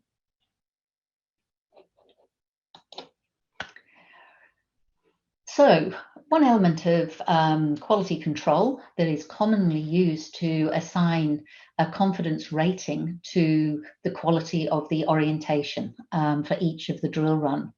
Now, there's a number of methods that can be applied to check the orientation line and resolve errors if they are identified. The simplest form, a rating, is based on the continuity between drill runs is assigned, with the highest confidence classification being assigned to drill runs where the orientation lines match within a sort of specified tolerance for 3 or more consecutive runs. Now, the tolerance does tend to differ between projects. It's very, very reliant on the degree of complexity of the geology and structures. But generally speaking, as a rule of thumb, differences of 10 to 15 degrees tend to be a sort of a common tolerance. In some projects, it would be less than that. Another method that is documented by Rod Holcomb, and I've put the reference there for you. It's available on his website. It involves piecing as much of the core together that is possible, and then using the driller's bottom of core or top of core mark from the first run draw a preliminary line along the entire length of pieced together core. And then for each drill run, measure the mismatch between the orientation mark and the line. Discard the outliers and then apply, and then the average mismatch, if you like, is calculated with the drill runs that is showing significant deviations are corrected based on the mean. Okay, there's quite a detailed step-by-step guide on how to do that in the document that I've referenced there. A confidence score is then, like between 1 and 5, is then assigned to each of the drill runs. Another method that systematically rates the quality of the orientation mark and the orientation line independently, and then a confidence classification assigned, is one that is outlined in this article in the SEG newsletter. The quality of the orientation mark is based on the potential angular error due to the mark not being a nice sort of sharp line. A angular error of less than 5 degrees is given the highest level of confidence, whereas no orientation mark at all obviously is the lowest. The orientation lines, the quality of that or the rating of that is based on the lock angle or the mismatch between consecutive runs. Something called a bamboo diagram is then used to help visualize the orientation log, which allows to help identify errors, allowing them to be corrected. So if you look on this hand-drawn log there, we've got the mark depth. We've then got the quality down here, which is, as I said, rated 1 through to 9, with 1 being the best, highest quality, and 9 the lowest. Lock angles, or the angular error of mismatch, are measured and reported on the bamboo diagram. You can see in this section of the core here, or this drill run, the mismatch is at 30 degree on one end and 330 on the other. That is clear evidence that the core has spun, and providing the geology is sort of helping you out here and confirming that, then that orientation line could potentially be corrected and before you take your structural measurements. Another common sort of quality control process is to assign a confidence rating to the entire drill hole, and this is based on the cumulative mismatch angle over the entire hole.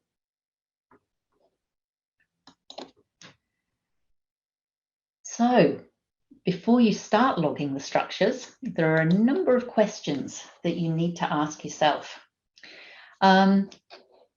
In geological terms, many different structures can form from a single deformation event or stress field. These structures can exhibit varying orientations, and when related, they can be understood as a unified system. So it's important to just sort of step back a little bit and look at what structures are present. You need to look at the properties that define the various structures in terms of the composition, the texture, the infill. You need to look at the relationships between the structures, particularly the cross-cutting relationships and associated alteration. It's important to recognize that structures may appear differently depending on the perspective. So is the hole being drilled at a low or a high angle to a particular structure? And lastly, how do these structures observed fit in with the understanding of the larger scale geological interpretation? Does it validate the interpretation or not?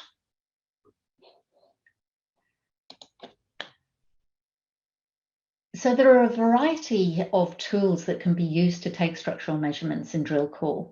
These can be split into manual and digital tools. And before we look at each one of these in turn, it's important to understand the measurement conventions that are used.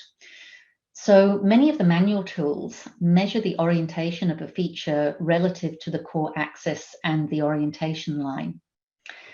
Planar structures that intersect the drill core present as an elliptical shape, as shown in this sort of cartoon diagram here. And the orientation of these structures are defined by alpha and beta angles. The beta angle is the angle between the orientation line and the apex of the ellipse, measured in a clockwise direction around the core.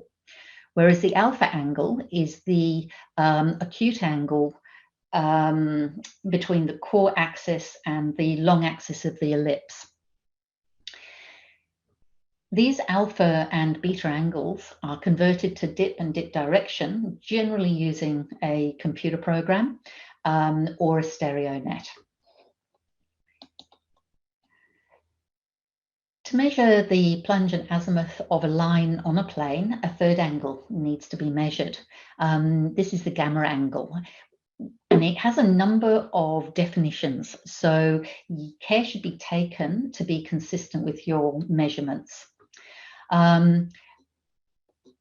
I'll also mention that the literature can be a little confusing around these measurements because authors use different naming conventions for the same measurement. They all tend to use sort of Greek letters from the Greek alphabet, but whereas some refer to gamma, others refer to delta and even omega. So the main thing to remember here is to be consistent. The first method involves measuring the angle from the long axis of the plane in which the lineation lies to where it intersects the ellipse for the first time in a clockwise direction. The second method involves measuring the angle clockwise from the orientation line to the first intercept of the lineation on that plane. These measurements are then converted to plunge and azimuth in relation to the plane that they lie within. Okay, so manual methods. So these are some of the tools that measure the alpha and beta angles directly. They include the chronometer, a goniometer, wraparound protractors, and protractors or protractors with pivot arms. The beta angle is measured using the horizontal scale on these sort of tools here. Sorry, the horizontal scale here, and then on the goniometer, it's the circular measurements on the end.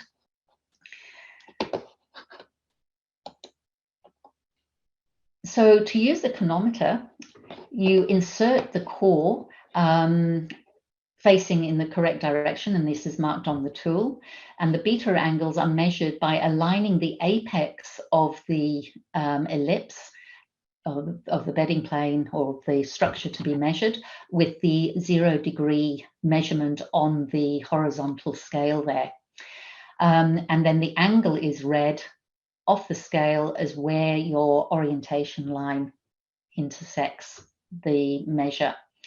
Alpha angles are aligned and measured off the side measurements here.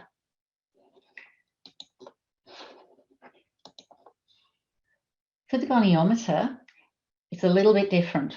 So the beta angles are measured by aligning the orientation line with 0 degrees rather than the apex of the ellipse. And then the angle, the beta angle, is read at the apex of the ellipse using the scale on the end of the tool.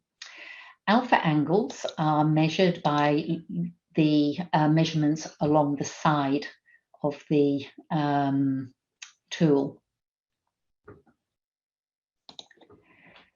Wraparound protractors are the same as the goniometers in that beta angles are measured by aligning the ORI line with the 0 degree scale and the angle read at the apex of the ellipse, and the same angle, the alpha angles, are measured using the side measurement markings.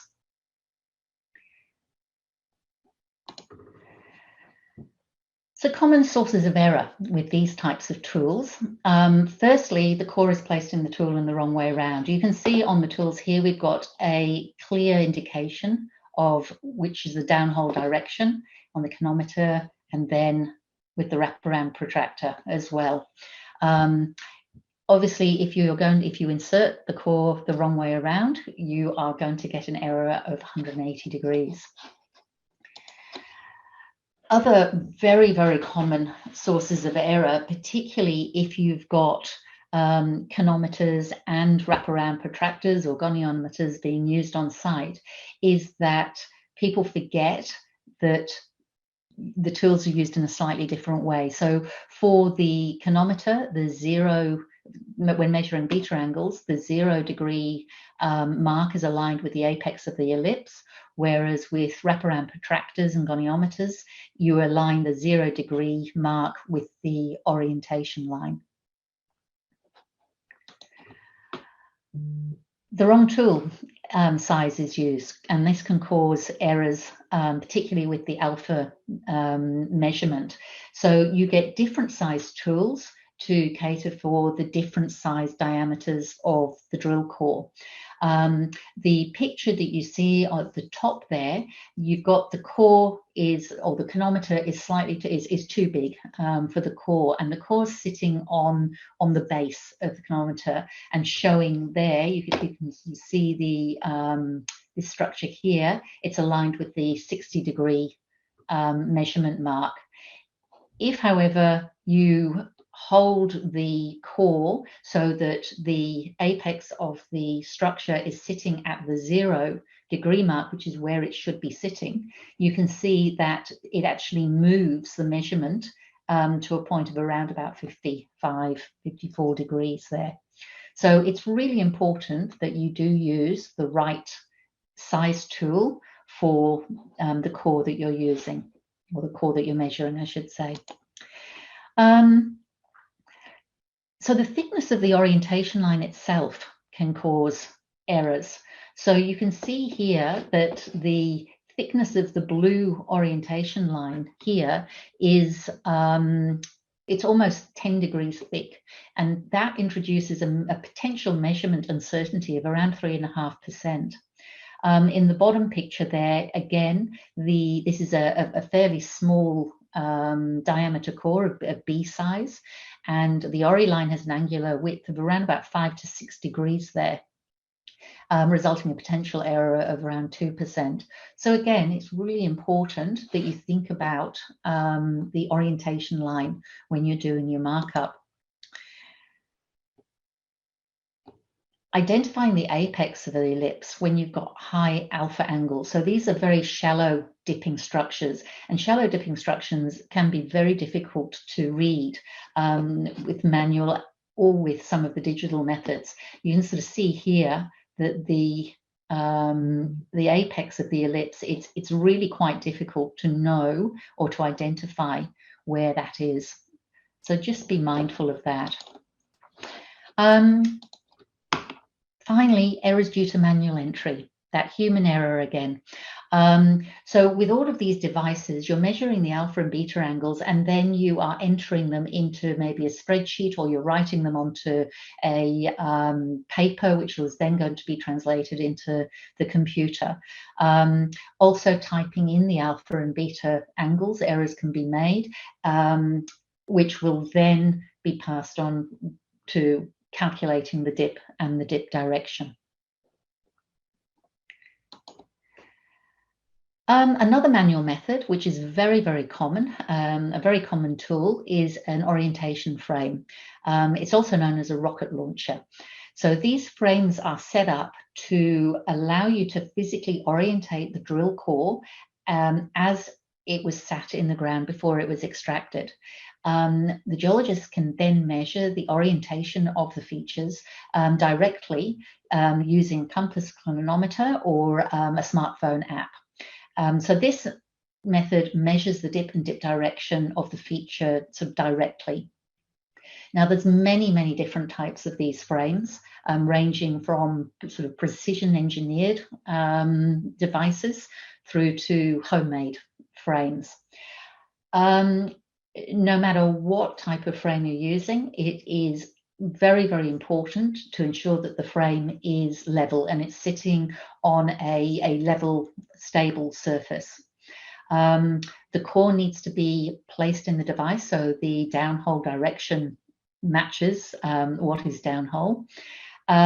You can get errors associated with the measurements. You can see there in the top right-hand picture, a lot of people will use sort of flat planes or edges or even straws when measuring lineations to sort of steady the chronometer or compass and taking those measurements, and you can get errors creeping in there, and again errors due to manual entry into whatever system that you're using to capture this information.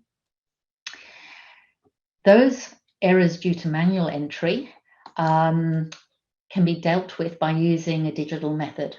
Now, this is a handheld device. It's called an IQ logger.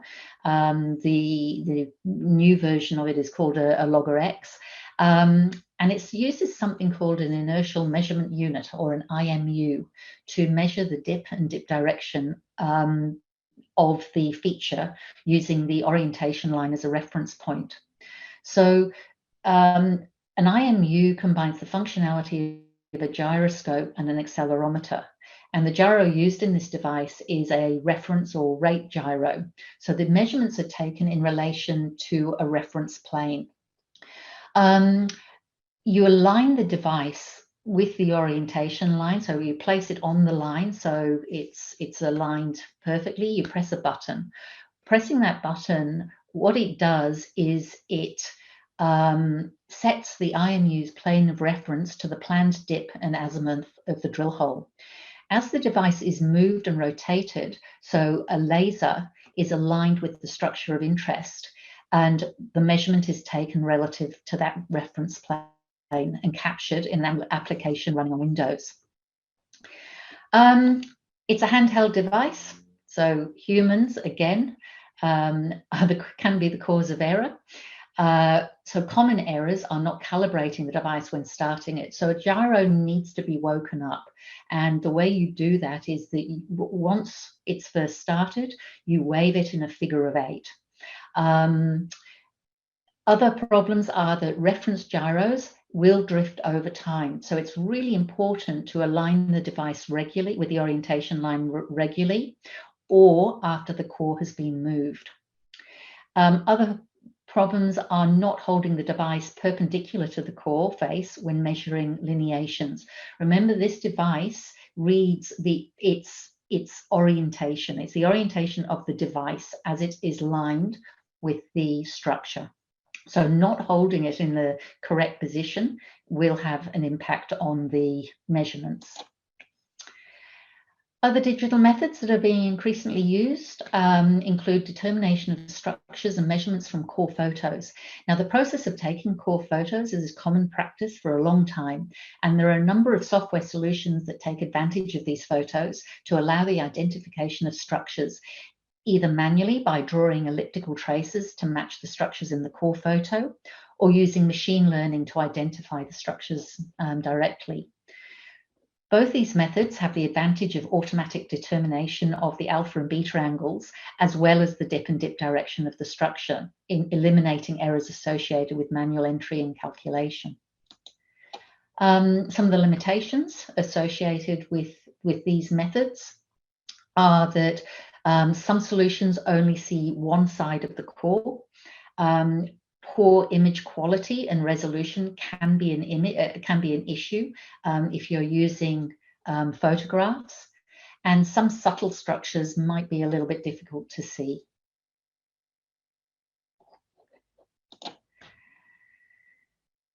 So how many measurements should you collect and what should they be? Well, the short answer to this is it depends on the complexity of the geology, the geological system, and the objectives of the project. Another way of thinking about the term geological complexity is the variability of the structures present. So if the orientation and characteristics of a structure is relatively constant throughout the whole, then 1 or 2 measurements in every drill run is likely sufficient. However, if the attitude is variable across, within and across the drill runs, then you'll need to take more frequent measurements in order to help verify and validate understanding of the geological interpretation. Ideally, measurements should be evenly distributed throughout the drill core in order to capture any variations. The purpose of collecting structural measurements should also guide the number of measurements. If the goal is to understand broad-scale trends or major structural features, then a smaller number of measurements may be acceptable. If, however, your goal is to understand and characterize individual structures, then a larger number of measurements will be needed. Ultimately, in order to be useful, you need to collect enough structural measurements to allow for statistical analysis, and this means they need to be representative and relevant. So I'm going to talk a little bit about stereo nets and what you do with these measurements. A stereo net is a method for viewing 3-dimensional data in 2D. Imagine a plane cutting through the center of a sphere. If we remove the upper half, you can see lines of latitude and longitude marked on the lower half of the sphere. So the stereo net is basically the lower hemisphere graph. An arc is formed where the plane cuts cuts the sphere. And if we project the intersection points of this arc to the zenith of the sphere, the points where it intersects the stereo net forms the great circle of the plane. Steeply dipping planes will plot closer to the center of the stereo net, whereas shallow dipping planes plot towards the edge of the stereo net. Now, obviously, it gets pretty messy when you have a lot of measurements and it becomes almost impossible to interpret anything useful, which is why it is common to represent the plane using a point, which is called a pole to the plane. This is an imaginary line which is run perpendicular to the plane, and where it intersects the sphere and is projected up to the zenith, where it intersects the stereo net, is the pole to the plane. For lineations, lineations lie on a plane and they're measured using the plunger and azimuth. They're represented by a point on the stereo net. So in this image, the lineation is represented by the blue line. The point where it touches the edge of the lower hemisphere is projected back up to the zenith on the sphere and plotted on the stereo net at the intersection point. Note that it plots on the great circle of the plane that it lies on. So I've talked about the various points in the orientation process where errors can occur. So this is the orientation reading itself. Placement of the orientation mark is incorrect or of poor quality, making it hard to draw a high quality orientation line. Errors associated with the orientation line can be due to not piecing the core together properly, or making mistakes like the down hole arrows are facing the wrong way. Errors can also be introduced when measuring structures through incorrect use of the tools or entering information incorrectly into the database. Statistical errors can also occur through the choice of which features to measure and the number of measurements taken. So stereo nets can be useful in identifying these errors. So the top image there shows measurements of the same feature in a single drill hole. When we superimpose a small circle, which is essentially the best fit line onto the data, the center of the small circle distribution, if it's centered on the drill hole, then you need to look at the drill hole here is marked as a circle. The center of the small circle distribution is the cross. Possible causes of this include spun core, poor quality orientation marking, and poor quality logging. If you've got a pervasive feature of known orientation, it's worth taking at least a couple of measurements in each drill run to check for relative spin. It's quite common for these types of features to be undermeasured because they're well known and therefore considered not all that important to measure. But it is very useful in identifying potential issues. Another useful diagram in identifying issues is a Rose diagram. So this is where the frequency of measurements of a particular feature is disproportionate to other features, potentially resulting in data bias. The distribution of points from well-orientated core will have a relatively small spread on the stereo net. This slide is an example of what angular errors look like. So the drill hole is inclined at an angle of -60 degrees towards 270 degrees. The structure being measured has an alpha and beta of 45 degrees each. Now, what I've done here is the red points on the stereo net show a systematic change in the alpha angle of 5, 10, and 20 degree errors. Similarly, the green points show the same errors for the beta angle. And so you can see there that it actually creates quite a big spread on the stereo net. Ideally, those clusters should be as tight as possible. So, messages I'd like to leave you with. So, quality structural measurements are only as good as the driller and the geologist. Okay, this is a shared responsibility. The drillers are using the tools, and it's important that they understand why it's so important to get quality orientation. And geologists have a responsibility for understanding what tools are being used, how that orientation line gets on the mark, and ensuring that they're doing it correctly. Spending time marking up and assigning confidence classifications to the drill run and being consistent. Understand how to use the structural measurement tool correctly and each one of their limitations. Take as many relevant measurements as you need. Beware of cumulative errors. So an error in placing the mark on the core of, say, 5 degrees, add to that an error of 5 degrees when drawing the orientation line, another error of 5 degrees when you're taking the measurement, it all adds up.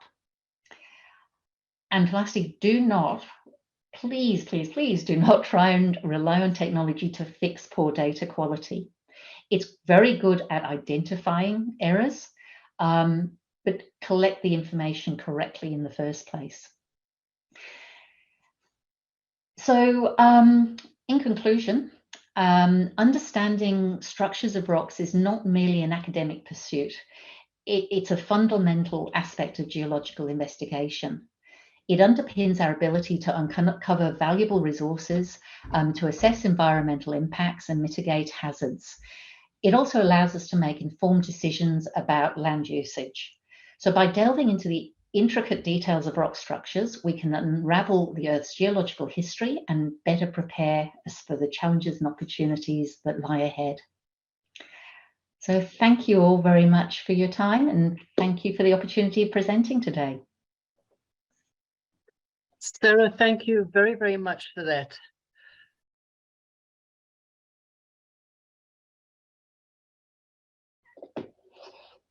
Next up, we have Werner Huelefeld, who's going to talk to us about downhole surveying. Werner is the Business Development Manager for MDEX for the Middle East and Africa. He comes from Port Elizabeth, where he completed his MA in geology at UPE. and then went to Northwest University to do an MBA. He's also registered with SACNASP and holds a project management professional certification. He's worked for a number of small exploration consultants, as well as Xstrata and Glencore, and more recently worked for international drilling contractor Master Drilling before moving to Index in 2021. So, Werner, if you would like to share your screen, and it's over to you.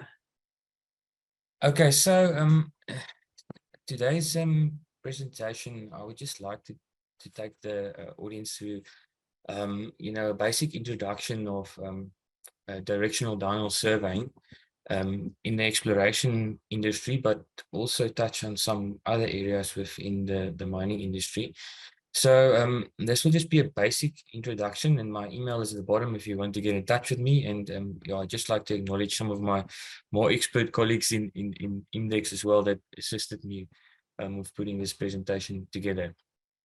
So I think I'm sort of in a unique position, as I've, as Tanya said, I've been in the geology industry as an exploration geologist, but also worked in the drilling industry, and now I finally moved to Index, which is, one of the core businesses of the company I'm in is downhole surveying. So I've had just unique knowledge of experiencing downhole surveying as a geologist firstly, then as a driller, and now actually working together with the supplier that actually supplies these tools. So in today's presentation, I'll just take you through the following topics. So, so why do geologists need to have a basic knowledge about downhole surveys on site? And to be very honest, initially as a geologist, I took also the data quite for granted, the accuracy, and just accepted that everything is correct and 100%. And as technology has evolved since I started, the accuracy and precision of data has become very, very good indeed. I'll take you through some of the types of downhole survey tools we get. Then I'll specifically tell you a bit about gyroscopic survey tools and north-seeking gyros, especially. Then I'll also allude to what is survey accuracy and precision. And then I'd like to go through some more practical topics for geologists that maybe start out on site and do not have that much technical knowledge of surveying, downhole surveying and surveying tools. And that is, when should they use what gyros, and specifically when should they use a north-seeking gyro.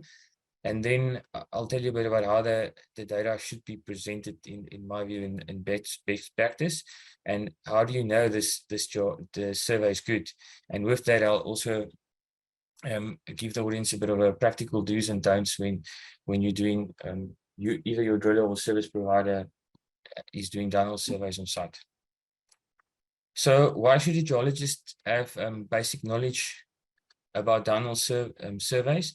Well, like Sarah alluded, not only to the structural geology and knowing the actual orientation of your structures in space, boreholes are never straight. So to know your actual directions is very important, but I'll focus more on even the more basic thing is that everything you might think you know where you are, but you actually are not there. And if I just take the laser pointer, this is what I'm alluding to, is where the ore body really might be. And this is just an idealized, very simple square little ore body, and where you think it is because of maybe using a lower standard survey tool or not following best practices. So that accuracy that you have there then obviously moves into all your models and everything you do after that. So that data is really right at the beginning of the process. And if either you're in your beginning stages of your exploration and you're trying to find out where to explore and define an ore body, or even when you're trying to infill and define the ore body better and just get better confidence on the data, you might be far away from where you actually might be. So this is just the basic sketch we all know. The other thing is to calculate the volumes of of these basic ore bodies, we need to know those true thicknesses. That's one thing, and that's just mentioning on our inclination. So this is just in a simplified ore body. In complex ore bodies, this becomes even more important, and you have to drill denser patterns and be even more accurate and sure of your accuracy and precision when you're doing downhole surveys. So that's on the inclination. So if you have this true thickness and you're quite confident of what it is, then you can at least calculate the volume based on the inclination or the dip of the borehole and where it's actually intersecting the ore body at the top and also at the bottom.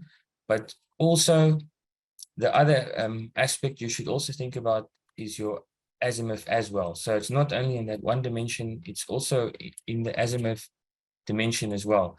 So not only do you need to have the true thickness of the ore body, but you also need to intersect it as perpendicular as possible to the strike. So to get that true thickness of the ore body at that point of your borehole. So already the ore body might be complex and might be moving. So if you at least know at that point that you're intersecting it at the best perpendicular angle, then you can at least work out the true thickness at that sort of intersection area of where you drilled your borehole. So why is it also important? Where does this borehole survey data fall? It falls right at almost at the beginning year of your mining cycle, and it's the exploration and discovery portion. And that's also those human errors that occur here is already, like as Sarah mentioned in her presentation, the human errors is already propagating and compounding if you're making errors. So if your tools are also adding to these errors, it just becomes bigger and bigger, and the error just accumulates as you go further down this mining cycle towards where you want to start developing and producing actually something from the mine. So I said that's just why it's important for geologists to know a little bit about surveying in terms of exploration and target delineation and definition, but it's also important in the production space and the development space as well. So if you take the scale of economics, the pricing you might pay on rentals or services for doing proper surveying is minute when you compare it to having to potentially redevelop a mining drive because the survey was not accurate enough and you actually didn't hit the target you wanted to. So it's not just for planning at exploration level and making sure your volumes are correct in your resource definitions, but it's also during your current operations, your blast design, are you over and under mining, you minimize the grade control required, and so the more accurate the survey is, the more accurate you will be, and you will actually know where you are and where here actually is when you're down there. So what are some of the common types of downhole survey tools? Well, they use basically two principles, and you get your magnetic types survey tools. That obviously is the magnetic field of the Earth is there to determine where they are and what their orientation is. And then you actually get your gyroscopic tools, which use the centripetal forces or angular momentum forces of the Earth to actually determine what the orientation is in space and where they are. So in the magnetic tools, uses like I said, the magnetic field of the Earth. Usually these tools originated from the oil and gas industry, and the oil and gas industry has been the main drivers of technology and getting us to where we are now with gyro tools. But this tech has since become quite aged, but is still reliable in certain instances, depending on the accuracy and precision you require. It's still relatively cheap compared to some of the best gyro tools today, and it's usually used in a more low confidence initial exploration. So if you have it's commonly used in RC drilling and percussion drilling applications actually. So just to take note of it, but we'll also talk about it a bit more later. These tools are affected by any ground magnetism and even magnetism that can be induced by some of the drilling equipment itself if not used correctly. And obviously these tools give you magnetic north, which you then need to transform into true north before actually using the data in any spatial models. So then we get the first type of gyro survey tool, and this is called the reference gyro, or sometimes also referred to as the rate gyro in the industry. And these were some of the first gyros that were introduced, and they're also sometimes known as free gyros. These tools are not affected by magnetics, and they use the Earth's axis of rotation to calculate their relative positions in space. So one thing about the reference or the rate gyros, it needs to be set to a known bearing on the surface, and then it actually measures its change in position or its rate of change, which I'll also get into a bit more detail later. With these gyros, drift is often error, and they're also prone to human error. So if your initial angle is not set correct, or your direction, then the data will be compromised, and that error will actually compound. So most of the older tech in the market in the gyro space uses these gyros, and over time people have moved over what they call the north-seeking gyro.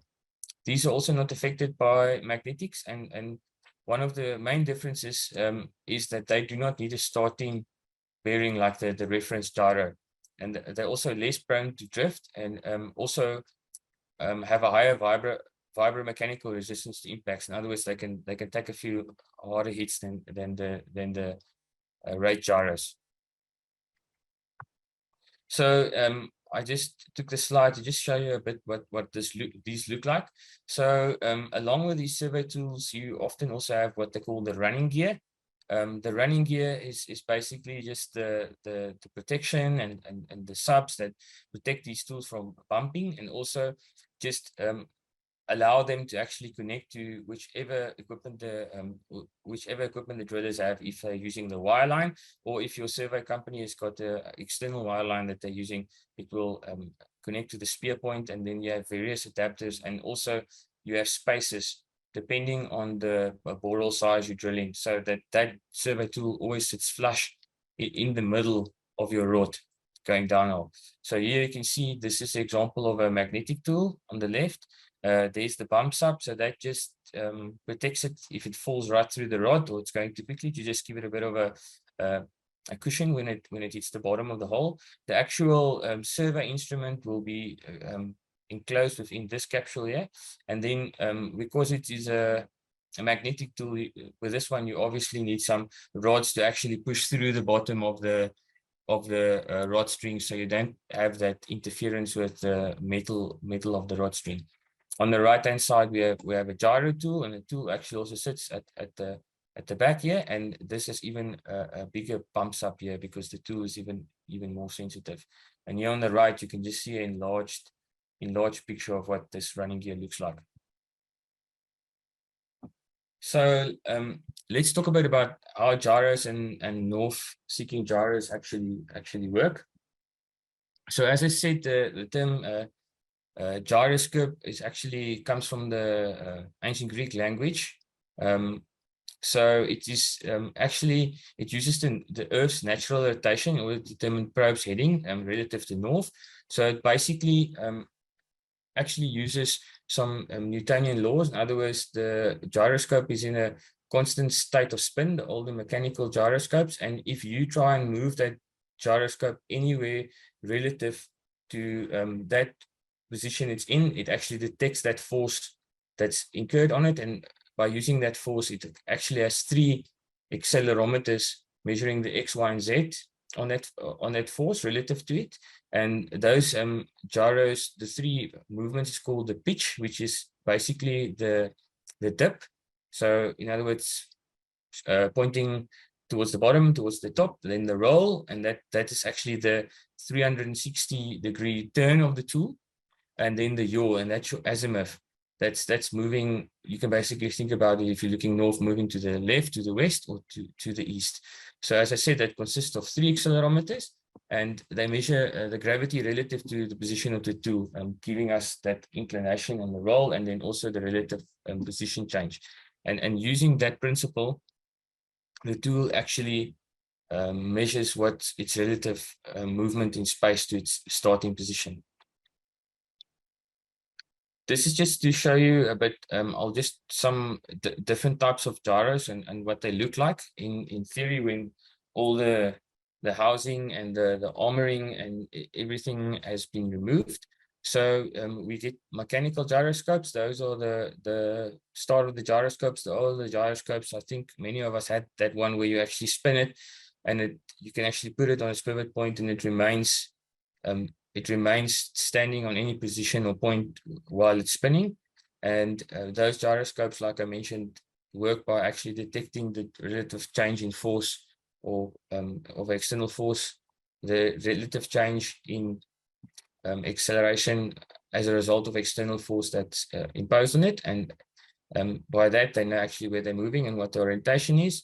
And since then, we've actually moved on to more advanced type of gyros that you actually see these PC boards, which is the microelectronic mechanical or the MEMS gyroscopes, and that's what most of the rate gyros have in them these days. And then we have much more accurate gyros, which actually use fiber optics and lasers. So in other words, like a fiber optic gyroscope will have 2 lasers that are actually running in separate, I can almost say like lanes. So this is the bottom, and due to the effect of change on force on these fiber optic laser positions, they actually detect which way they're moving in space, either X, Y, or Z. So at the bottom here, you can just see a graph of these gyros and where they actually plot in their accuracy, or we can call it sort of their reliability. So we get everything in the range from gyros that's in the consumer. This is the really bad watch gyros that you use when you go jogging or in some of the earlier cell phones. And these have a relatively high bias stability, and we'll also touch upon it a little bit later. So that basically means so if you have an average path and you keep the gyro on that path, how much would it drift from that average whole path over time? And that's measured in degrees per hour. So you can say in 1 hour, if you left the gyro in going in the single path, in a straight path, this is how many degrees it would vary from the path. Obviously not good on this side, and obviously very good on this side. And then the scale factor stability measures how sensitive is that gyro to detecting a change in its angular velocity. In other words, how sensitive is it detected and accurate and detecting a change in its position.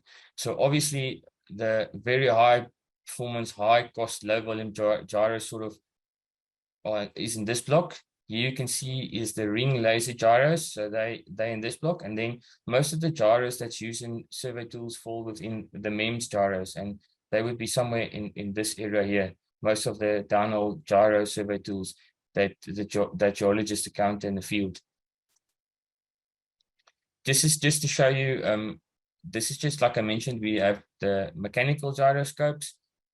Optical gyroscopes are those ones I mentioned with the 2 lanes and the lasers actually running in opposite directions, and they actually measure that the change by measuring the effect of the lasers on it.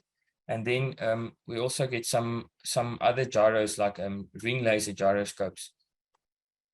So this is the one this is the type of gyro that's used mostly in rate tools or reference tools and north-seeking gyroscopes, and that's called the microelectric mechanical systems or MEMS gyroscopes.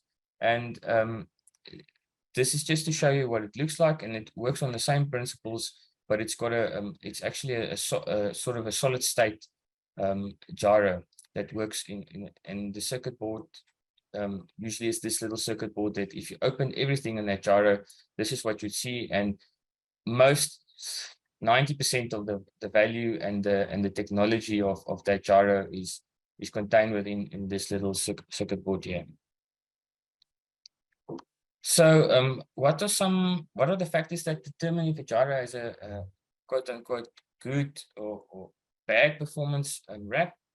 Well, the things we need to look for is the angular random walk, and the angular random walk is basically includes also the noise that the gyro experiences in the background, and it describes basically the average deviation or the error that will occur as a result of noise on the gyro, and too much noise will cause it to drift, and over time it will actually increase the error on the initial angle that it measures. So it will change that error the whole time, but I mean you can calibrate this initially, so your gyro can have a error in the beginning, and you can actually calibrate that to correct it. And another big element you need to look for is the bias stability. That's also known as the bias instability. Some people call it the bias instability as well. So this can be defined as how much the gyro or the sensor drifts from its mean value of the output rate. In other words, if I sent the gyro on a known Borel path, it would on average maybe have a standard error of 1% this way, or 1 degree this way, 1 degree that way, 1 degree this way.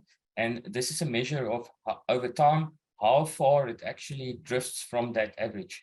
In other words, if it has a very bad bias instability, it would over time just drift further and further and further from this average change in the accuracy of the gyro.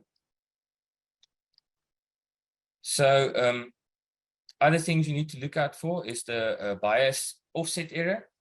And this is when you have say an input of a certain value, and you always get an output of the other value. It couldn't be a zero value, but you always get a non-zero output value of the gyro. And this is usually measured at sort of 25 degrees Celsius, which is the room temperature or best optimal temperature for operation for most gyros. But this can also typically be fixed by sort of correcting it. So always putting that same offset error. Then another factor that actually determines the performance of a gyro is the temperature. As Sarah also mentioned in her presentation, that temperature affects the gyros. And I think to put it in basic terms, that is the higher the temperature, the more the background noise, and the more your gyro will vary from its performance, accuracy, and precision range. So, and another one that's very important and more practical in the field is shock and vibration sensitivity. So these gyros can get damaged and do get damaged, and some of them are more sensitive to damage and others are less. So that is always important that you handle the gyro according to the spec sheet in terms of what temperatures it should be stored at, and also what shock and vibrations and speeds you can move the wire line with. Here I've just shown you some of the different stats between the different types of gyros. So you can see here that consumer gyros are the really cheap ones, the poor ones, they're everywhere. And the bias instability is between 30 to 1,000 degrees per hour. So if you left that gyro and you sort of didn't calibrate it, or almost do like the figure of 8 on some of them that Sarah also mentioned, then you can have a 30 to 1,000 degree drift. So in other words, if you leave the gyro there and it's telling you I'm lying at north 30 degrees, when you come back an hour later, it might be west at 50 degrees. So that's going to be the sort of a very inaccurate gyro. And then you get down to the real high-end tactical gyros. Those are the fiber optic gyros and the ring laser gyros, where, as you can see, there's almost no difference. When you let that gyro stand at the known angle and azimuth for an hour, it almost has no difference in the degrees and the accuracy that you left it at. So now that I just mentioned a little bit about gyros and the different types you get, there, as I mentioned earlier, there are two main differences between the main differences between gyros is you get the north-seeking gyros and you get the rate gyros or the reference gyros. So what's the basic difference that a geologist needs to know? Well, a reference gyro needs to have that initial azimuth. So you need another device or a surveyor with a very accurate device to tell you that the borehole is starting at this azimuth and this inclination. And you need to put that into the gyro. And the reference gyro actually measures the rate of change when the gyro is in motion. So in other words, this gyro vector adds. It says I'm at point A, this is my azimuth and inclination. I've moved at this orientation at this distance. So here is my next point in space, and it vector adds. So if the initial reading is incorrect or not done very well, you will have error accumulation down the whole hole.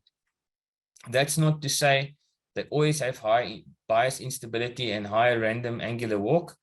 They sometimes do have good accuracy and precision, but then often you compromise a little bit on the speed of your surveys. You have to stop longer and at more shorter intervals to actually get that higher resolution survey. So now we've spoken a bit about gyros and what the differences are, and we've measured survey accuracy and precision. But what is survey accuracy and precision? And I think most geos know that what is accuracy and what is precision. So you want to get this bottom left target. This is what you want it to look like. You want your gyro or your survey tool to be as reliable as possible. In other words, lowest biased instability, lowest angle, random angular walk. We'll talk about the accuracy now in terms of degree, and you want it to get that answer every single time. So it doesn't help your gyro is very accurate. It's very accurate, but it gives you answers all over the place. This gyro is very inaccurate. Sorry, apologies. This is very inaccurate, but at least it's giving the same inaccurate answer. And this is where you want to get to. Sorry, the bottom right. This is the top north-seeking gyros, which are very accurate and give consistent answers the whole time. Here I've just taken a little table to show you some of these inertial measurement units, or IMUs, and how their accuracy can vary. Obviously, the bottom, these ones are sort of the fiber optic gyros again, and these technologies are often used also in ships actually to guide them exactly and what azimuth and path they're going, bearing they're going. So if you compare some of the best sensors, you have said to some of the best north-seeking gyros in the market, some of the best gyros has 3.75 to 26%, 26 times better bias stability than the best miniature inertial measurement units available. Those are the ones that are used in your phone or in your watch. So here I've just taken an example of a graph of some of the 3 gyros on the market, and I've just called them gyro 1, gyro 2, and gyro 3. And obviously they've got different specs, but here's just to show you that you shouldn't take the specifications of any gyro you're using on your project for granted. This is a example of a borehole that's drilled to 1,000 meters at a minus 60 inclination, and we're assuming the borehole is going in an exactly straight path. So here we can see the difference between gyro 1 has an error ellipse of up to 19.6 or almost 20 meters. In other words, you aiming for a certain target, and it's telling you're at that target, but you can be anywhere within 20 meters around that target. And that's similar to gyro 2 and then to gyro 3, which is obviously some of the higher, these are obviously some of the higher quality north-seeking gyros that's on the market currently. So let's just recap that section and just talk about, so what are some of the differences of the gyros, types and modes, and north-seeking and continuous modes and gyros. So the reference gyros, often referred to as the free or rate gyros.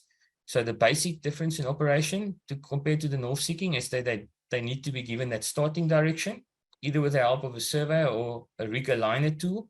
The rig aligner tool also has to be scrutinized by the geologist.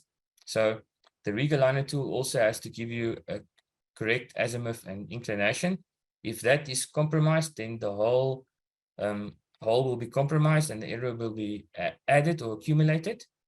They are superior. The pros are they're superior to the magnetic tools and can work in magnetic environments. In other words, if you have any environment that has magnetic tools or has steel downhole or in the area, you cannot use your magnetic tool, and you can then rather opt for a rate gyro.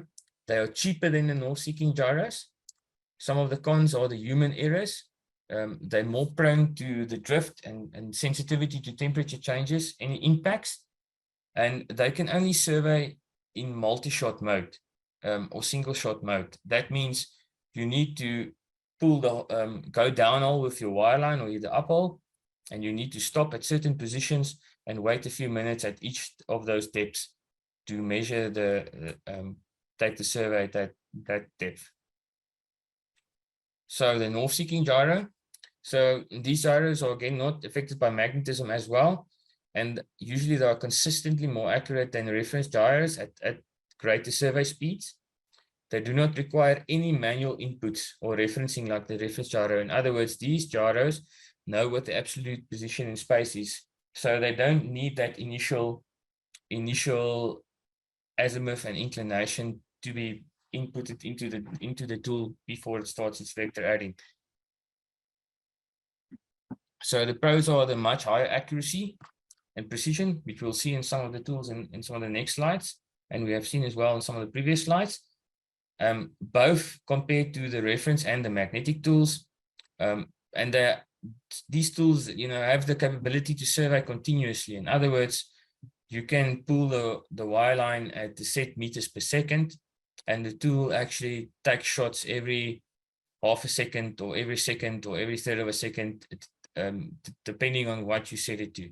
So it can be pulled up at constant speeds at certain angles, and you can still also revert back to the multi-shot method, the one stopping and taking a reading at every depth on the tablet. And as I said, most do not require any manual input while surveying. What are the cons of the north-seeking tool? Well, not going to beat around the bush. They come at a premium and are more expensive than both the rate or reference gyros, and considerably more expensive than the easy track than the magnetic tools. So when you are assessing a requirement for your project, and the surveyor or anyone's going to give you a spec sheet, or how do you actually know what to look for on the gyro spec sheet? So one thing I've realized in my time is that different suppliers actually quote this accuracy and precision of the tools with different sigma values. In other words, statistically speaking, a 1 sigma or 3 sigma is better indication of what the accuracy of the tool is, or what all the data sets of the tool is, than the 1 sigma. If a person gives you a 3 sigma quote on or spec sheet on accuracy, that means, say that tool was tested 100 times, that indicates what was the variance of the tool in terms of its accuracy with degrees for 99.7% of all that 100 data points, the best ones. And then the 1 sigma only tells you what 68% or 68 of the points was of that data. In other words, it tells you, the one tells you what all its data did, what was the furthest it was out with 100 survey shots it does, whereas the other spec sheet only tells you the best 68% of the data. So in other words, you cannot compare apples with apples in that case, because as I'll show you in the next slide, that here's an example of a north-seeking downhole gyro tool. So here is its 68% or 1 sigma stat plus minus 0.1 degrees, 3 degrees, apologies. Whereas when I ask that same tool, what is your sigma 3, it suddenly goes to plus minus 1 degree. So in other words, when you compare any tool to each other, any tool with another tool, you need to have the same sigma when you compare it. Here's an example of a rig aligner. Those ones use those fiber optic gyro principles. So here I can say it's a 1 sigma, it's plus minus 0.08 degrees. Whereas if the supplier is quoting in 3 sigma, that means all of their static survey readings, then suddenly the reading becomes worse. So you should always compare a 1 sigma with a 1 sigma or a 3 sigma with a 3 sigma. Here I've just extracted some of the common spec sheets. You can get these off the internet of multiple suppliers, and you could see that some suppliers actually quote in 1 sigma, whereas others quote in 2 sigma. So you should compare these. Off the face, this one might look like worse than this one, and it is if you compare the 1 sigma to the 2 sigma. But you should ask this supplier here, what is your 2 sigma reading? Or you should ask this supplier conversely, what is his 1 sigma reading? And then you can actually compare the accuracy of the 2 tools that you want to use on your project. So when should a geologist use a north-seeking gyro? Obviously, there are some cases where a north-seeking will not be required, depending on what stage you are, what type of deposit. Is it a simple deposit? Maybe it's a simple, really simple iron ore or a coal deposit, and you're just doing initial probing. Then you will not need a north-seeking gyro. You could maybe just use an easy track and just start to sort of get targets, and then later you can evolve them to a north-seeking gyro. So what are some of the questions you should ask yourself? Like I said, what size and type of drilling am I doing, and what's the orientation I'm drilling? If you're drilling vertical and there's no magnetic minerals in the area and you're doing RC, it might be better to just start off with a easy track. But if you're drilling at angles, are you drilling deep? Is it a complex deposit? What are the characteristics of a deposit? Yes, then you might want to consider using a north-seeking gyro because of that error ellipsoid example I showed you with the 1,000-meter hole at minus 60 inclination, and to know exactly where you are. Then you need to ask yourself, in what phase of the project are you? Am I only, like I said with the RC, am I only defining boundaries? Am I only drilling for sterilization, or am I starting to drill infill and getting more definition on the ore deposit ore body? Then I might consider using the north seeker. Then what will my drill rates be? Remember, magnetic tools need aluminium rods, and they need to go beyond the drill string, and they take longer because you cannot send the magnetic tool down with the wire line every time in the rods. It needs to stick out at the front of the drill string. So you need to put it down, stop drilling, stick it down past the drill string, pull everything up, reattach and start drilling. Whereas with some north-seeking gyros, you can actually send it down with the inner tube and actually get a measurement every single drill run. And what level of data quality am I comfortable with? If I'm just trying to hit, like I said, a large, simple ore body, lower quality tools might be better. But if you're hitting that highly complex mineralized zone at depth, you need the north-seeking gyro. And obviously, if there are any magnetics in the area, you need to use a gyro, and not necessarily a north-seeking gyro, but you will need to use a gyro. So what's the worst case scenarios? Thinner deposits, complex bodies, like I said, complex mineralization styles. I need to be sure where I am and need to very accurately mine at very high cost, deep mining. Magnetics, we've mentioned multiple times. Where you need maximum structural information, maybe there's some parts that's really sensitive where you're going to develop, and you need best data. And then those deep surveys, you don't want to lose accuracy and precision exponentially at depth. And the one thing we haven't mentioned also is drill rod diameter. You need to also determine what your drill rod diameter is, and depending on that, you will also have a limitation on certain tools. Certain gyros are smaller than others, and some magnetic tools do not fit in RC rods as well. So you might not have an option to use magnetic tools, and you'll have to use a gyro tool in that case. So that's also another consideration you need to take when you choosing the correct downhole survey tool.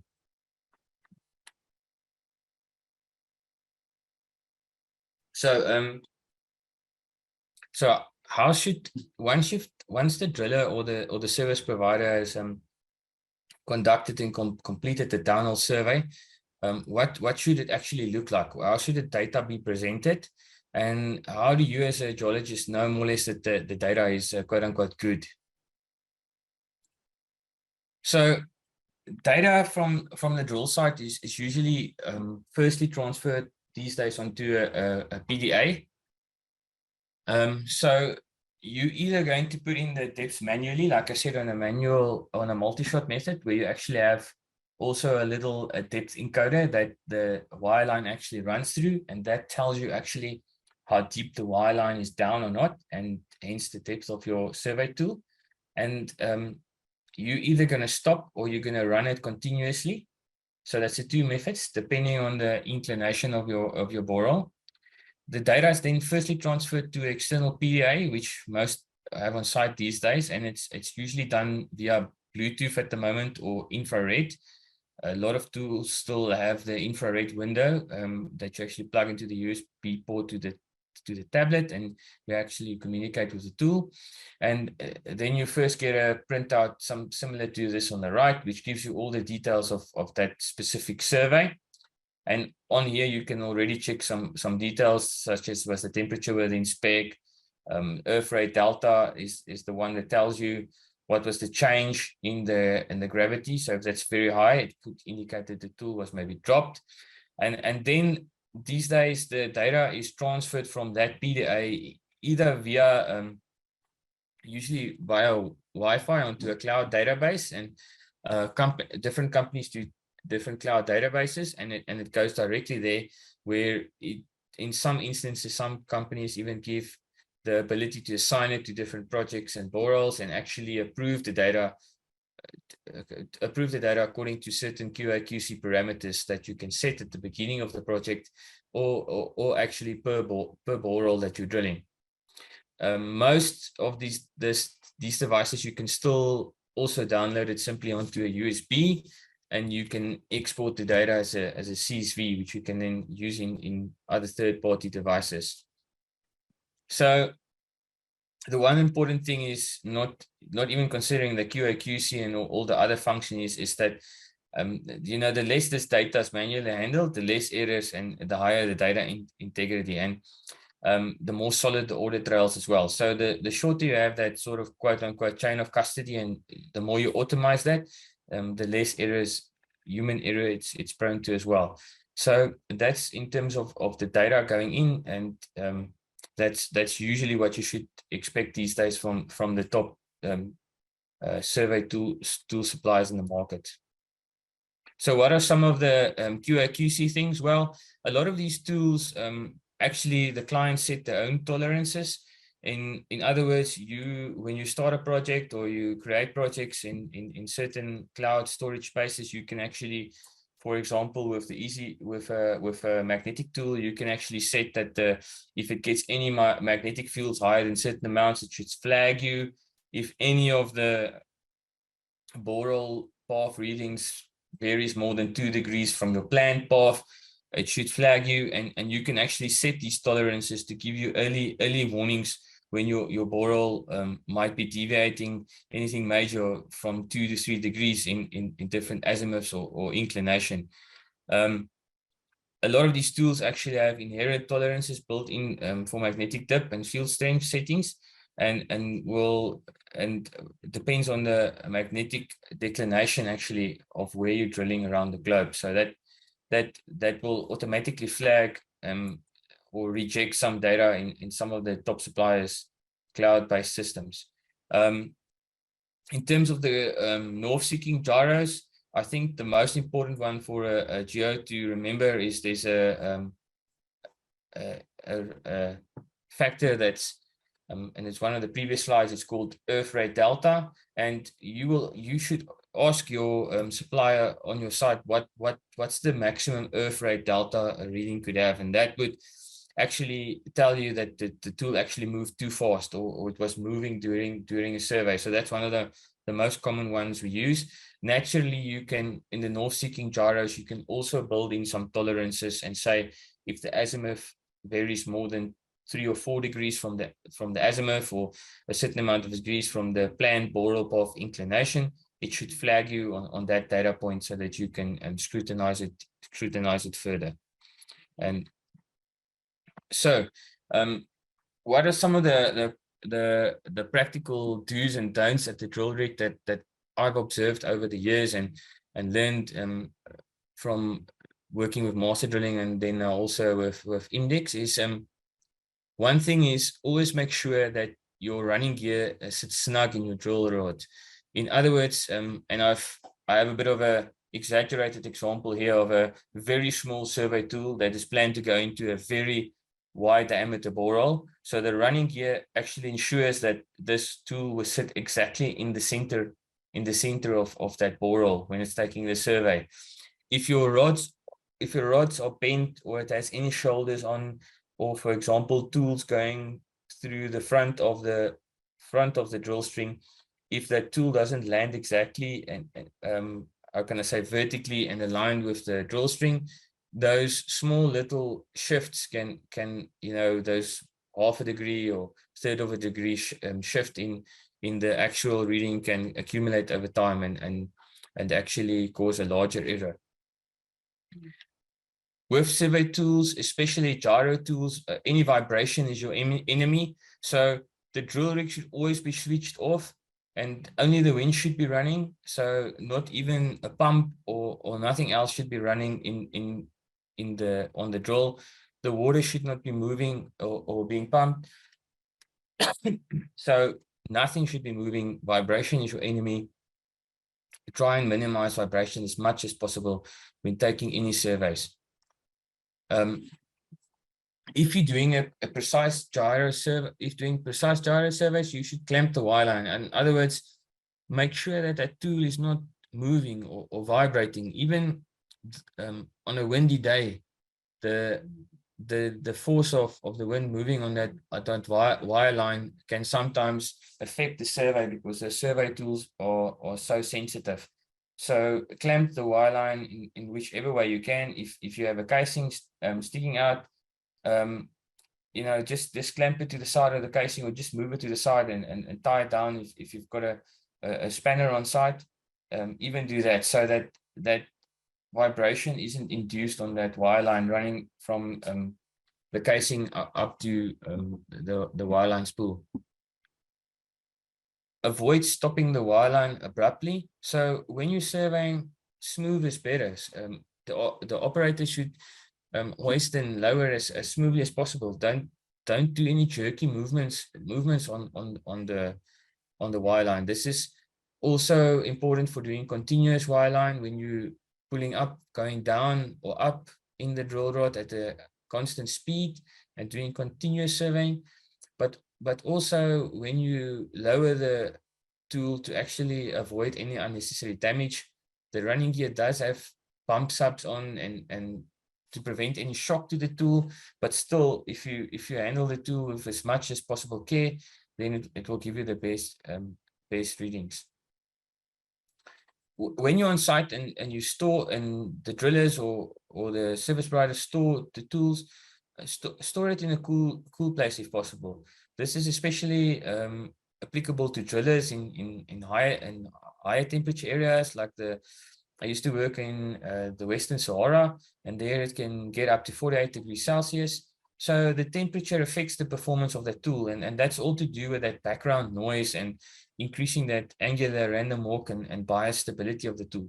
So store it in its case firstly, and store it in the shades. So it will reflect on that tool temperature reading, and your accuracy and your precision will be compromised if the tool is not operated within its optimal temperature range. So with magnetic tools, when we say all forms of magnetic interference can influence the performance of the survey, we mean it. The machine, the drill rods, even the geology. And remember, it's not just a magnetite that's magnetic. You get other magnetic minerals like magnetic peritite, goethite. So you really need to consider that factor when using a magnetic tool.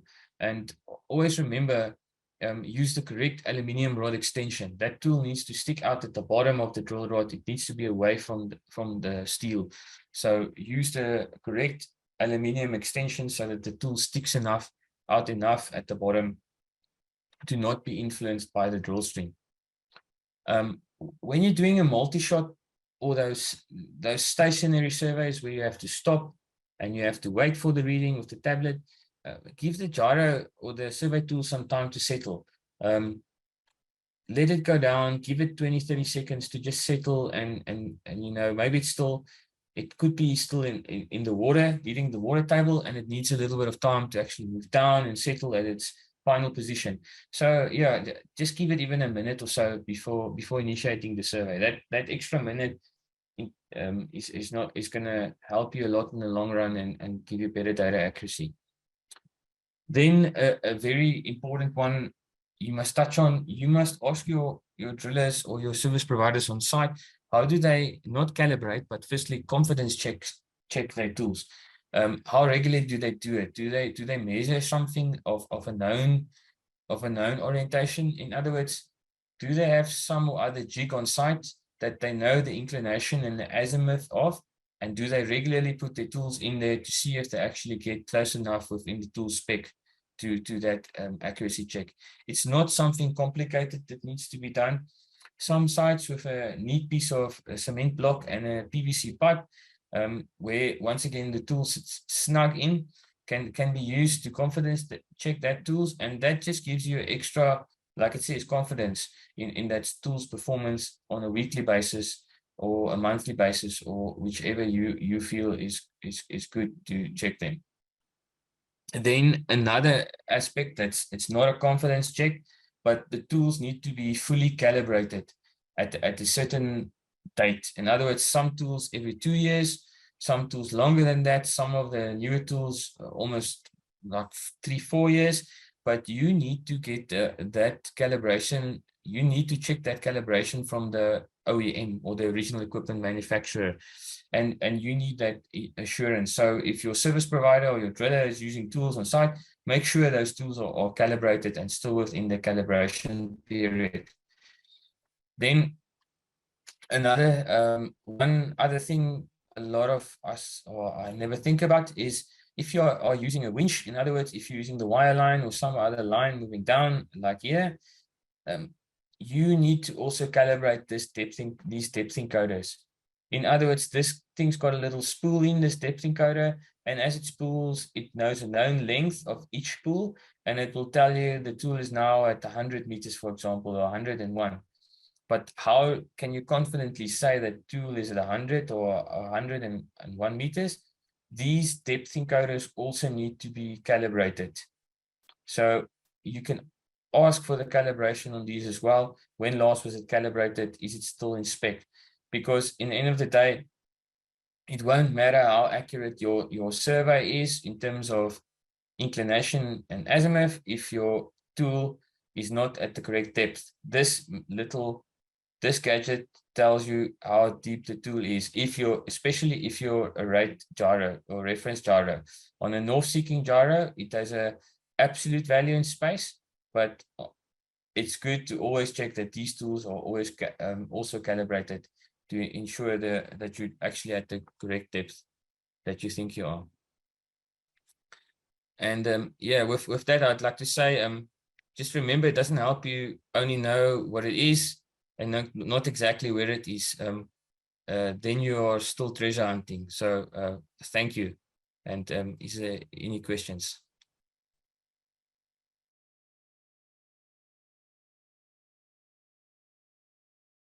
Our Yeah. last presenter today is Keith Kenyon, who is a geochemical consultant. He originally started work with Tsumeb Corporation back in '68.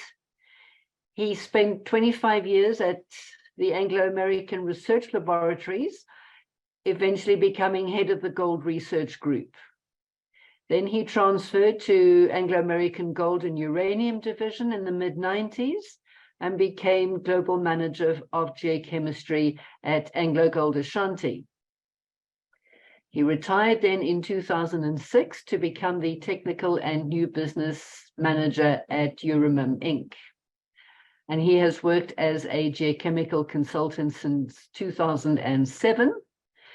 And his experience is extremely wide-ranging, different technologies, different commodities, and different geological environments. So Keith, we look forward to hearing about your principles of sampling in drilling. Okay, thank you, Tanya. Good afternoon, everybody. This talk is quite an extensive one. I don't know even if I'll finish it. Put a lot of stuff into it.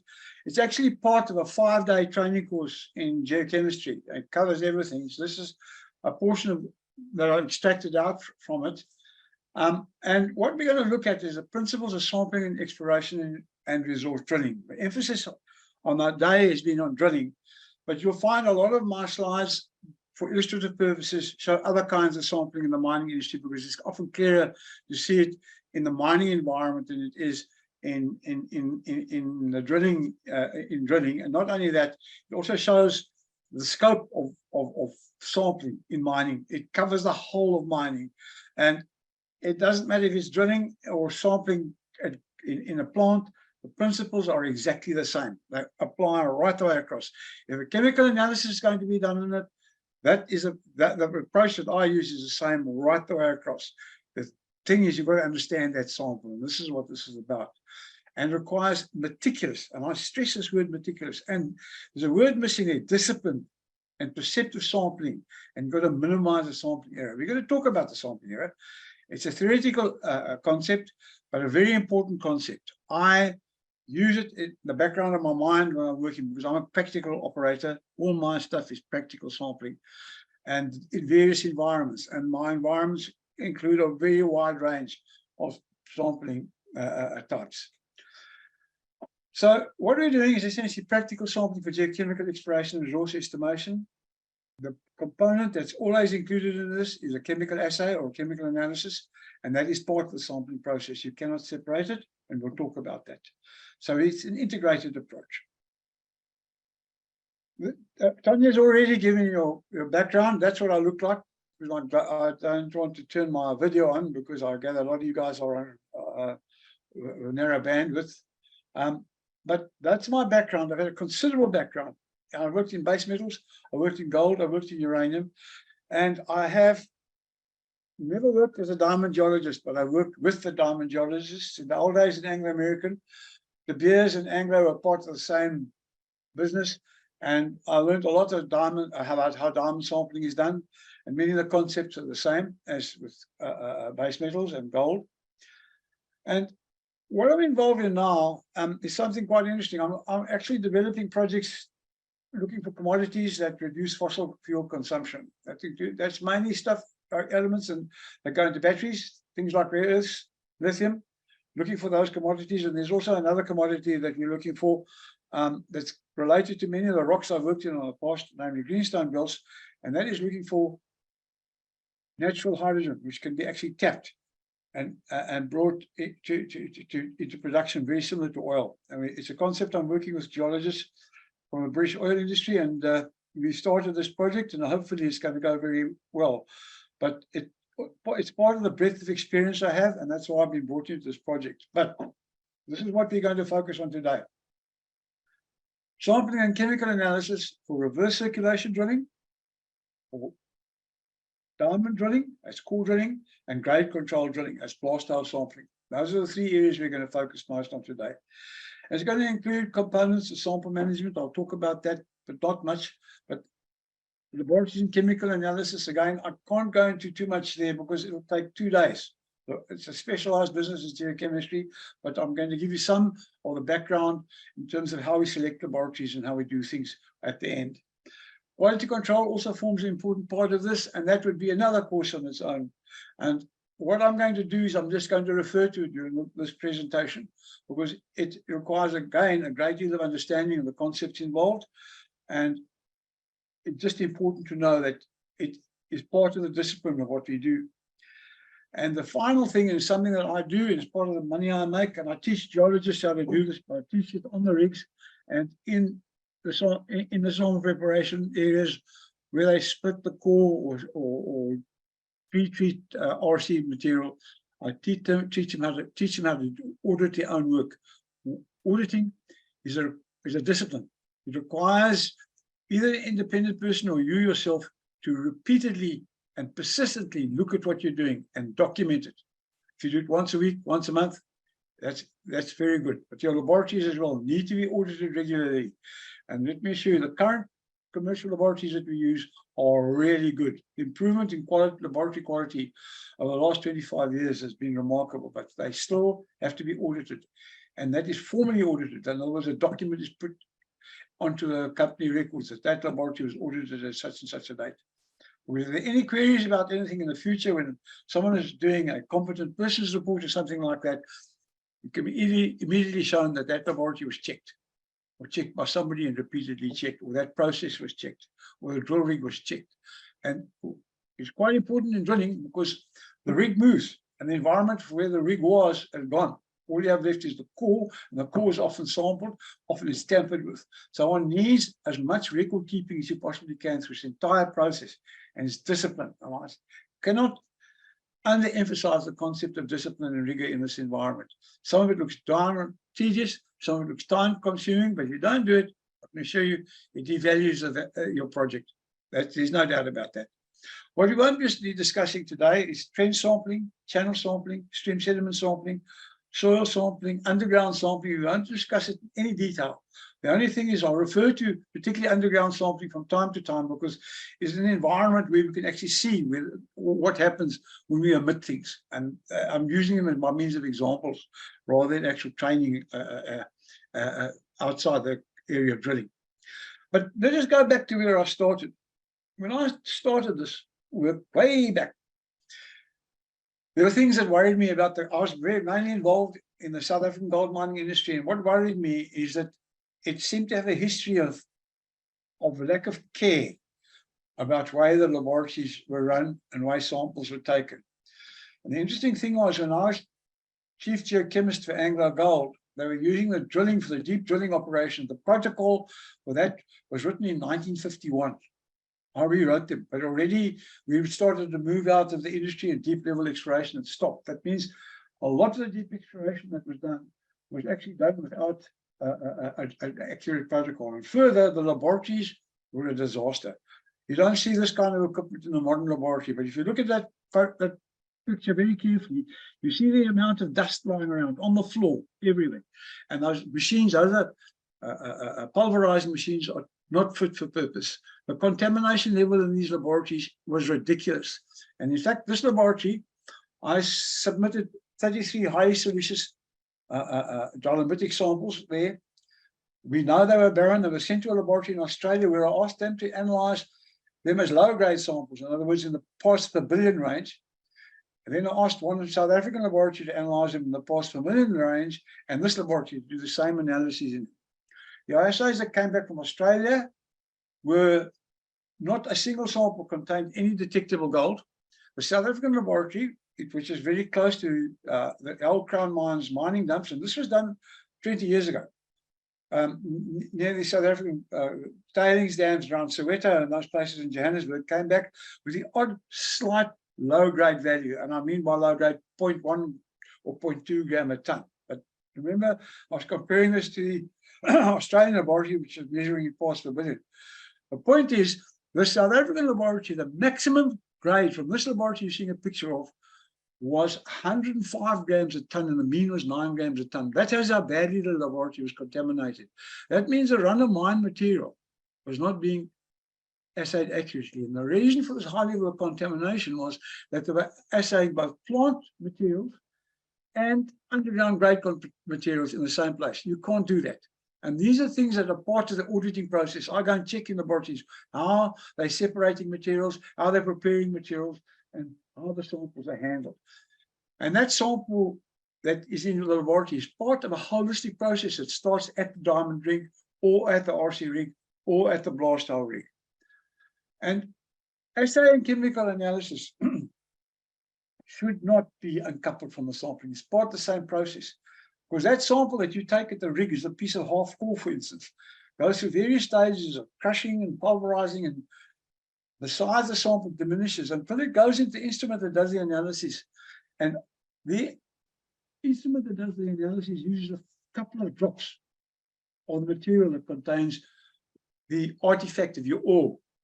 So you can imagine you take a 50 kilogram or 70 kilogram RC sample, and you reduce it in size and reduce it in size and reduce it in size till a couple of drops are sent into the nebulizer of the machine that's analyzing it today.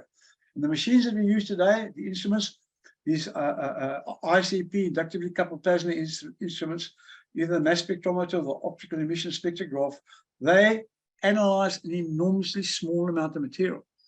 But in that process, the material that has just arrived at the machine is in a flask, and that's only 100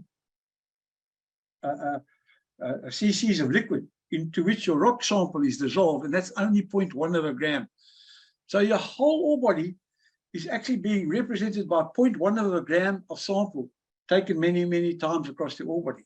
So you've got to make sure that the process of reducing that sample that you collect on the rig and handing it to an instrument to analyze is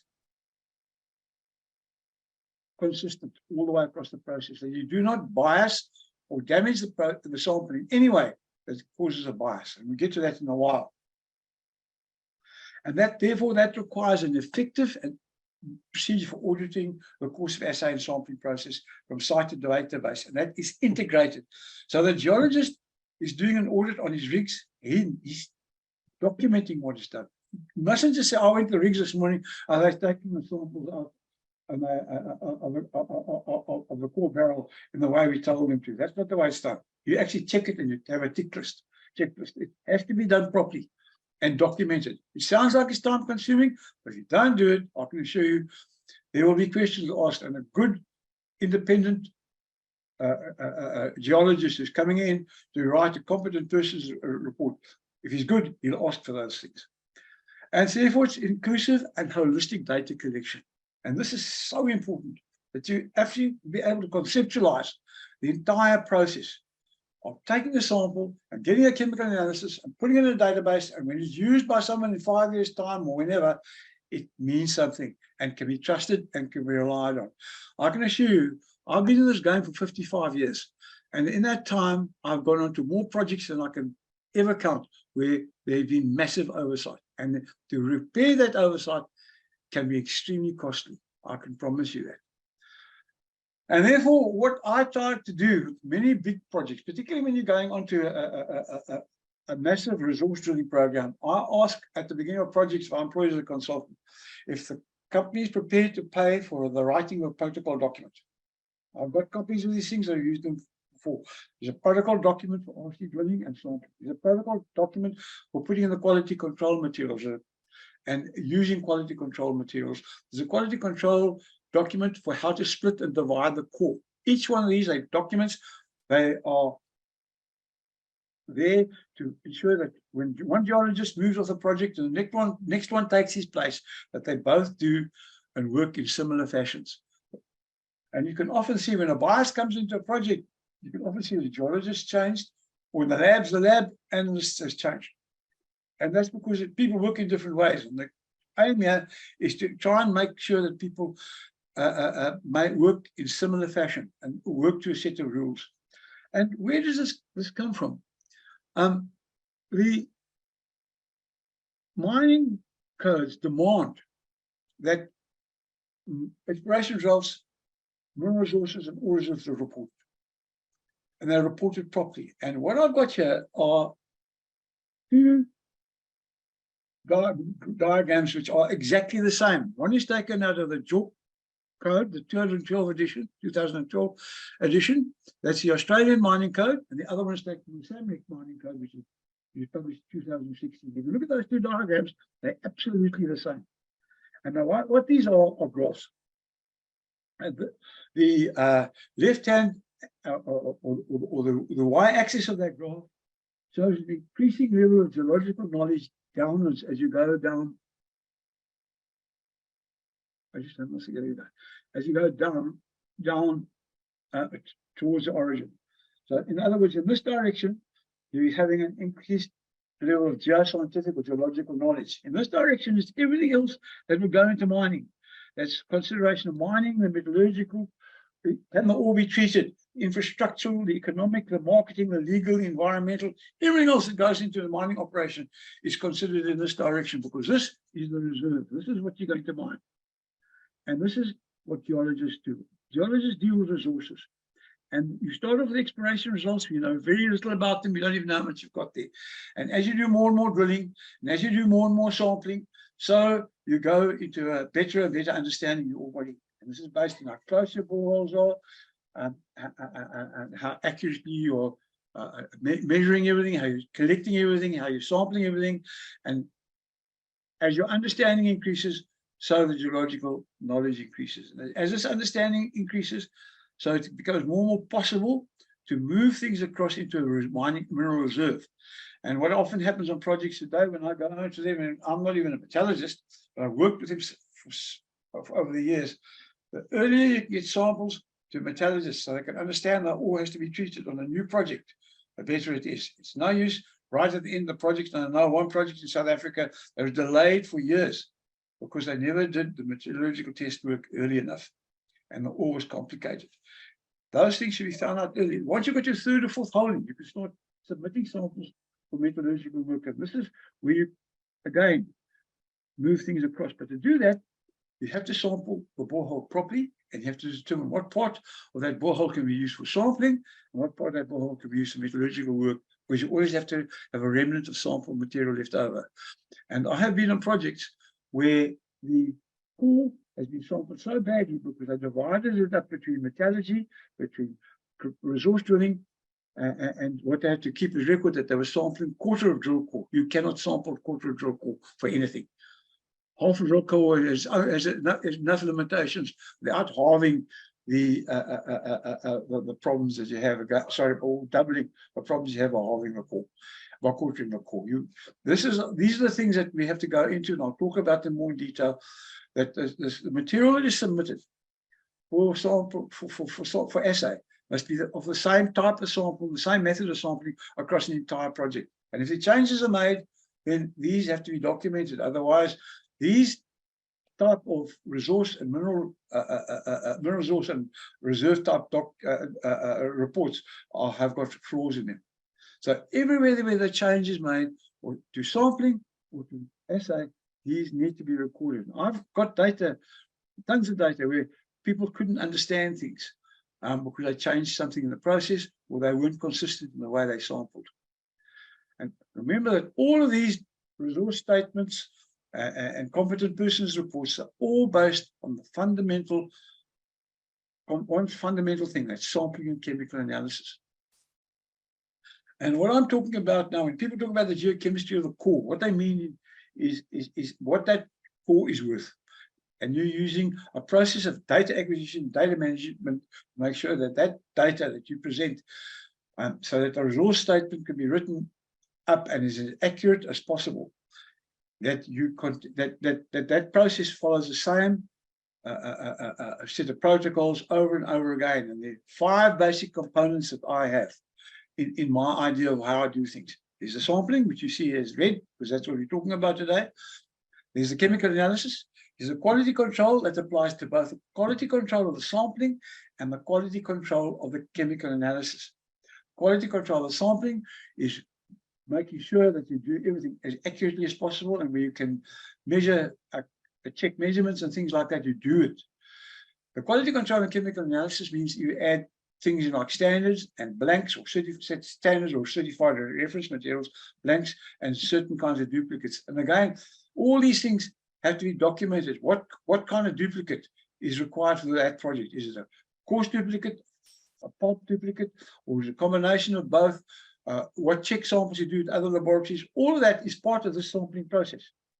And of course, then there's data management and databases and interpretation, which is a final part of all this work. Now, this is a diagram that I use to explain the sampling and chemical analysis process across the entire the entire sequence, from sampling at the drill rig to the chemical analysis. And what I've done, this diagram has got an upper half and a lower half. The upper half is the bit that happens in the field, which is sampling, logging and labeling, sample reduction, splitting, and transfer the samples to the laboratory. Now, this bit here, I can make as big as this and also extend it, but I don't do it because most geologists know this environment and have a fair idea what it's about. But this is the environment that you don't see, where your sample is now passing through a laboratory. Now, what point I want to make out here is you've got a drill rig here, and the word sampling appears. It's sample reduction, transport of samples to the laboratory. Now they're in the laboratory, sample receiving, sample preparation. Sample is crushed, it is split and is pulverized and weighed and all the way to chemical analysis. The point is, it's still a sample. When it starts at your rig and ends there, it's still your sample. And you've got tens of thousands of them going through a laboratory, and you want it all to be the same, and you want it to be as reliable an indication of what you're measuring in the ground as possible. And that is why you will find that when you separate these two different entities, you'll find that there's a gap. And people come in, they say, have you done this? And I say, I don't know, because I don't know what goes on in the laboratory. You do need to know what goes on in the laboratory. It's very important. And what I've done, and I've done a lot of this in South America, where they're very receptive to it. We've trained the geologists to actually audit the laboratory. We've had incidents where one geologist actually got violent with the laboratory manager. We don't encourage that. We do expect the geologists to be firm with the laboratories. The laboratories know what they're about. They're analyzing tens of thousands of samples a day. They have got lots of clients. You're one of them. You just must make sure that whatever work they do on your samples is the best you can get. So, what comes out of this? The most important part of this is this arrow.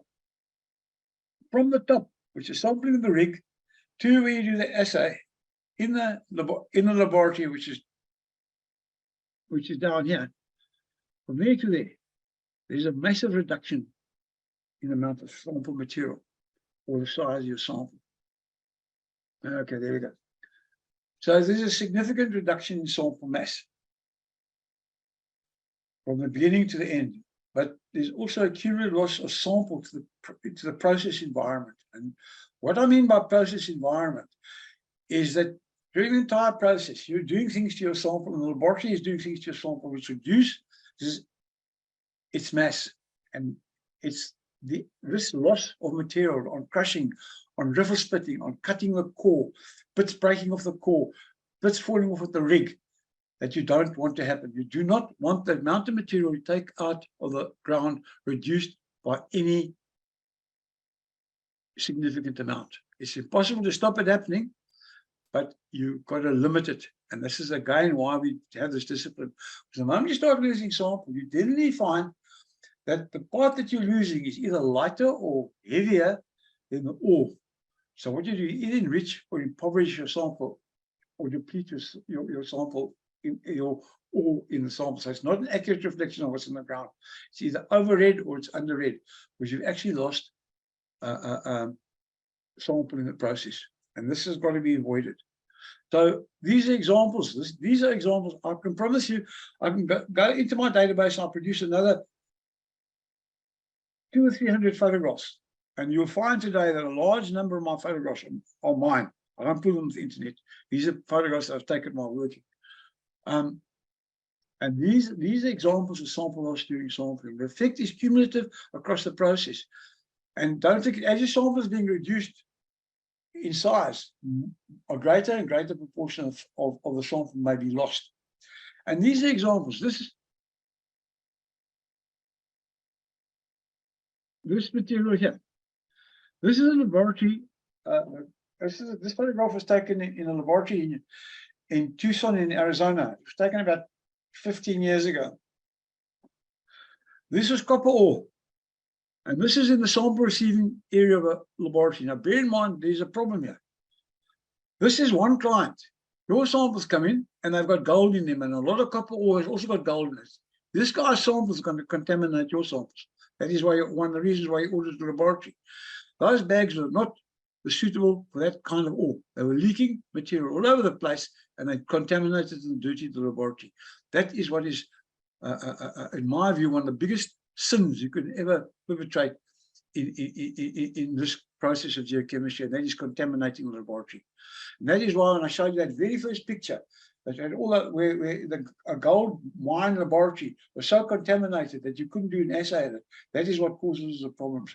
Now, these are commercial laboratories. They have a very, very rigorous approach to keeping the laboratory clean. But it doesn't mean that contamination doesn't take place. I had samples in Elko in Nevada, badly contaminated because people were submitting mine grade, in other words, concentrate samples, gold concentrated samples, to a laboratory doing exploration analyses, and they were contaminating the laboratory. This kind of carelessness is encountered all over the place, and it's particularly prevalent here in Africa with many of the laboratories where material is submitted that is coming out of a plant and is mixed with material that's been used for resource drilling. That cannot happen. The next picture, the top right-hand corner, that was taken a short while ago in a laboratory in Zimbabwe. That is a tray on a pulverizing, next to the pulverizing machine that's used to turn your sample into pub dust, so it's homogenized. And that material that's lying there was swept away. That is sample loss. In other words, it fell off the sample while they were pulverizing. That's not permissible. Nothing may be lost. That was a black mark in the name of that laboratory. You do not do that.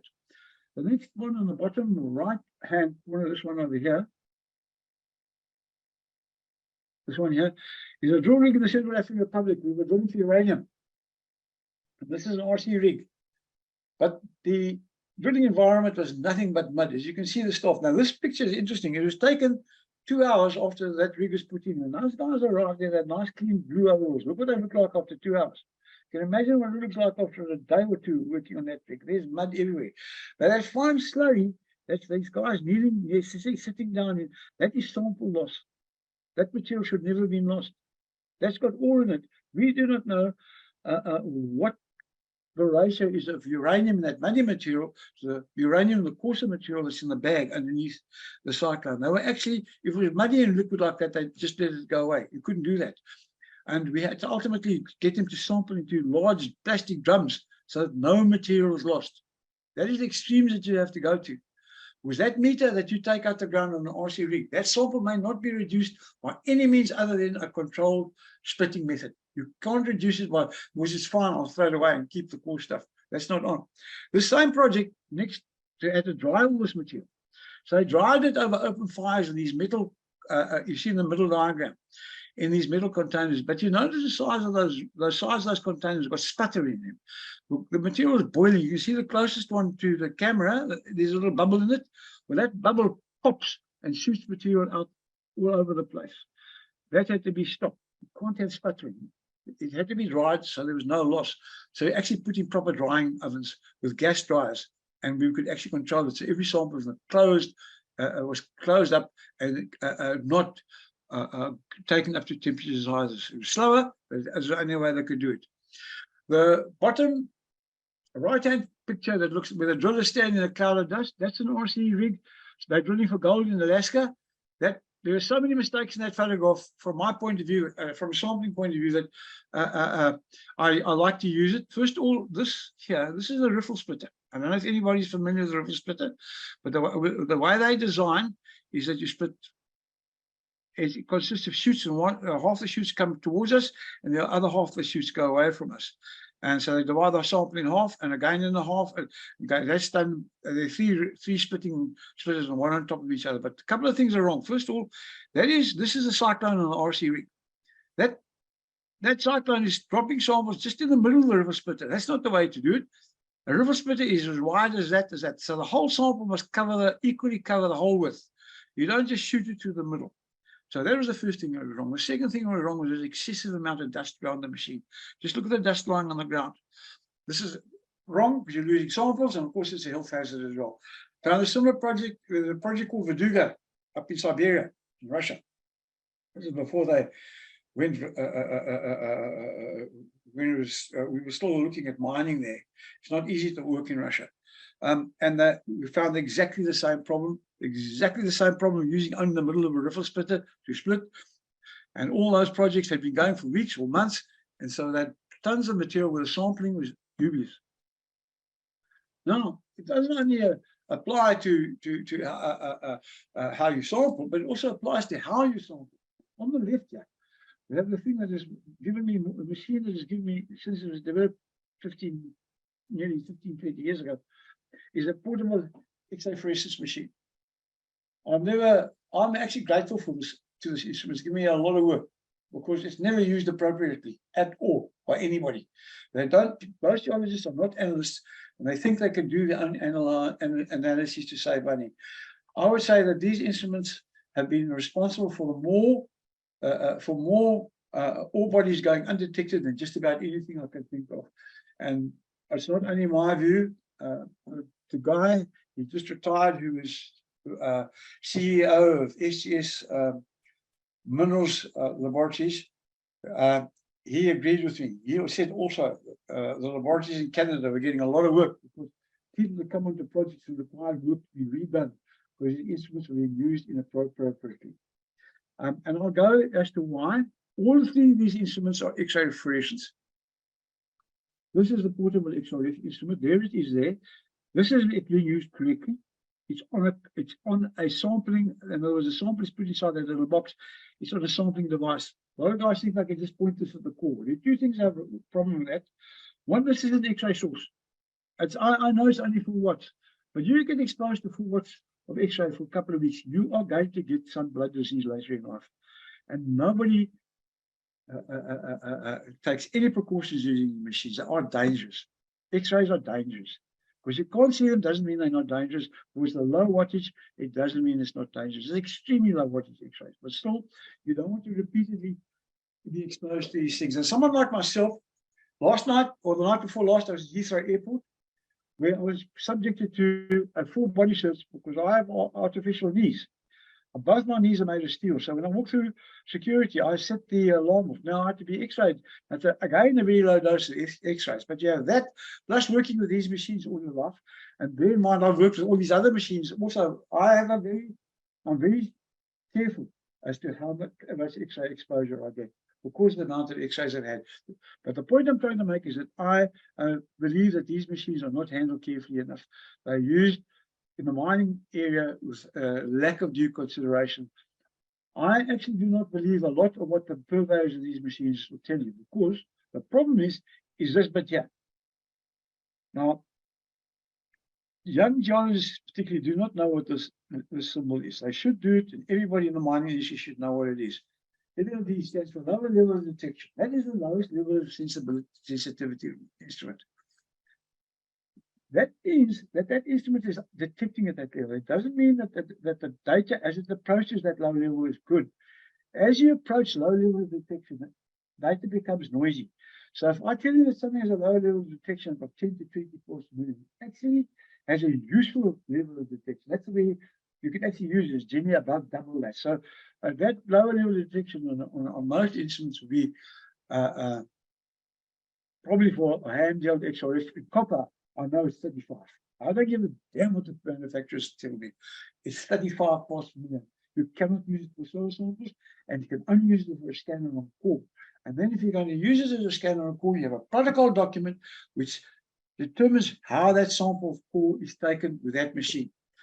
And the reason I'm showing this is that what I'm trying to get to is the concept of homogenization of a sample. And we're going to talk about that. A homogenized sample is one that when it's crushed and pulverized and sent to the laboratory, that you take 2 aliquots out of it and you assay them. And everything else is equal. They should be the same. A coarse sample will not produce repetitive analysis. And when we submit coarse duplicates from the rigs to laboratories, we don't get the same reproducibility as you do with a fine -75 micron sample, which is homogenized. So if you look at this, the nature of these samples, this is a Bagger sample. This is actually taken out of a, and this is the other problem we have. They just took a scoop out of the RC material and did this analysis. You can't take a scoop. You actually got to go through the same sample preparation for this cheaper approach to chemical analysis as you do for these. Otherwise, it's not representative. Now, this is the best XRF machine. It's a highly accurate machine. This is the instrument we use in industry. It's WDS, that's wavelength dispersive XRF.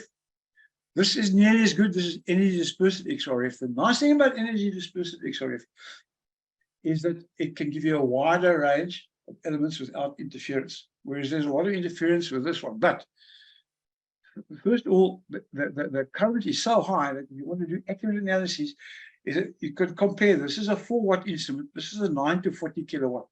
You can imagine how powerful that's actually. You put your hand in the way of that machine, you're going to know all about it. You're going to get a nasty burn. Fortunately, the safety standards on these machines are terrific. You're not going to get the amount of X-ray radiation that leaks out of these things is negligible. The amount of radiation that comes out the nose of that thing, if you point it at someone, is enough to give you a kick. And this is the this laboratory. This is very good in field laboratories in the hands of an expert XRF analyst, not in the hands of, in the one case, metallurgical technician.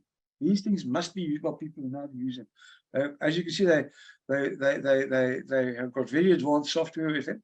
But the beauty of this machine is that the sample preparation does not need to be pressed into a pressed powder briquette. This is your sample. It's fine, fine, fine, but this is a briquette. This is a sample. It's pressed dry using a press that has the pressure is 40 tons per square inch. It's a monstrous pressure to get these. These are pressed powder briquettes. The net result is you get highly reproducible. This, with things like for uranium and elements like that, and lithium, it's fantastic, this instrument. Titanium, great. But whereas this instrument is more of is more of an instrument used in plants where you want accurate analysis. It is very similar to this in concept, but it's much more accurate. Again, the lower level detection is 2 to 5 ppm, depending on the element. But the point I'm trying to make here is that the sample that you're producing on the rig has to be homogeneous. This is poorly homogenized. This is highly homogenized, and this is super high. This is super high. This is why I say it's also highly. This and this are both pulse. The difference between this is pressed powder briquetting creates a dimension of flatness here, which X-rays respond to very easily. The beauty of XRF is the sample is not destroyed.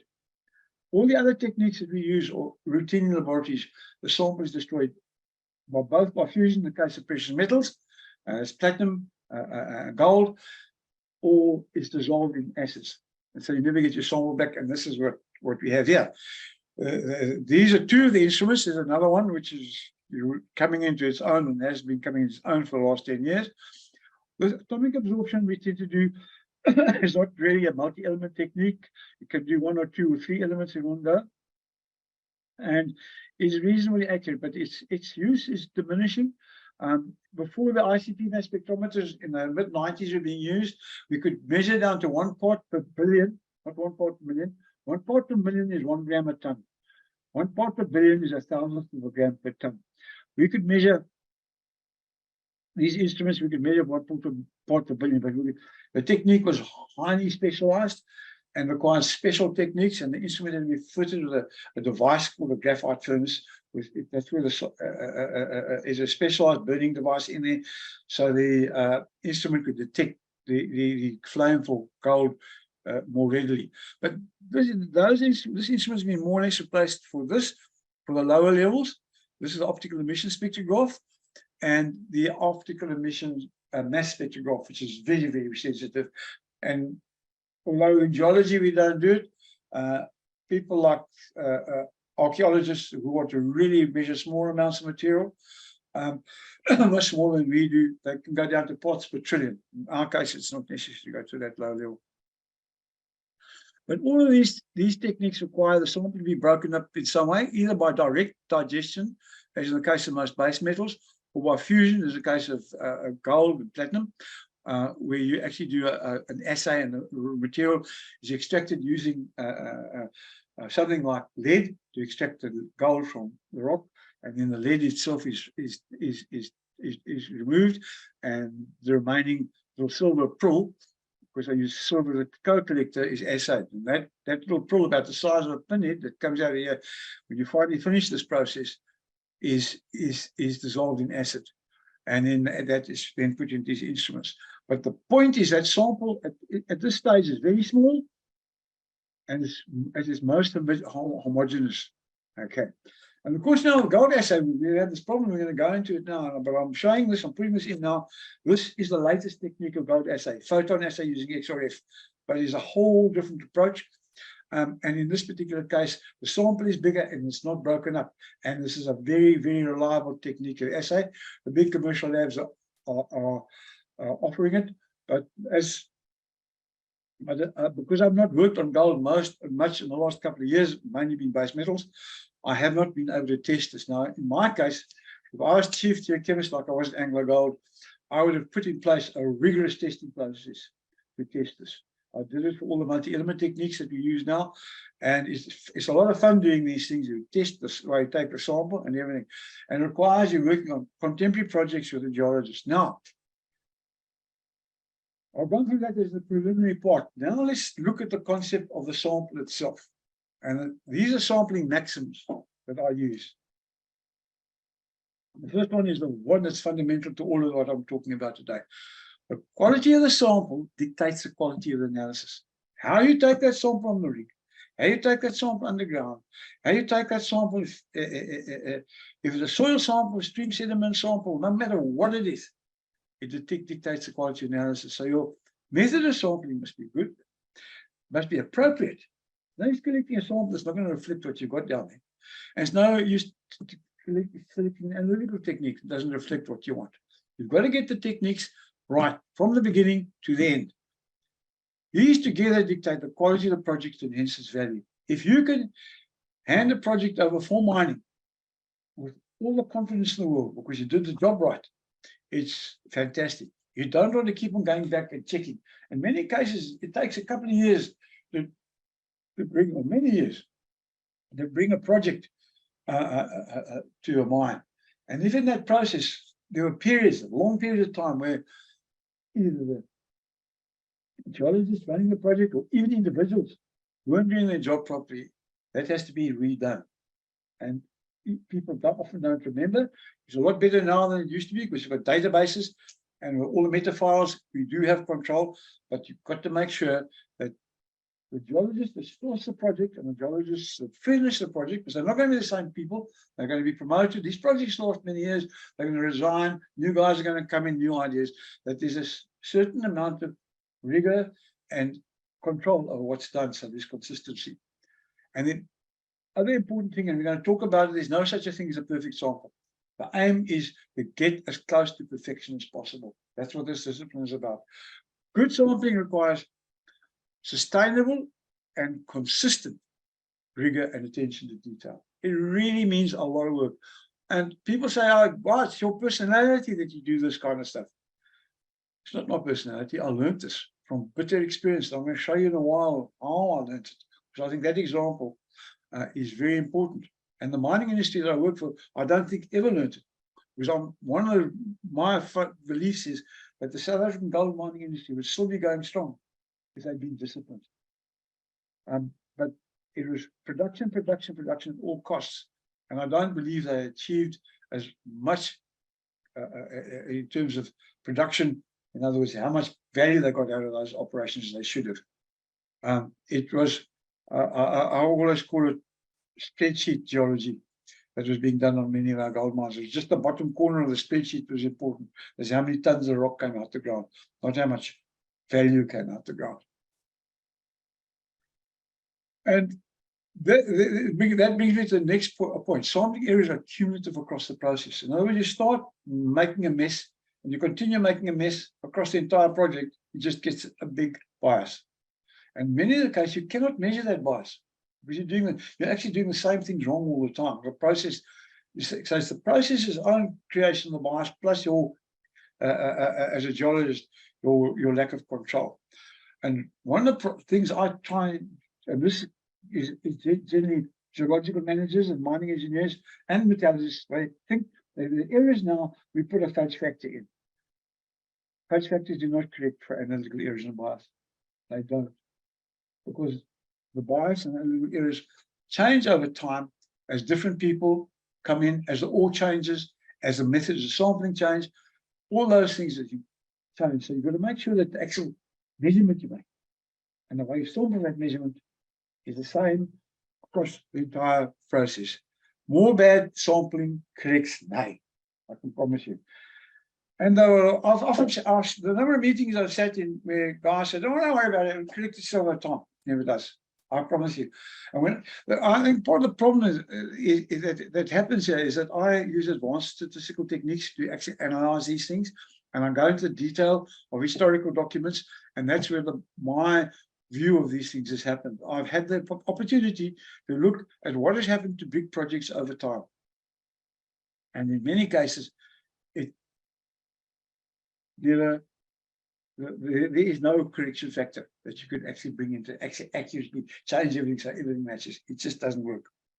The only thing that works is discipline and concentration on what you're doing. And this brings me to this point. I'm showing you this. And it's only part of a very big case history. I started as a young geologist. There's all these concepts that have started when 50 years ago, working on the Witwatersrand gold mines, when I was given a project to investigate the gold losses on mining, and the results were quite staggering.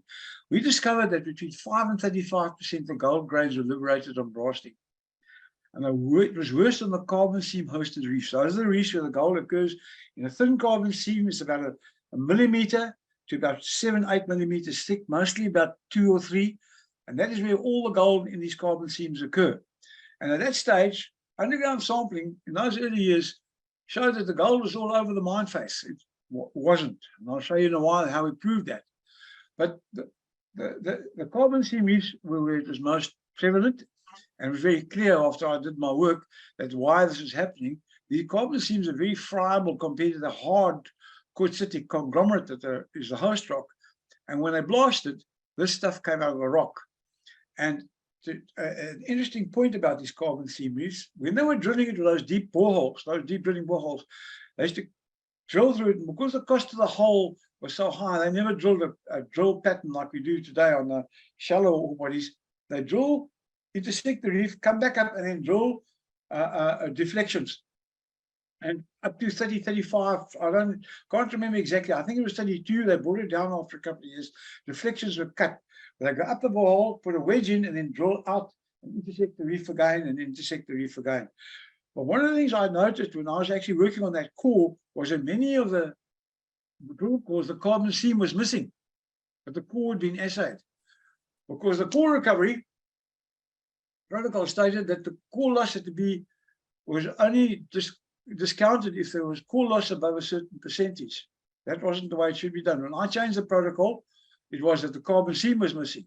So now he's losing 5% of the core, or having all the core there, but the carbon seam is missing because that disappeared. And that only constituted less than 0.5%, if not less, even a small amount of the total core. So you ground that away on drilling, it was gone. And that meant that there was nobody there.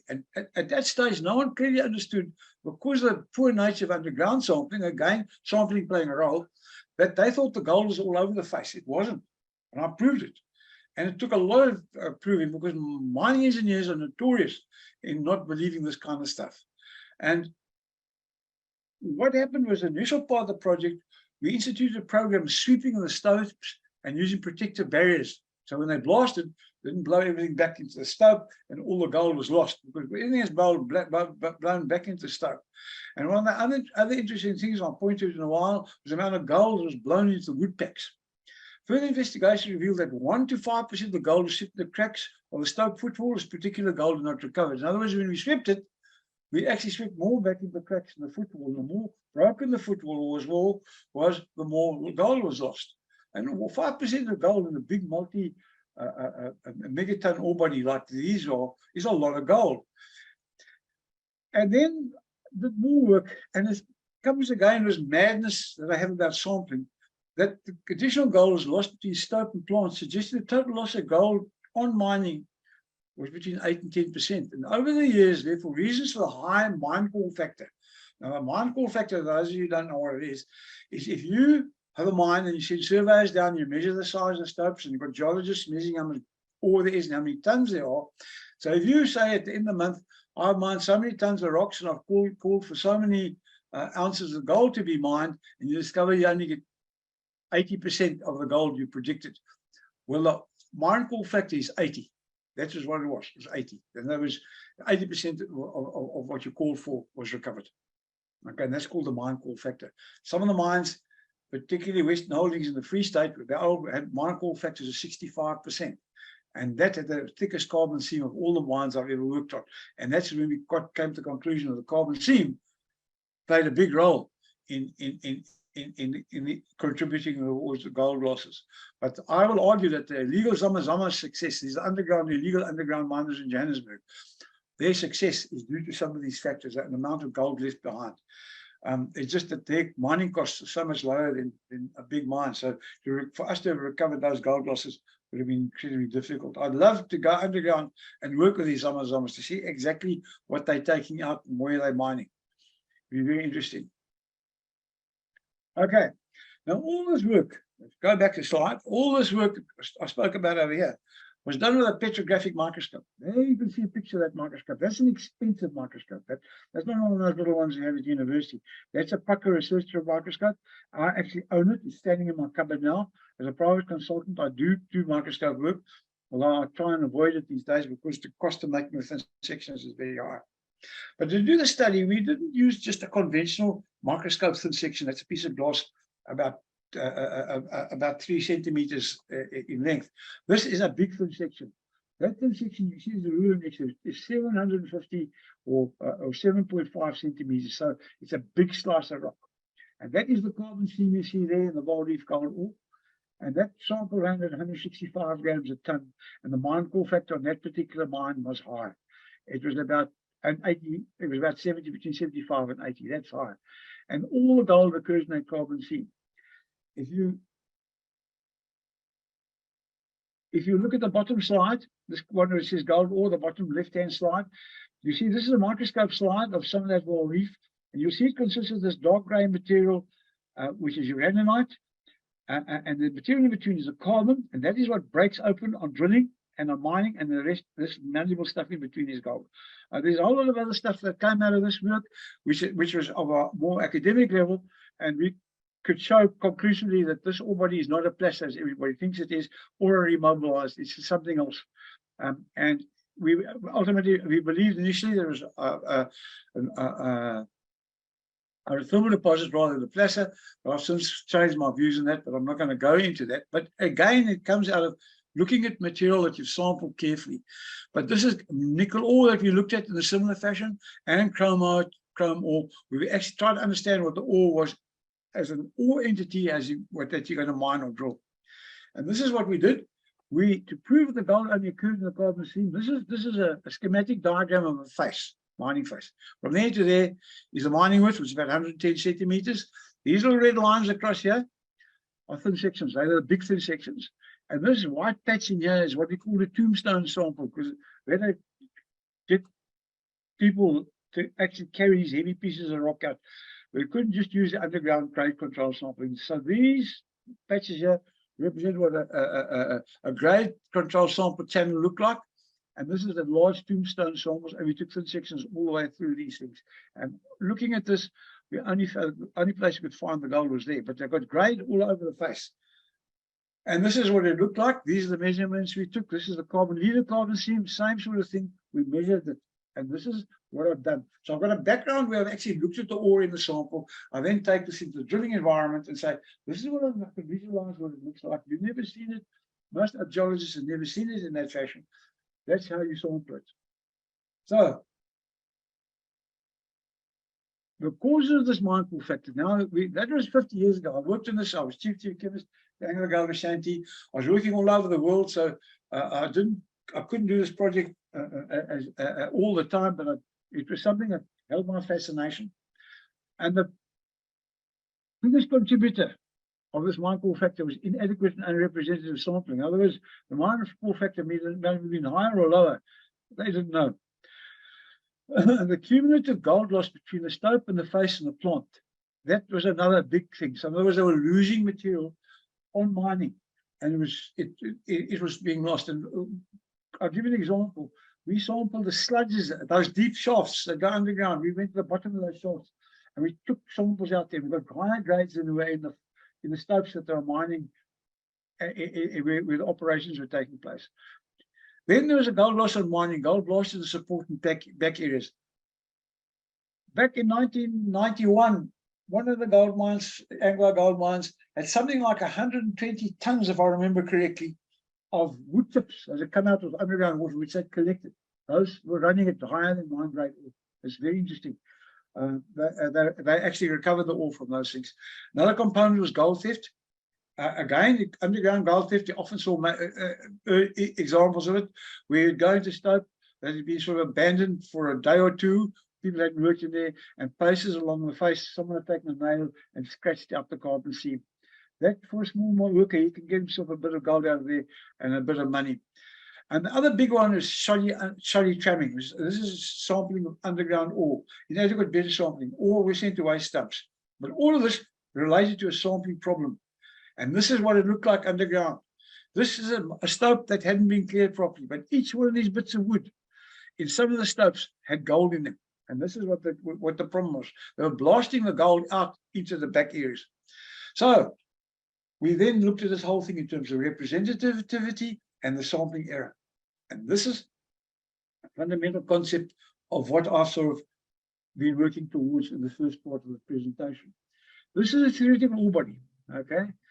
This is a grid where drill holes are put in. The blue drill holes, this is mining from the surface, drilling from the surface, are those that have been drilled already, and the red ones are the planned holes. The reason I've done that is that you're gathering information during the drilling process, and you're slowly working out how your ore body is going to look. So at this stage, when these blue holes are drilled, you've already got some plan as to what occurs. But next week, you'll have that area, and slowly this ore body shape will come in as a concept. It's a three-dimensional ore body. That's just a plan. It's a three-dimensional entity. And bear in mind, the reason I've done this is that this black inside this black line is the major part of your ore body. That's where the richest ore is, theoretically. And out here are the low-grade parts. So the question is where is this boundary between where there's no ore and where there's ore? Again, that's related to sampling. So what do? You've got a whole lot of processes that involve sampling. Yes, blast hole sampling, there's diamond drill hole sampling, there's RC sampling, there's underground sampling. All these sampling methods are always treated in the same way. It's sent to the laboratory in a reduced form. Here, the amount of material that comes out of your blast hole is at least 80 kilograms. These are sampled in meters, so that whole meter there is sent to the laboratory. But only half of it goes to the laboratory in a bag. And of course, broken into pieces, so it fits in the bag. Here's RC material. In this particular case, that's in the yard outside ALS Chemics in Johannesburg. The client had sent the entire meter to the laboratory in a bag and asked the laboratory to split it, because he felt that they could split it more accurately than they could do in the rig. He did not have access to a decent splitting riffle splitters, and they are a problem getting hold of decent riffle splitters. They really are. Most of them aren't fit for purpose. And this is underground sampling. And the reason this one got put in is that I spent hours underground with the guys looking at the way the sample was taken. This hard rock is impossible to sample, but millions of underground samples have been taken by sampling teams consisting of men who got a very routine job in a very dangerous environment, and it's boring as hell. To expect him to consistently take a decent sample is hugely problematical. And I spent hours with these guys And I can tell you, I never was satisfied with sampling. No matter how many theoretical pieces of paper were written on it, when you sit with these guys, the work is not, and I was doing it almost in disguise as an underground cop, as it were. And it was not satisfactory ever. But no matter how it's done, it always lands up in the laboratory in bags of sample size, round about there or slightly smaller. ALS laboratories on their website have got a beautiful example of the entire floor of their sample receiving area laid out with client samples, and they're all of different sizes. But this is the bit that's sent to the laboratory. This material then goes through a whole process of crushing and pulverizing and digestion, and eventually 0.5 to 30 grams of that material that there is just digested in a bottle. And that bottle is a volumetric flask. It's very accurate. So you now use 4 acids, or you take it, you add it. You've got another process which is also very violent that may be used for gold and platinum, where you assay it, and then it goes into that machine and it's assay. So you're expecting whatever comes out of there to represent the point in space over there. It's costing a lot. And that is why I pitch this gospel of control. And the important thing is the sampling error. And this is the equation. I'm not going to go into the detail of this. This is a whole course on its own, how to relate this sampling error to reality. It is probably, in my view, it's one of the most important equations that is around there. There are components of it which are really important. And there are aspects of it, and a lot of this is a book by Francois Petard on this, where he says this component, the highlighted green, the preparation error and the analytical error, are a low component. I disagree with him. He's never done a chemical analysis in his life. He understands the stats. I know how I spent hours again working and assaying with labs. The errors just from oversight alone are huge. So that's the equation laid out in pieces.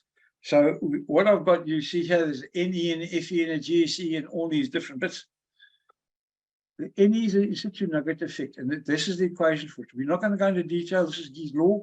We're not going to go into detail about it. I'm just going to show you the equation and explain to you what the important components are. And really, Keith, you've got 15 minutes. Really? Yes. I thought I had until 5:30. Sorry. Okay, thank you. No, 4:30. So you got 15 minutes. Okay, fine. So those are the elements that thanks for that warning anyway, that are part of that. And you go all the way through this, and then you have the weighing error and the preparation error. These are the bits where I come in and make sure that this component is effectively handled as well. But these are the bits we look at. We use the microscope, we measure this, and again, using a microscope, and I just want you to concentrate this middle table here. These are measurements of gold grains in samples. And you'll find that when you measure the grains, one grain only was 400 microns in diameter, whereas 1,488 grains were around about 15 microns. Now, when we totaled up the grains and we calculated the waste based on grain volumes, we found that 60% of that sample was just one grain. Now, you put that into a fire assay, and you've got those 2 grains in there, and then now these little diagrams all, excuse me, these little diagrams all represent one pulp, a 30-gram pulp fire assay pot. So, in other words, you're taking 30 samples out of here, but only 2 of them are going to have those large gold grains in. So only 2 of them are going to show grade, and all the rest don't. Again, this comes to making sure that your sample is homogeneous. So we go through this process, and then we come to the concept of what is a sample. There's a lot, a sample, and an increment. I'm not going to go into the detail of it, but a lot is the truck or the mine or the piece of coal or the bag of RC, the meter of RC material that you take a sample from. And the increment is every spoonful you take out of it. So that truck could be a lot. That front end, that pile of material that you're blending is a lot. The digger, this is sulfide concentrate going for assay, that's a lot. There's a lot. There's an increment that is spade. There's a sample there on the RC materials, a lot sample. This is RC grade control drilling, a lot and an increment. And the same applies to diamond drill core. And this is the important bit. These are what's a lot, what's a sample, and what's an increment. And it's very much more difficult, the concept to understand, because the material is often split and cut. And this is the bit. So every one of those little blue lines on these core trace is a break, is the beginning and the end of a sample. But there, the core hasn't been split, there it has been split. So that sample there, which is sent to the laboratory, the other half of it stays behind. So this is a case where the sample is split in half.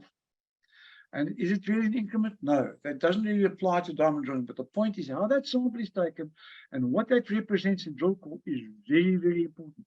And drill core is not homogeneous. So there you have all these components of it. There's various, I'm not going to spend much time on it, other than to show that it's a very complicated set of data that goes into it and what these errors are. But the point is that fundamental sampling error, and that's what that equation is about. I'm not going to go into detail. It's not important at this stage.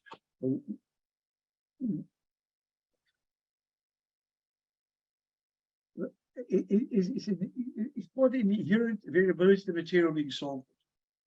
And there's a loss of precision inherent in the sample due to chemical composition and particle size distribution. Every ore body is different. Every single ore body. And the more variable the mineralogy, the more complex is it, and the difficult it is to sample and understand. Particle size distribution. The sampling error can be reduced by maximizing the sample mass and reducing the fragment size and minimizing the steps. But we have a problem. If we maximize the sample size for gold assay, for instance, we won't do a decent fine assay. So that now the sample is too big. So you've got to optimize the sample size rather than maximizing. This word, maximizing, the old-fashioned word. When another lab auditor and myself, actually 3 of us got together one day and we said, guys, this pressure that has been put on the gold assay process by maximizing the sample size to make it more representative cannot be done because you're not going to fuse the sample properly. In other words, the assay is not going to be done properly. So it's optimizing. This is one of the pulverizers that used to be used. They are smaller. It's made by the same company that uses that most of the labs use.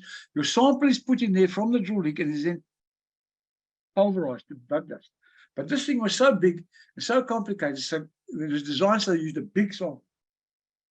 But it didn't work because what it did was so heavy that when you slow it down, heavy minerals like gold and platinum, when this thing slowed down, it acted like a panning device because it sit on springs. And it's so heavy that when you slow it down, it will be slowed down gradually, otherwise the motor would get damaged.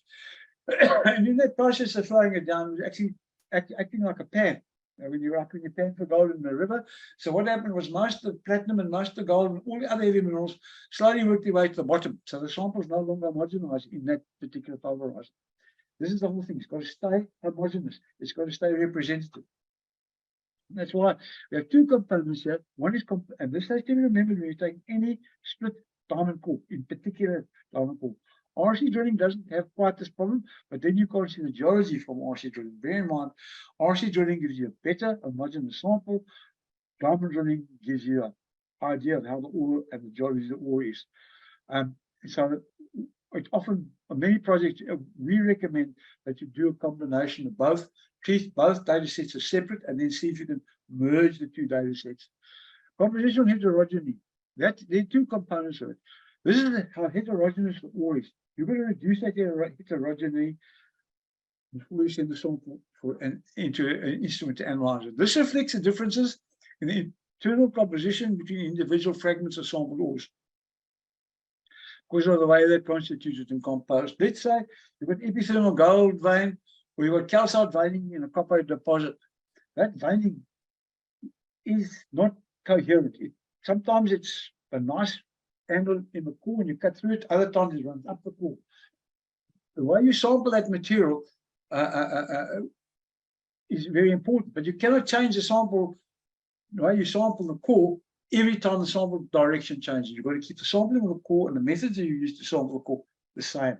And your logging, your core logging has to be accurate enough to actually identify those areas of heterogeneity. So when you get the data in your database, you precisely can relate the assay to the way the sample was when you took it. And then there's distribution heterogeneity. This is normally bigger in scale. This represents the difference in average composition of the lot from one place in the next in the lot. So in other words, this is a bigger entity. So a lot in this case would be a portion of your ore body. And is responsible for irregular distribution of grade and values in groups of fragments of broken ore. The distribution heterogeneity can be influenced by large differences in density and fragment composition. And measurement of ore densities are another thing that is very important with sampling core. How do you actually determine the density of the core? That's the bulk density. And that is another whole area which I haven't got time to talk about.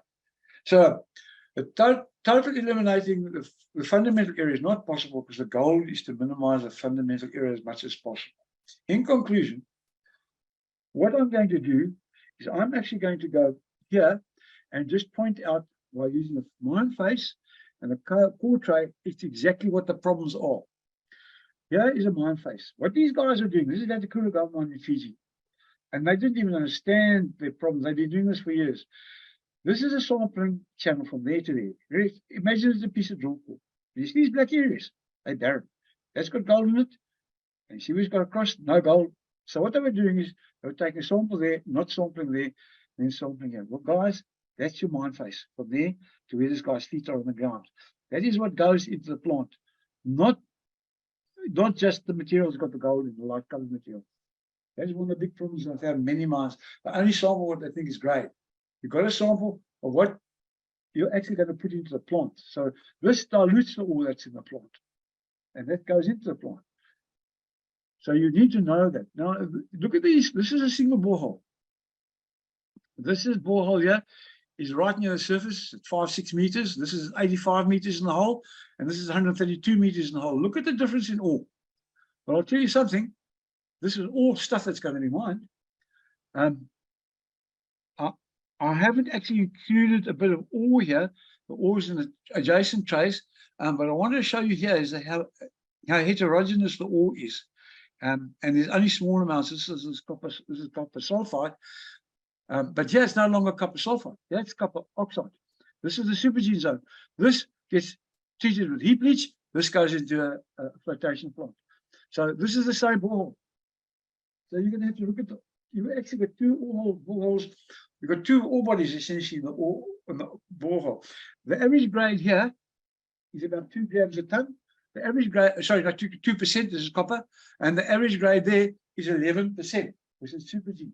So they treat it differently. This thing, your recoveries are going to be of the order of 75%, which is heap leach. Then this, your recoveries are going to be of the order of 98% because it's a flotation.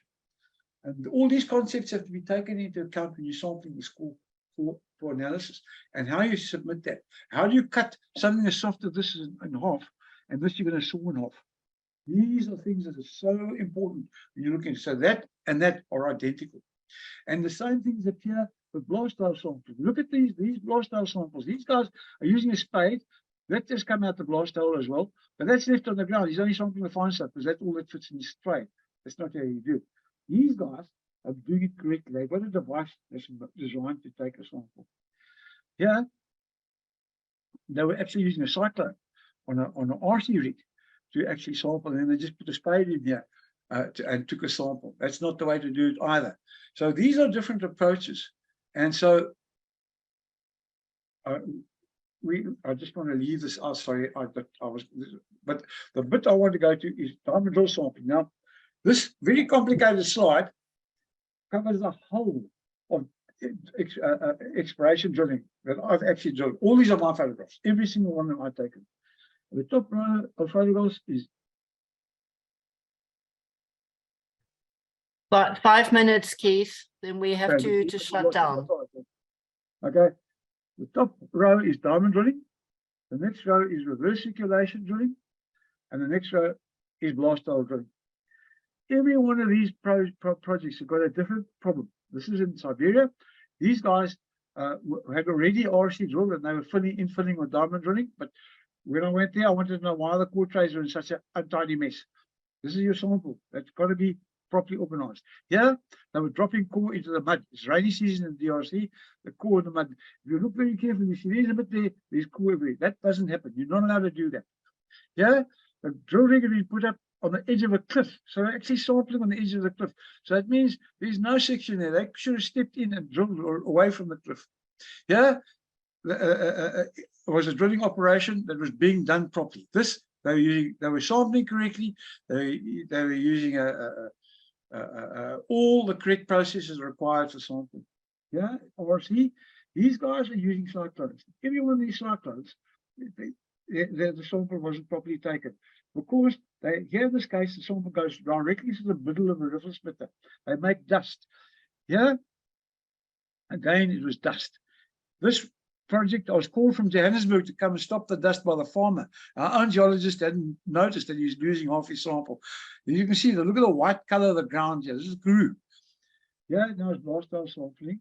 These two projects are good. These guys are not doing blast hole sampling. They had RC rigs in the pit. They were doing it easy to sample. Here again, they were sampling using a RC rig.